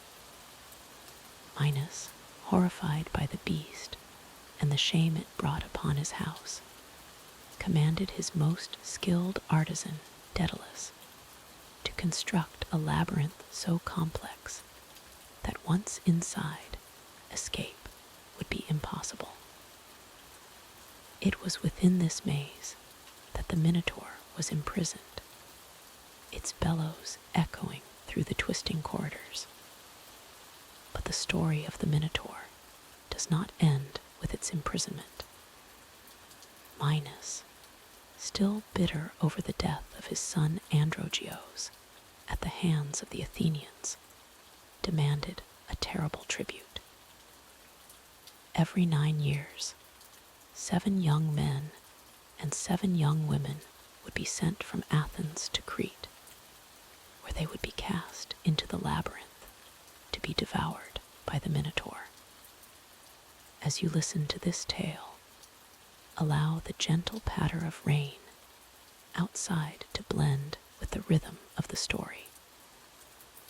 Let each drop be a step through the winding paths of the labyrinth, leading you deeper into relaxation. It was into this dire situation that our hero, Theseus, was born. The son of King Aegeus of Athens, Theseus grew to be a strong and courageous young man.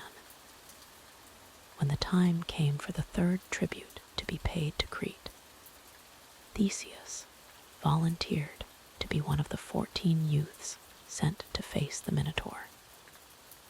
Imagine, if you will, the bravery it must have taken for Theseus to step forward, to willingly face a monster that had claimed so many lives before him. As you ponder this courage, feel your own anxieties and fears begin to fade away, replaced by a sense of calm determination. Before Theseus departed, his father, King Aegeus, gave him a set of white sails for his ship. He instructed Theseus to raise these white sails on his return journey if he had been successful in defeating the Minotaur. If he failed, the crew was to raise black sails, signaling his death.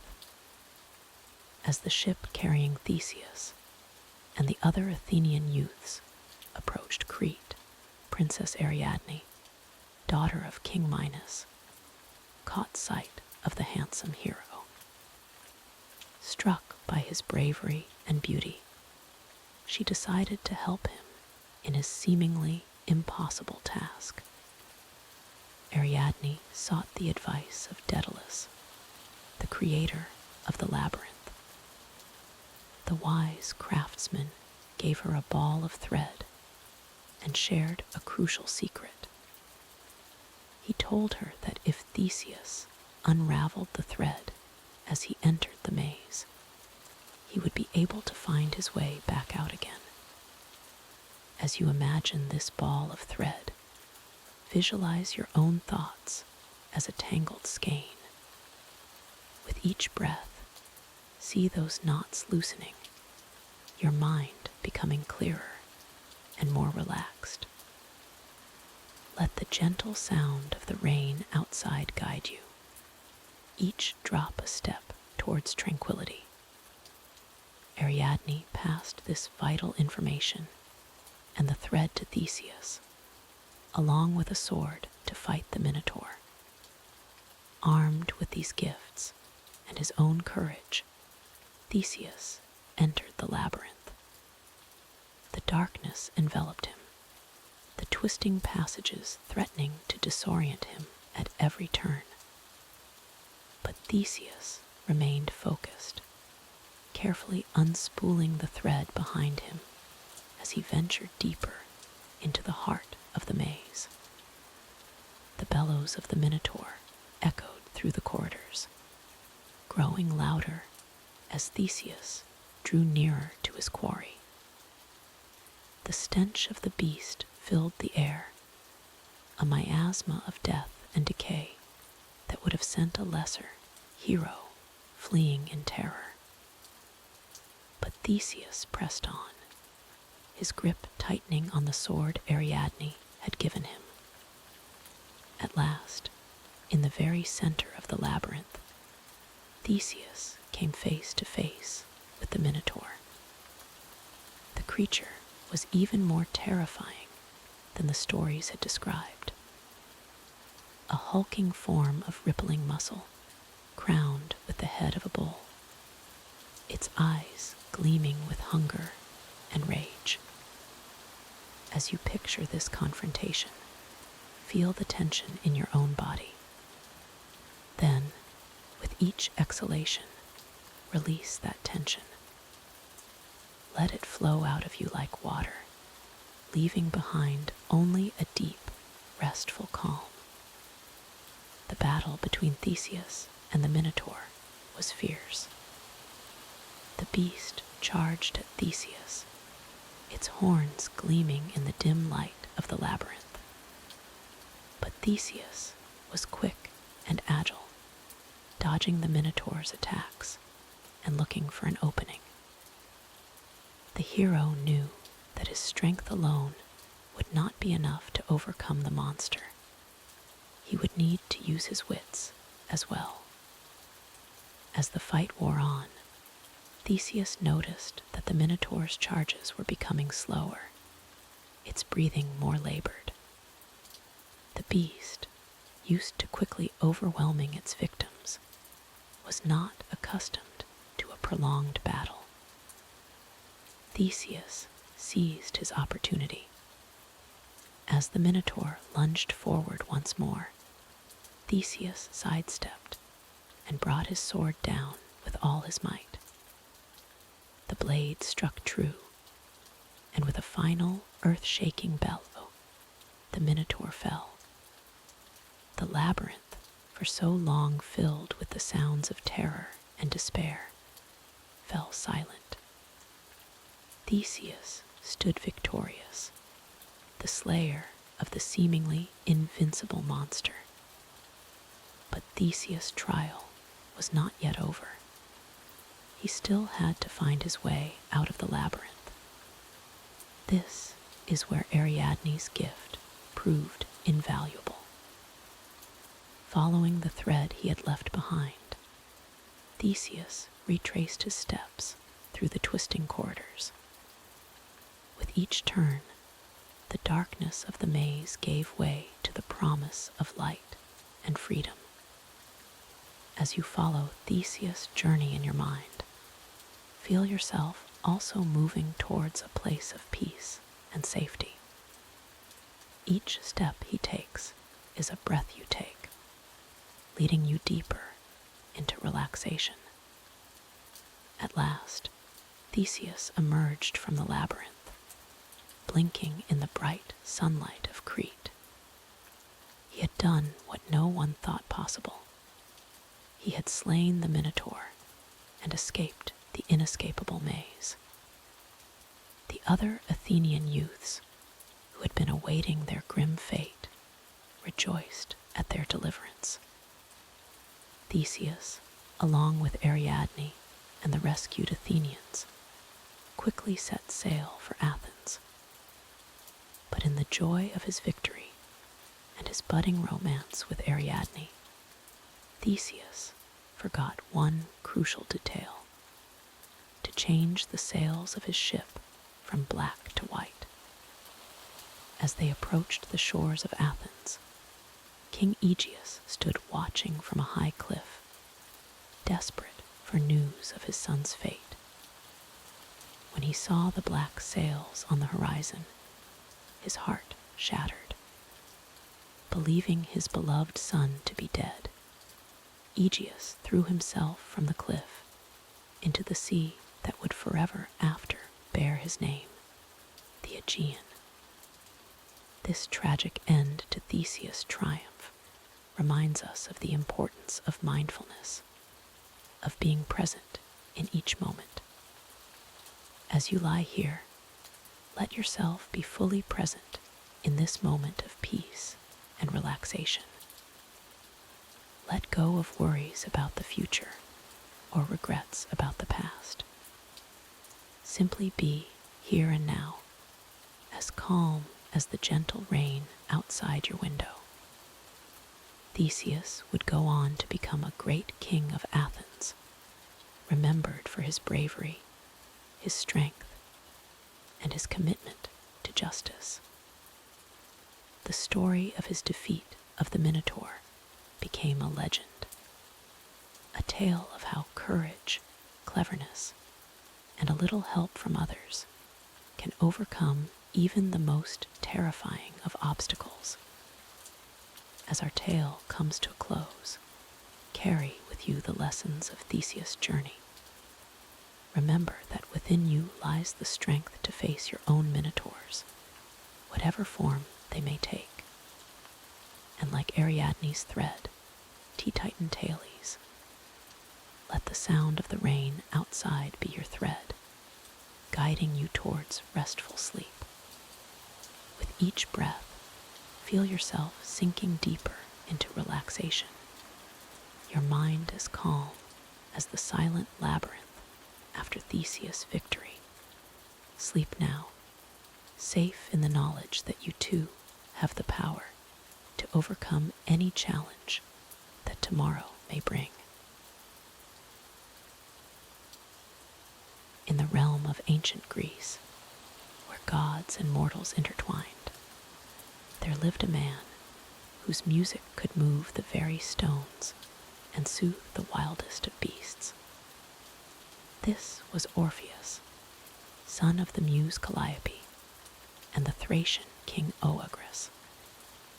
His lyre, gifted by Apollo himself, produced melodies so sweet that even the gods were enchanted.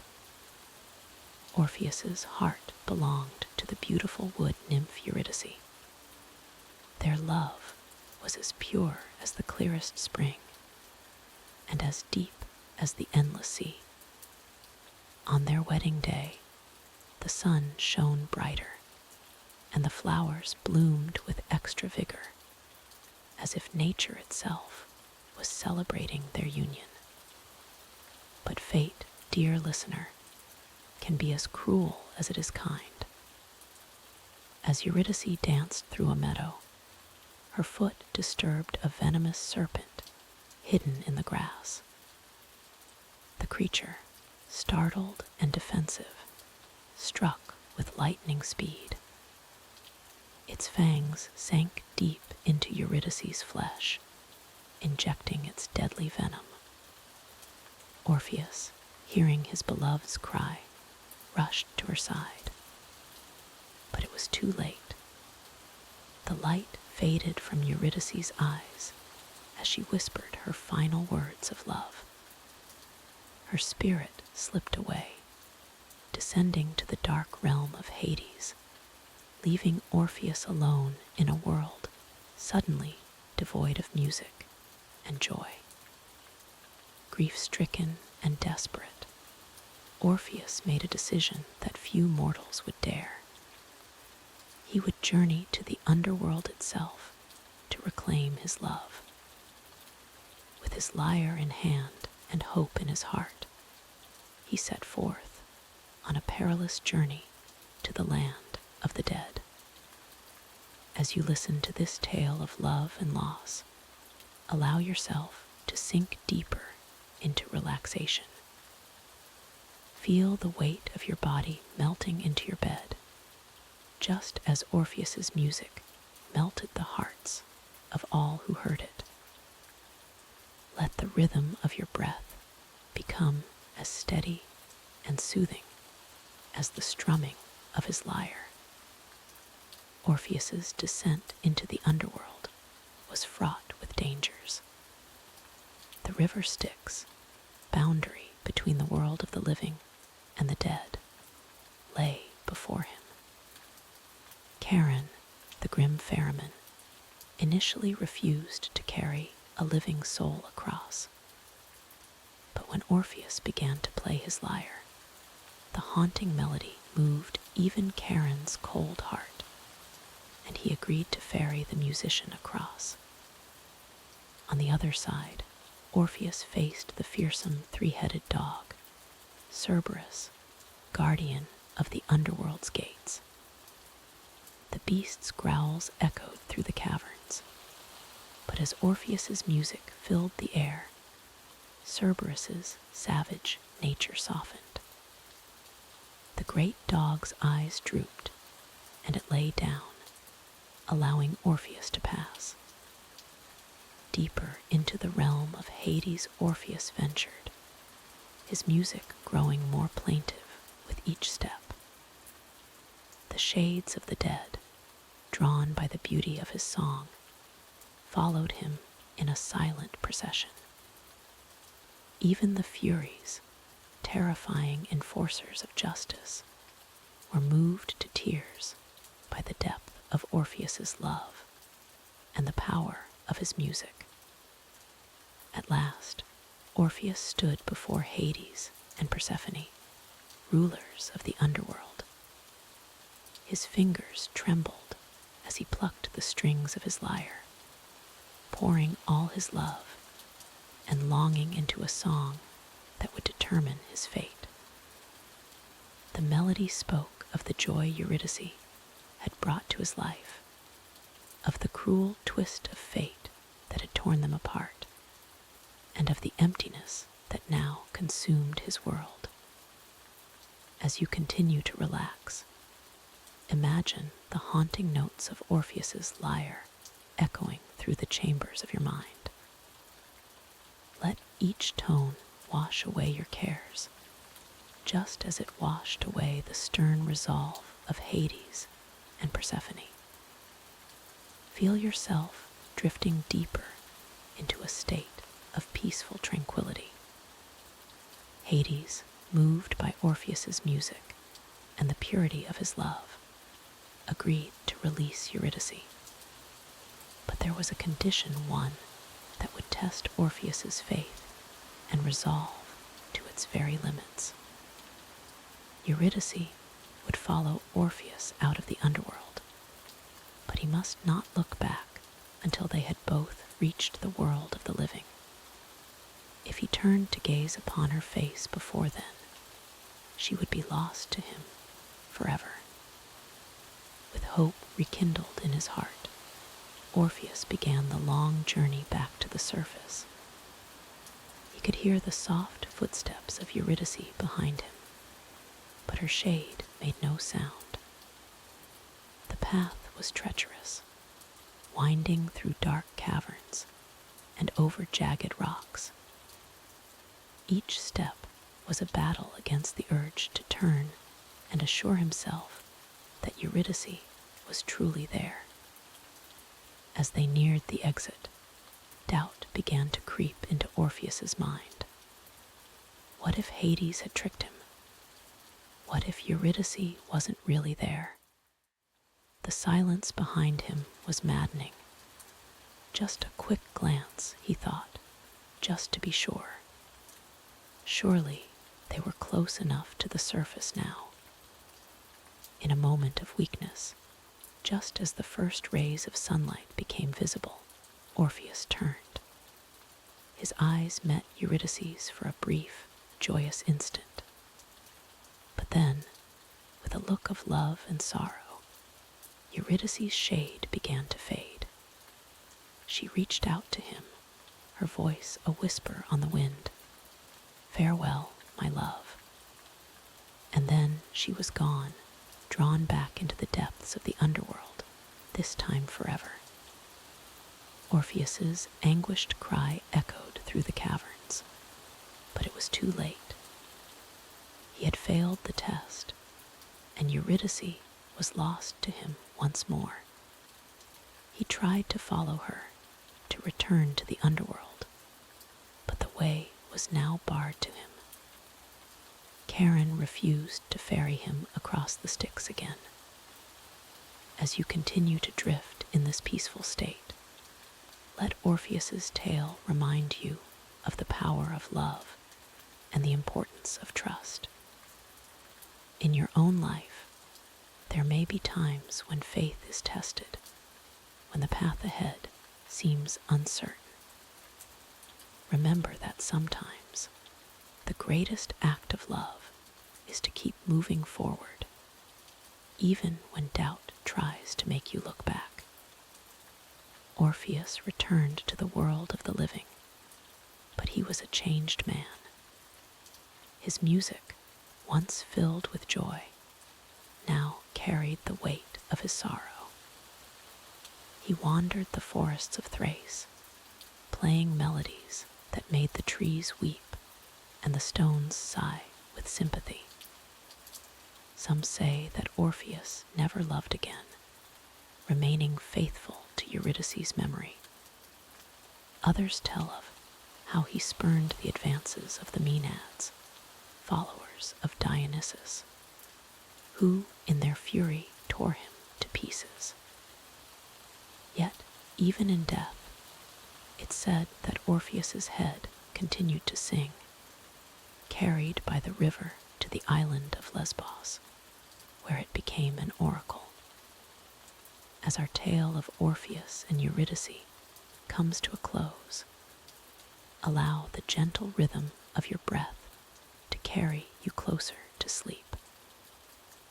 Like the soothing strains of Orpheus's lyre, let peace wash over you, carrying away the cares of the day. Remember, dear listener, that love, like music, has the power to transcend even the boundaries between life and death. It can move the hardest of hearts and bring light to the darkest of places. As you drift off to sleep, may your dreams be filled with the beauty of love's eternal melody. In the annals of Greek mythology, few tales are as poignant and cautionary as that of Daedalus and Icarus. This story of ambition, ingenuity, and the perils of hubris has echoed through the ages, offering timeless wisdom to those who listen. As you rest and allow your mind to drift, let us journey to ancient Crete, where our tale begins. Daedalus was a master craftsman, renowned throughout Greece for his unparalleled skill and creativity. His talents were so great that King Minos of Crete summoned him to the island to build a labyrinth, a maze so complex that none who entered could ever find their way out. This labyrinth was to house the Minotaur, a fearsome creature born of Minos' wife and a sacred bull. With his brilliant mind and steady hands, Daedalus constructed the labyrinth, a marvel of engineering that confounded all who beheld it. Its twisting corridors and deceptive dead ends were a testament to Daedalus' genius. But as you sink deeper into relaxation, imagine the weight of such a creation, the responsibility that comes with crafting something so intricate and dangerous. King Minos was pleased with Daedalus' work, but he was also a jealous and possessive ruler. Fearing that Daedalus might share the secrets of the labyrinth with others, Minos imprisoned the craftsman and his young son, Icarus, in a high tower overlooking the sea. As you listen, Picture the tower standing tall against the azure sky, waves crashing against the rocky shore below. Daedalus, ever resourceful, refused to accept their fate as prisoners. He began to observe the seabirds that soared past their window, studying the curve of their wings and the way they rode the air currents. An idea took shape in his mind, a daring plan for escape. Let the gentle sound of the rain outside soothe you as you envision Daedalus at work, gathering fallen feathers and fashioning them into wings. With wax from candles and thread from their bedding, Daedalus meticulously crafted 2 pairs of wings, one for himself and one for Icarus. Night after night, he worked tirelessly, binding the feathers together, shaping them to mimic the graceful arc of a bird's wing. As your body relaxes further, imagine the patience and precision required for such a delicate task. When the wings were complete, Daedalus turned to his son with both excitement and trepidation. He explained their means of escape, but he also issued a grave warning. "Icarus, my son," he said, his voice low and serious, "we will fly from this prison, but you must heed my words. Do not fly too low, lest the sea's spray dampen your wings and weigh you down. And do not fly too high, for the sun's heat will melt the wax that holds your wings together." Icarus listened to his father's words, his young face alight with the prospect of freedom. As you drift closer to sleep, picture the boy's eagerness, his impatience to take to the skis and leave their stone prison behind. Feel the anticipation building, like a gentle tide rising within you. The day of their escape dawned clear and bright. Daedalus secured the wings to Icarus' arms, checking and double-checking every binding. With a final embrace and a reminder of his warning, Daedalus led his son to the window's edge. Take a deep breath now, feeling the same mixture of fear and exhilaration that must have coursed through their veins. They leapt from the tower, their wings catching the air, lifting them high above the crashing waves. At first, they flew together, father and son reveling in their newfound freedom. The wind rushed past them, carrying the scent of salt and possibility. Let that sense of liberation wash over you, releasing any tension you might be holding. But Icarus, overcome by the thrill of flight, began to forget his father's warning. He swooped and soared, climbing higher and higher into the sky. Daedalus called out to him, his voice barely audible over the wind, but Icarus was lost in the joy of the moment.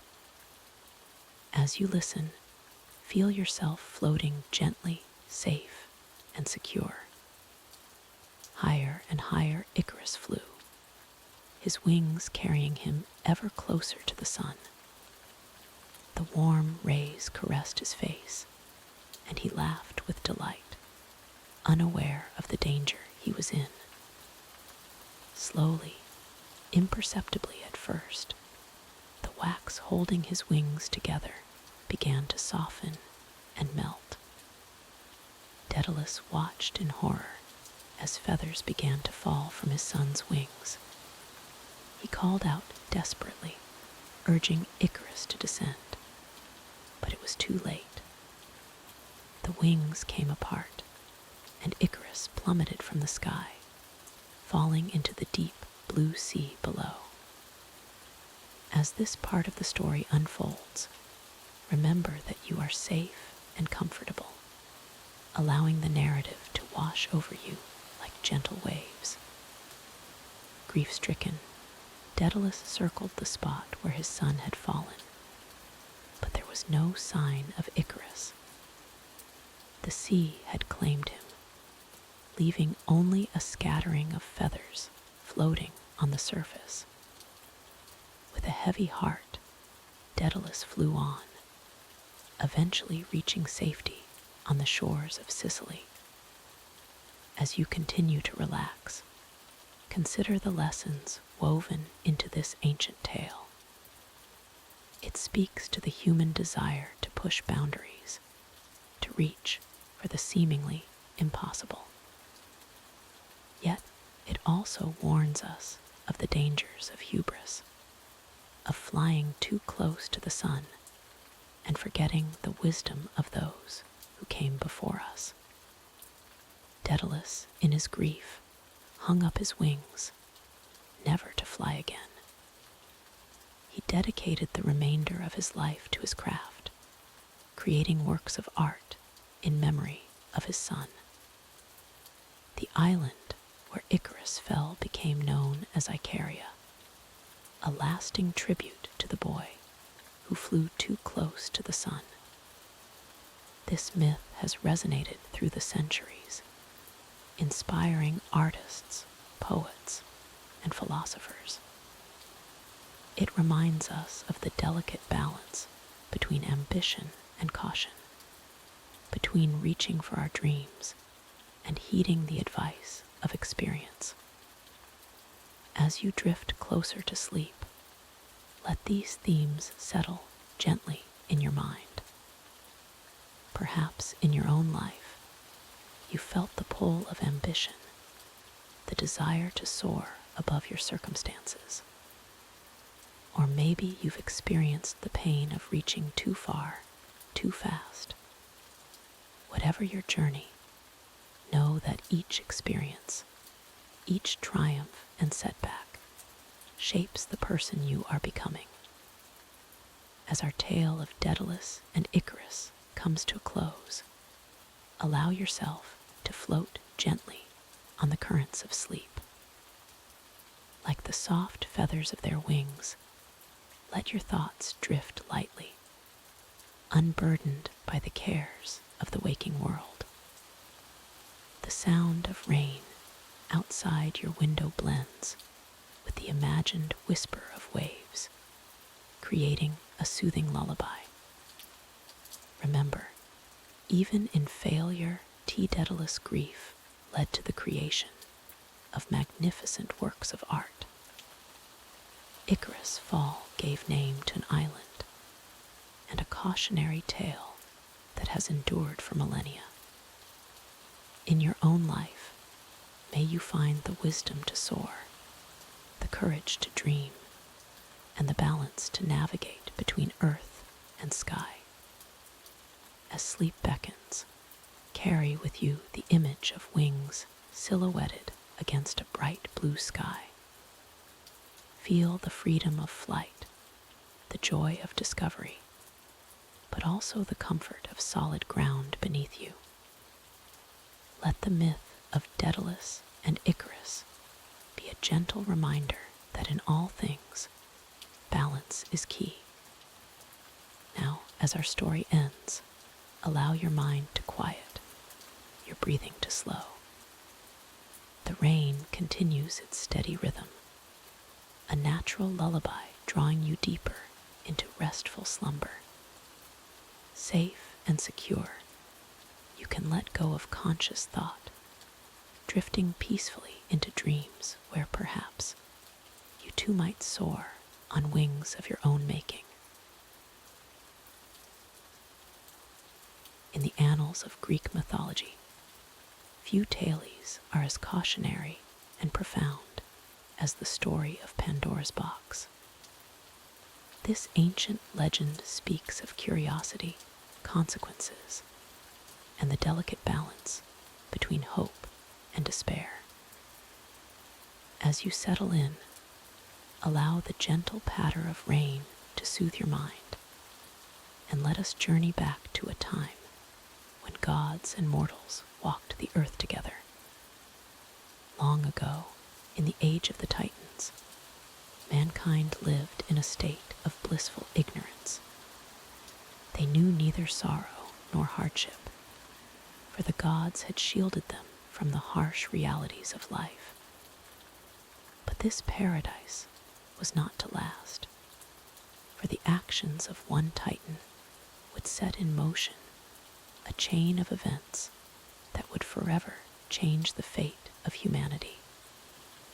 Prometheus, a Titan known for his cunning and foresight, had stolen fire from the gods and gifted it to mankind. This act of defiance enraged Zeus, the king of the gods, who sought to punish both Prometheus and the humans who had benefited from his theft. Zeus devised a plan that would introduce suffering into the world of mortals. The mighty Zeus commanded Hephaestus, the god of craftsmanship and fire, to create a being of exquisite beauty. From clay and water, Hephaestus molded a figure so lovely that it rivaled the goddesses themselves. Each of the Olympian gods and goddesses bestowed upon this creation a gift. Aphrodite gave her beauty, Apollo granted her music, Hermes provided her with persuasive speech, and Athena taught her crafts and wisdom.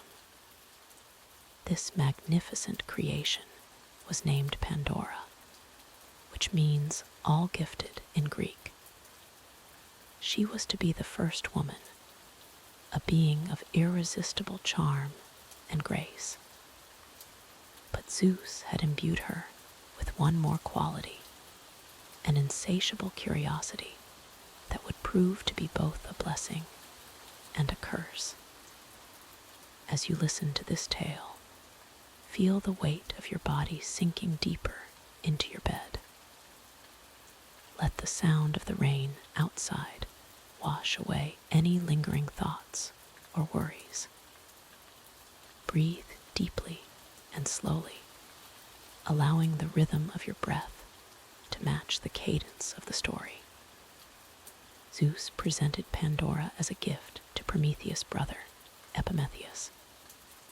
Despite Prometheus' warnings to never accept gifts from the gods, Epimetheus was captivated by Pandora's beauty and welcomed her into his home.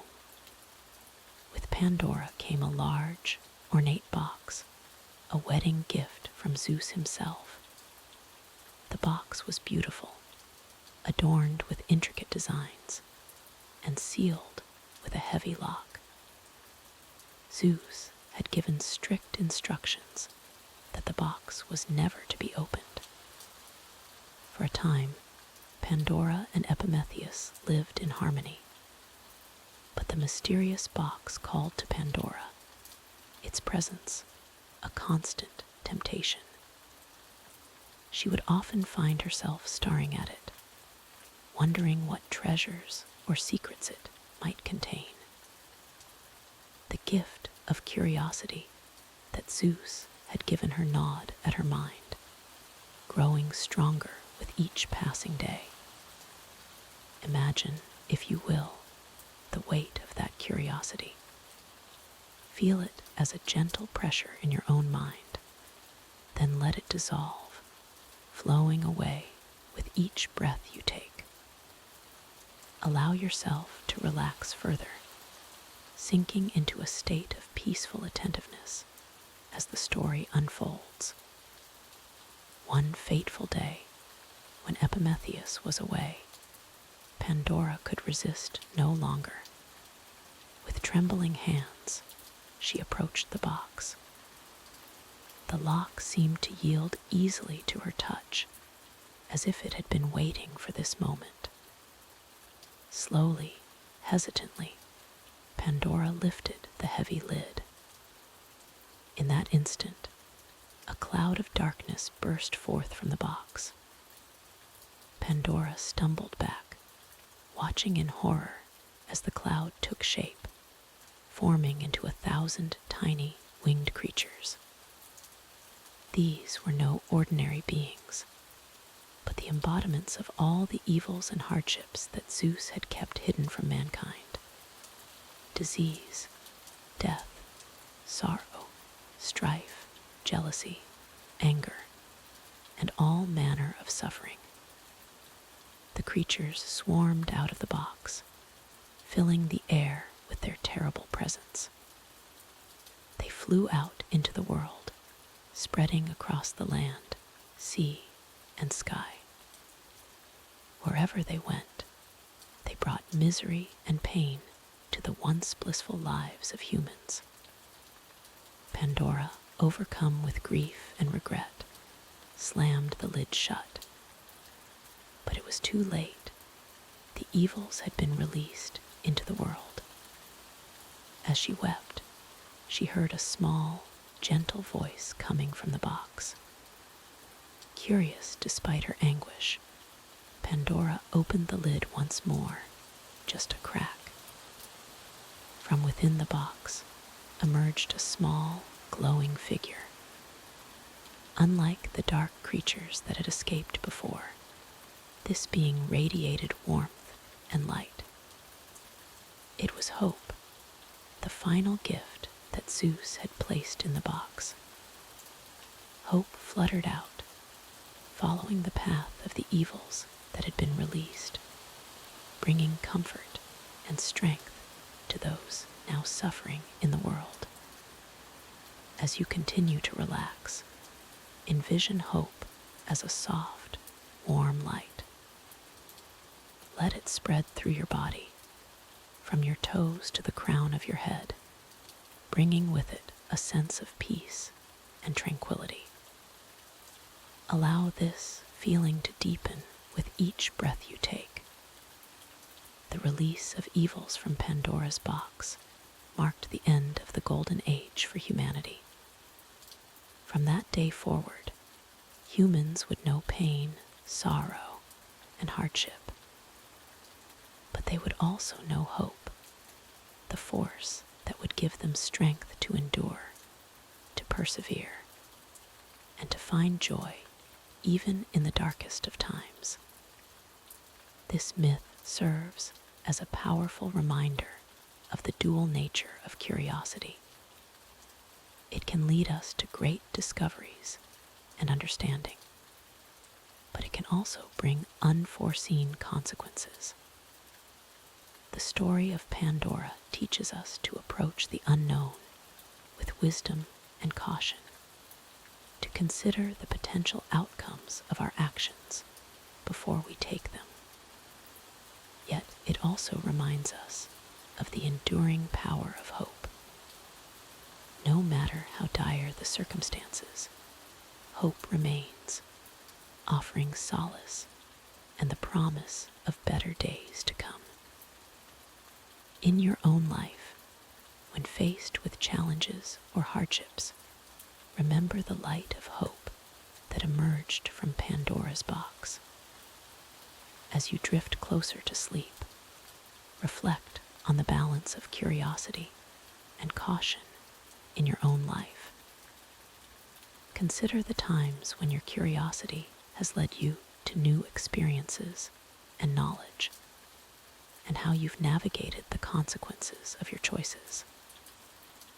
Let any regrets or worries fade away, replaced by the gentle glow of hope. The story of Pandora's box also speaks to the complexity of divine gifts. Each quality bestowed upon Pandora, beauty, wisdom, curiosity, was both a blessing and a potential source of strife. In our own lives, we too possess a mix of qualities that can lead us to both joy and challenge. Embrace the fullness of your being, knowing that every aspect of yourself has value and purpose. As the rain continues to fall outside, creating a soothing backdrop to our tale, allow your mind to quiet. myth of Pandora's box, like the rain, has washed over you, leaving behind a sense of understanding and peace. Your body feels heavy and relaxed, your breathing slow and steady. Remember that even in times of difficulty, hope remains. It is always there, a small but powerful force, ready to light your way through any darkness you may encounter. As you prepare to drift into sleep, carry with you the image of hope, a soft, warm glow in your heart, bringing comfort and strength. May your dreams be filled with the wisdom of ancient myths, the beauty of divine creations, and the enduring power of hope. Sleep now, knowing that you, like Pandora, possess gifts that can shape your world. Rest peacefully and awaken renewed, ready to face whatever your own box of life may hold. In the annals of Greek mythology, few tales are as epic and consequential as the Trojan War. This conflict, which lasted for 10 long years, would shape the destinies of gods and mortals alike. As we delve into this story, allow the gentle patter of rain to lull you deeper into relaxation. Our tale begins with a golden apple, inscribed with the words for the fairest. This apple, cast by Eris, the goddess of discord, into a gathering of gods, sparked a dispute between 3 powerful goddesses, Hera, Athena, and Aphrodite. Unable to resolve the conflict themselves, they turned to a mortal man named Paris to judge their beauty. Paris, a prince of Troy, was approached by the 3 goddesses, each offering him a tempting prize in exchange for his favor. Hera promised him power and kingship over all mortal men. Athena offered wisdom and skill in battle. But it was Aphrodite's offer that swayed the young prince.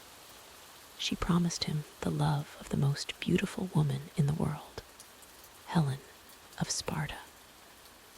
Choosing Aphrodite as the fairest, Paris set in motion a chain of events that would lead to one of the greatest conflicts in Greek mythology. For Helen was already married to Menelaus, the king of Sparta. When Paris took Helen back to Troy, her abduction, or elopement, as some versions of the tale suggest, became the catalyst for the Trojan War. Menelaus, enraged by the loss of his wife, called upon his brother Agamemnon, the powerful king of Mycenae, to help him reclaim Helen. Agamemnon gathered a vast army of Greek heroes, including the mighty Achilles, the clever Odysseus, and the stalwart Ajax. This formidable force set sail for Troy, determined to bring Helen back and punish the Trojans for their prince's transgression. As you listen to this tale of love and war, allow your body to sink deeper into relaxation. Feel the weight of your limbs growing heavier, as if you too are carried by the gentle waves of the Aegean Sea, drifting towards the shores of Troy. The war raged for 10 long years, with neither side able to gain a decisive advantage. The walls of Troy, built by the gods themselves, proved impenetrable to the Greek forces. Meanwhile, the Trojans, led by their prince Hector, brother of Paris, mounted a strong defense against the invaders. the gods themselves took sides in this mortal conflict. Aphrodite, having set the events in motion, supported the Trojans along with Apollo and Ares. On the Greek side stood Hera, Athena, and Poseidon, still bitter over Paris's judgment.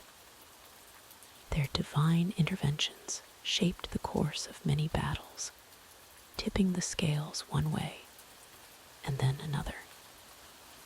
As the war dragged on, both sides suffered tremendous losses. Great heroes fell in battle, their names forever etched in the annals of history. Achilles, the greatest warrior of the Greeks, slew Hector in single combat, driven by grief and rage over the death of his beloved friend Patroclus. Yet Achilles' own fate was sealed, for it was prophesied that he would die in Troy. Imagine now the weariness of the soldiers, both Greek and Trojan, as year after year passed with no end to the conflict in sight. Let this sense of time's slow passage wash over you, carrying away any lingering tension in your body. With each breath, sink deeper into a state of peaceful calm. The tide of the war finally turned with the cunning plan of Odysseus. He proposed the construction of a massive wooden horse, hollow inside to conceal a group of Greek soldiers.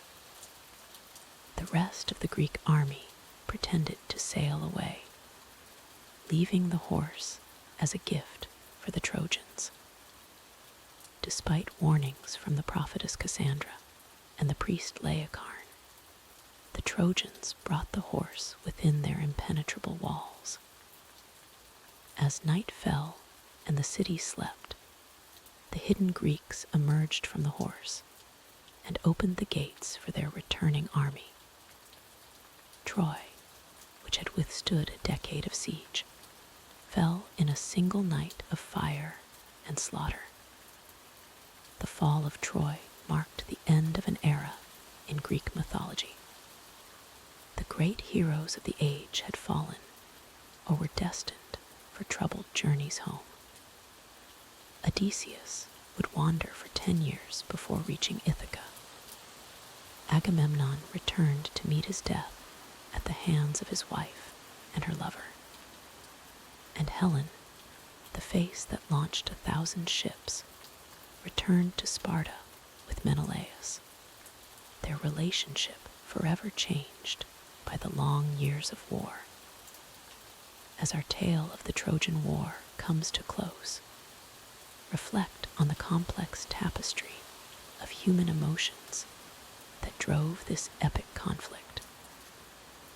Love, pride, honor, and vengeance all played their part in shaping the destinies of gods and mortals alike.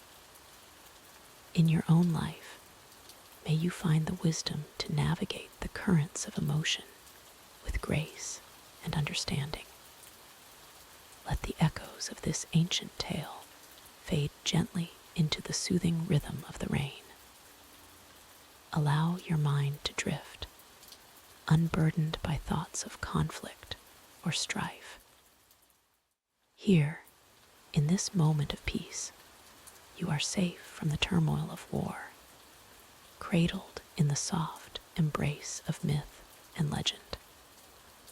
As sleep beckons, know that like the heroes of old, you too have the strength to face whatever challenges may come. But for now, rest. Let the gentle patter of rain be your lullaby, carrying you softly into the realm of dreams, where the gods of old still whisper their timeless tales. In the vast tapestry of Greek mythology, few tales are as renowned as the Odyssey of Odysseus, the clever king of Ithaca. Tonight, we delve into one of his most harrowing adventures, his encounter with the fearsome Cyclops, Polyphemus. As you listen, allow the gentle patter of rain to wash away your cares, and let the timeless story carry you towards peaceful slumber. Our tale begins as Odysseus and his crew, weary from their long journey home from Troy, spot a lush island in the distance. The promise of fresh water and provisions proves too tempting to resist. As their ship glides towards the shore, the rhythmic lapping of waves against the hull mirrors the steady beat of your own relaxed breathing. Upon landing, Odysseus selects 12 of his bravest men to accompany him on an expedition inland. They traverse rolling hills covered in wild goats and sheep, the soft bleating of the animals mingling with the whisper of wind through tall grasses. In the distance, they spy a large cave, its entrance shrouded in shadow. Curiosity piqued, Odysseus leads his men towards the cavern. As they draw near, the air grows cool and damp, carrying the earthy scent of moss and stone. The cave's mouth yawns wide, inviting yet ominous. With each step deeper into the cavern, let yourself sink further into relaxation, your body becoming as still as the ancient rocks surrounding our heroes. Inside, they discover a veritable treasure trove of cheese, milk, and lamb. The cave is clearly inhabited, its floors lined with pens full of young goats and sheep. As Odysseus and his men help themselves to the bounty, a sense of unease begins to grow. Whose home have they intruded upon? And will its owner be welcoming to unexpected guests? As the sun begins to set, casting long shadows across the island, a thunderous sound echoes through the cave. Heavy footsteps approach, each one causing the ground to tremble slightly. The sheep begin to bleat nervously, and Odysseus and his men retreat to the depths of the cave, their hearts racing. Into the cavern strides a truly monstrous figure, Polyphemus, the Cyclops. Standing taller than 3 men, with a single enormous eye in the center of his forehead, the Cyclops is a sight to behold. His massive hands easily roll a boulder into place, sealing the cave's entrance and trapping our heroes inside. As Polyphemus begins to milk his ewes and goats, Odysseus steps forward, his voice steady despite his fear. He introduces himself and his men, appealing to the Cyclops' sense of hospitality and the protection of Zeus, god of guests. But Polyphemus scoffs at the mention of the gods, declaring that the Cyclops fear no deity. With horrifying swiftness, Polyphemus snatches up 2 of Odysseus' men. The Cyclops devours them whole, bones crunching between his massive teeth. The remaining Greeks can only watch in terror, helpless against such brute strength. As you listen, remember that you are safe and warm, far from the perils faced by Odysseus and his crew. Odysseus, ever the strategist, begins to formulate a plan. As Polyphemus drifts off to sleep, sated by his grisly meal, the Greek hero spies a massive wooden staff leaning against the cave wall. With quiet determination, Odysseus and his men set to work, sharpening one end of the staff into a deadly point. The next day passes in tense anticipation. Polyphemus goes about his routines, occasionally selecting another of Odysseus' men for his meals. Each time, Odysseus must steel himself against the urge to act, knowing that only patience and cunning will see them through this ordeal. As evening falls once more, Odysseus puts his plan into action. He offers Polyphemus a skin of strong, sweet wine he had brought from his ship. The Cyclops, never having tasted such a potent drink before, gulps it down greedily. As the wine takes effect, Polyphemus' single eye begins to droop, his massive body swaying slightly. In his drunken state, Polyphemus asks Odysseus his name. With characteristic cleverness, Odysseus replies, "My name is Nobody." The Cyclops, his wits dulled by the wine, accepts this without question before falling into a deep, snoring slumber. Now is the moment Odysseus has been waiting for. He and his remaining men retrieve the sharpened staff, its point glowing red-hot from the fire. With a mighty heave, they drive the burning stake deep into Polyphemus' single eye. The Cyclops' agonized roar shakes the very walls of the cave, but Odysseus and his men hold firm, twisting the staff deeper. As you listen to this tale of courage and quick thinking, allow your own thoughts to drift peacefully.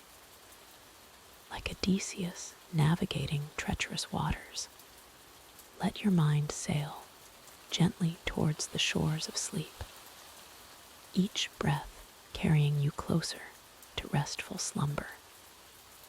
Blinded and in terrible pain, Polyphemus stumbles about the cave, calling for help from his fellow Cyclopes. When they arrive and ask who has hurt him, Polyphemus can only reply, "Nobody has blinded me." Confused by this answer, the other Cyclopes leave, believing Polyphemus must be suffering from some divine malady. With dawn approaching, Odysseus enacts the final stage of his plan.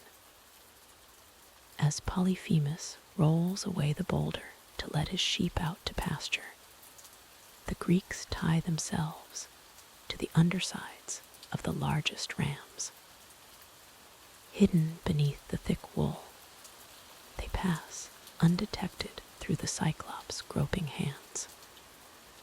Once safely outside, Odysseus and his surviving men race for their ship. As they push off from shore, Odysseus cannot resist revealing his true identity to the enraged Cyclops. Polyphemus, realizing he has been tricked, hurls massive boulders towards the sound of Odysseus' voice, nearly crushing the fleeing ship. In a final act of defiance, Polyphemus calls upon his father, Poseidon, to curse Odysseus. He prays that if Odysseus is fated to return home, let it be after long suffering in a stranger's ship, only to find great trouble in his house. This curse will shape the rest of Odysseus' long journey home. As Odysseus' ship sails away from the island, leaving the bellowing Cyclops behind, we too begin to drift away from our tale. The steady rhythm of the oars cutting through water merges with the gentle sound of rain, creating a soothing lullaby to ease you towards sleep. In reflecting on Odysseus' encounter with the Cyclops, we see the triumph of wit and cunning over brute strength. It reminds us that even in our darkest moments, when we feel trapped or overwhelmed, our minds can be our greatest weapons. Like Odysseus, we too have the power to overcome seemingly insurmountable obstacles through patience, cleverness, and determination. As you lie here, cocooned in comfort and safety, far from the dangers faced by Odysseus, allow the tension to melt from your body. With each breath, imagine yourself drifting further from the cares of the waking world, floating gently on a sea of tranquility. Let the cleverness of Odysseus inspire your dreams, filling them with adventures where your own wit and wisdom guide you to victory. As your consciousness ebbs like the tide, know that, like our hero, you too will emerge triumphant from whatever challenges tomorrow may bring. And so, we leave Odysseus sailing towards his next adventure, while you sail onwards towards peaceful slumber. May Morpheus, god of dreams, grant you restful sleep and inspiring visions. Good night, dear listener, and sweet dreams. In the vast expanse of the Mediterranean Sea, where azure waters stretch as far as the eye can see, there once dwelled creatures of both beauty and terror, the sirens. These enchanting beings were known for their mesmerizing voices, capable of luring even the most steadfast sailors to their doom. The sirens were said to be the daughters of the river god Aeolus and one of the muses. Their origins were shrouded in mystery, much like the mists that often cloaked their rocky island home. Some tales spoke of them as nymphs who were transformed into part bird, part woman creatures as punishment for failing to prevent the abduction of Persephone. Others claimed they were always thus, eternal guardians of the treacherous waters they called home. As you lie there, allowing the gentle patter of rain to soothe your mind, imagine the sirens perched upon their craggy shores. Their feathered bodies gleamed in the sunlight, while their faces bore the ethereal beauty of the divine. But it was their voices that held true power, a sound so captivating, so irresistible, that it could make a sailor forget all else. The siren's song was said to be a promise of knowledge, of secrets both profound and terrible. They sang of the past and the future, of the deepest desires of the heart and the greatest mysteries of the cosmos. To hear their song was to be drawn into a world of pure sound, where nothing else mattered but the melody and the yearning it inspired. Many a ship had been lured to its destruction by the siren's call. The rocky coasts of their island were littered with the broken hulls and bleached bones of those who could not resist. Yet still, sailors ventured near, drawn by curiosity, by hubris, or simply by the inexorable pull of fate. As you continue to relax, letting the tension slowly ebb from your body, consider the tale of Odysseus, the clever king of Ithaca. On his long journey home from the Trojan War, Odysseus encountered many perils, but few as insidious as the sirens. Having been warned of their power by the sorceress Circe, Odysseus devised a plan to hear their song and yet survive. He ordered his crew to plug their ears with beeswax, rendering them deaf to the sirens' call. But Odysseus, ever curious and proud, wished to hear the song for himself. He had his men lash him tightly to the mast of the ship, with strict orders not to release him, no matter how much he begged or threatened. As their ship approached the Sirens' Island, the air grew still. Then, carried on the breeze, came the first notes of that unearthly song. Odysseus felt the music wrap around him like silken threads, each note plucking at his very soul. He strained against his bonds, crying out to be released, to swim to the sirens and learn the secrets they promised. But his loyal crew, their ears stoppered against the temptation, rode on. They passed the island, leaving the sirens and their deadly music behind. Odysseus had done what no mortal had before. He had heard the sirens' song and lived to tell the tale. As you drift deeper into relaxation, consider the symbolism of the sirens' song. It represents the allure of the unknown, the temptation to abandon duty and responsibility for the promise of something greater.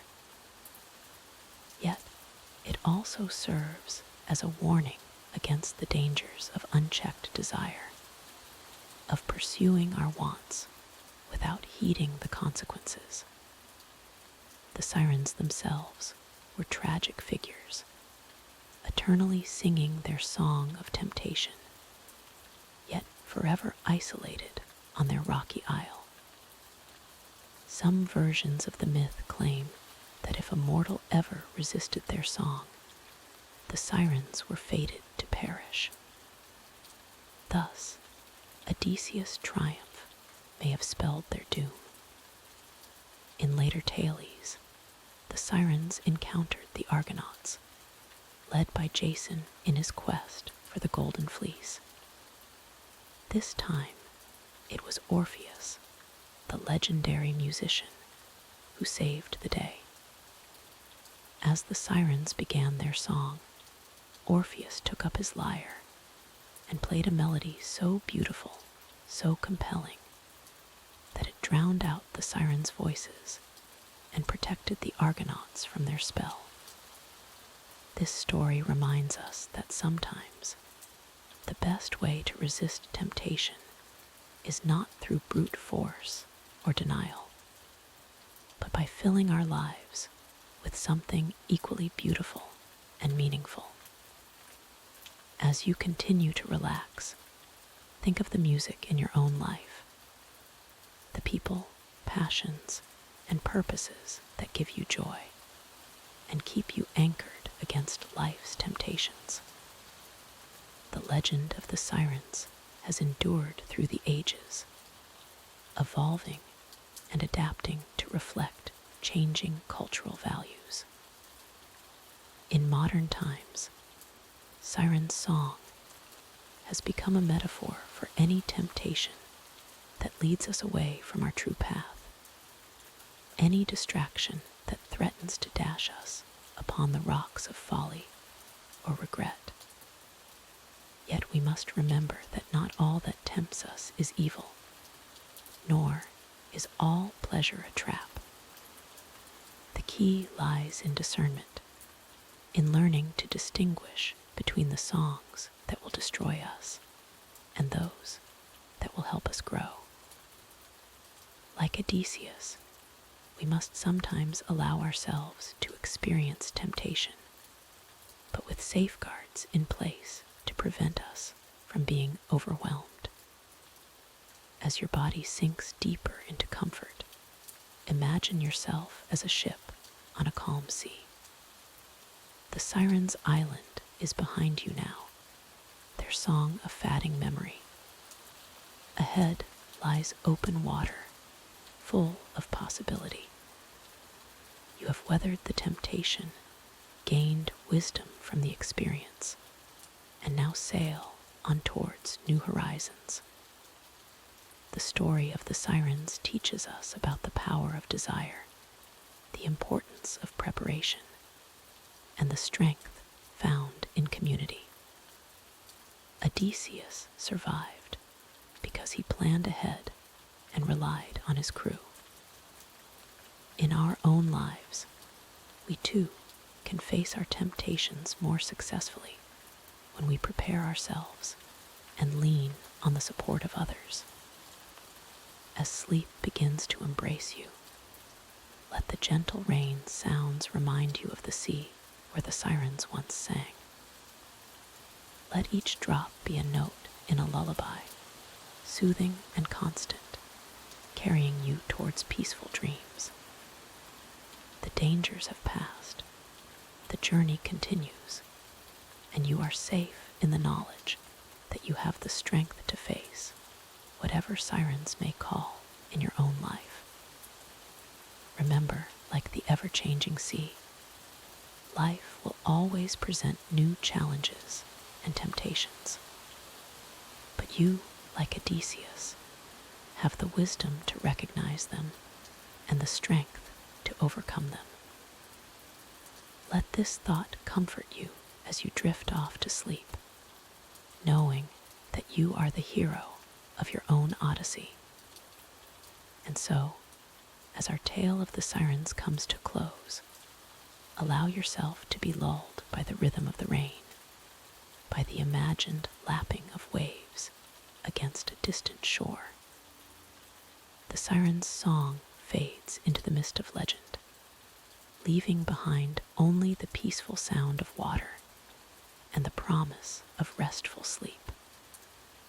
Close your eyes, breathe deeply, and let yourself be carried away on the tides of slumber, safe in the embrace of myth and dream.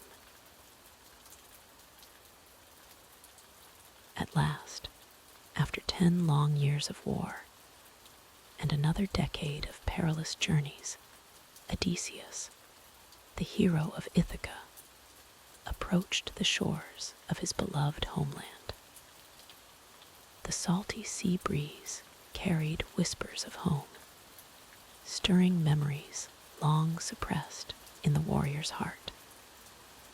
As Odysseus's ship drew near to Ithaca's rocky coast, he gazed upon the familiar cliffs and rolling hills with a mixture of joy and trepidation.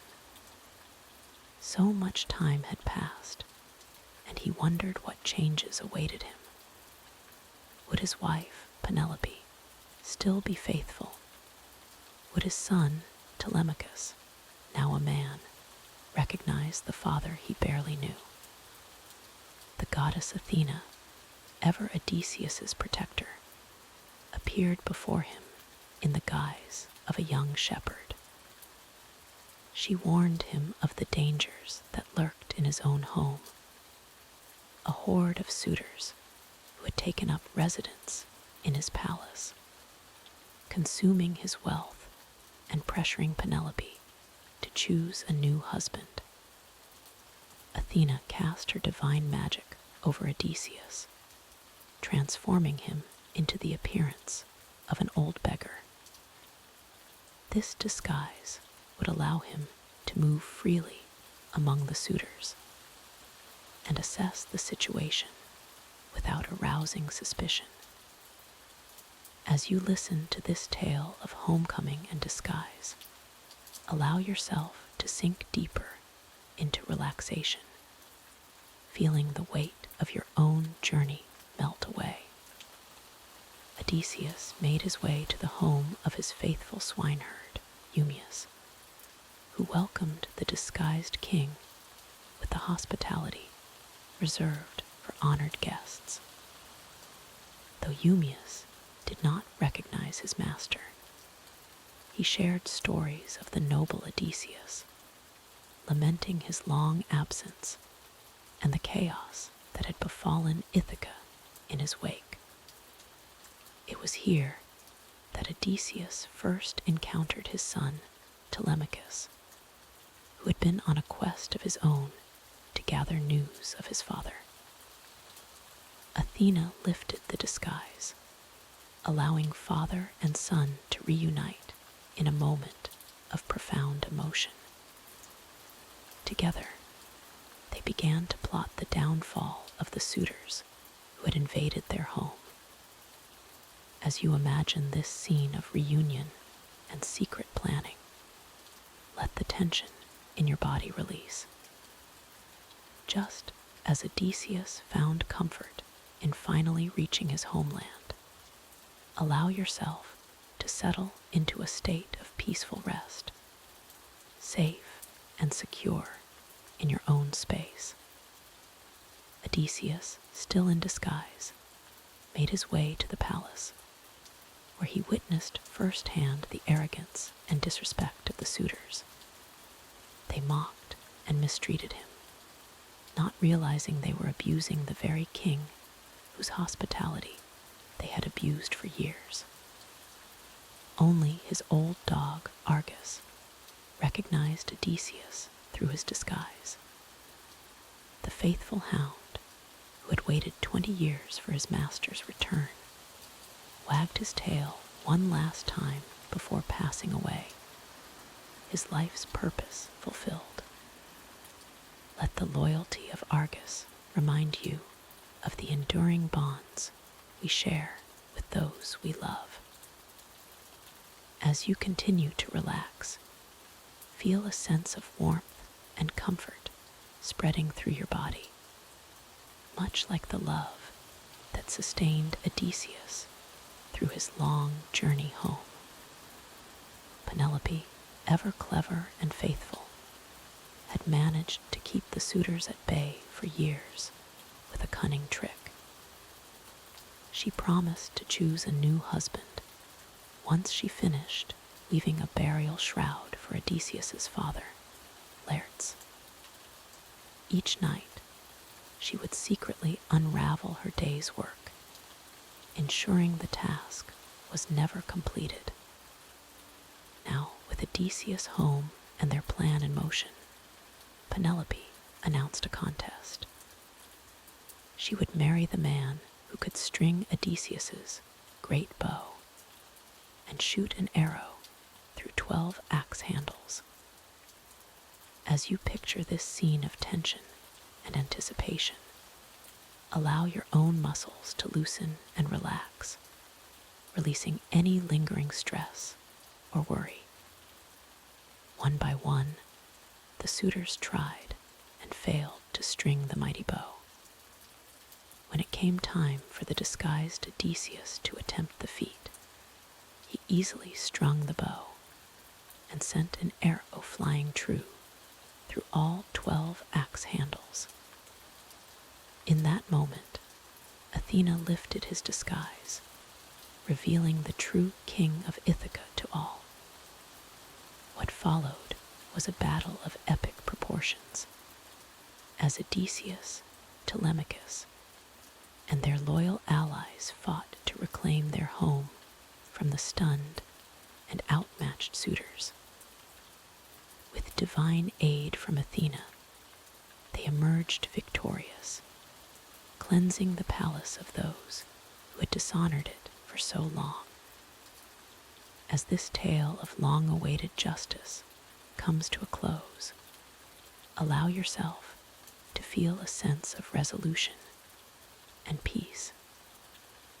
Just as Odysseus finally found rest in his own home after 20 years of struggle, let your mind and body settle into a deep, restful state. In the quiet aftermath of battle, Odysseus and Penelope were finally reunited. Though 20 years had passed, their love had remained steadfast. Penelope, ever cautious, tested Odysseus one last time, asking him to move their marriage bed, a bed Odysseus had built himself around an immovable olive tree. When Odysseus reacted with surprise, knowing the bed could not be moved, Penelope embraced him, certain at last that this was truly her husband.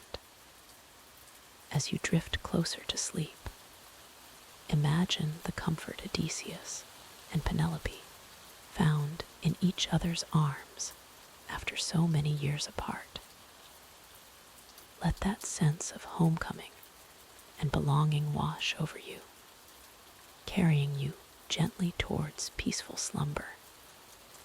The story of Odysseus teaches us about the power of perseverance, the strength of love, and the importance of home. No matter how far we may wander or how long our journey may be, Thales, as you lie here, comfortable and safe, know that you too have found your way home. Like Odysseus, you have weathered your own storms and faced your own challenges. Now, in this moment, you can rest, letting go of all worries and cares. Allow the gentle rhythm of your breath to carry you deeper into relaxation. With each inhale, feel yourself drawing in peace and tranquility. With each exhale, release any remaining tension or thoughts of the day. Let the soothing sound of rain outside be a lullaby, reminding you that you are safe, warm, and protected.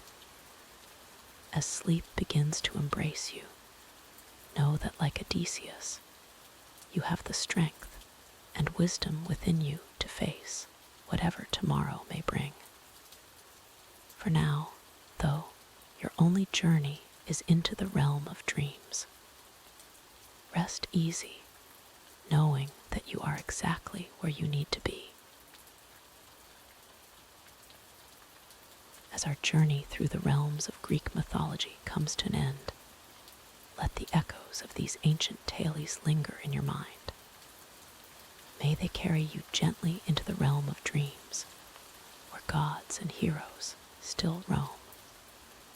Remember, dear listener, that within you lies the strength of Heracles, the wisdom of Athena, and the endurance of Odysseus. As you drift off to sleep, know that you too are capable of facing any challenge that may come. Rest now, and let the soothing rain be your lullaby, carrying you into a peaceful slumber filled with mythical wonders.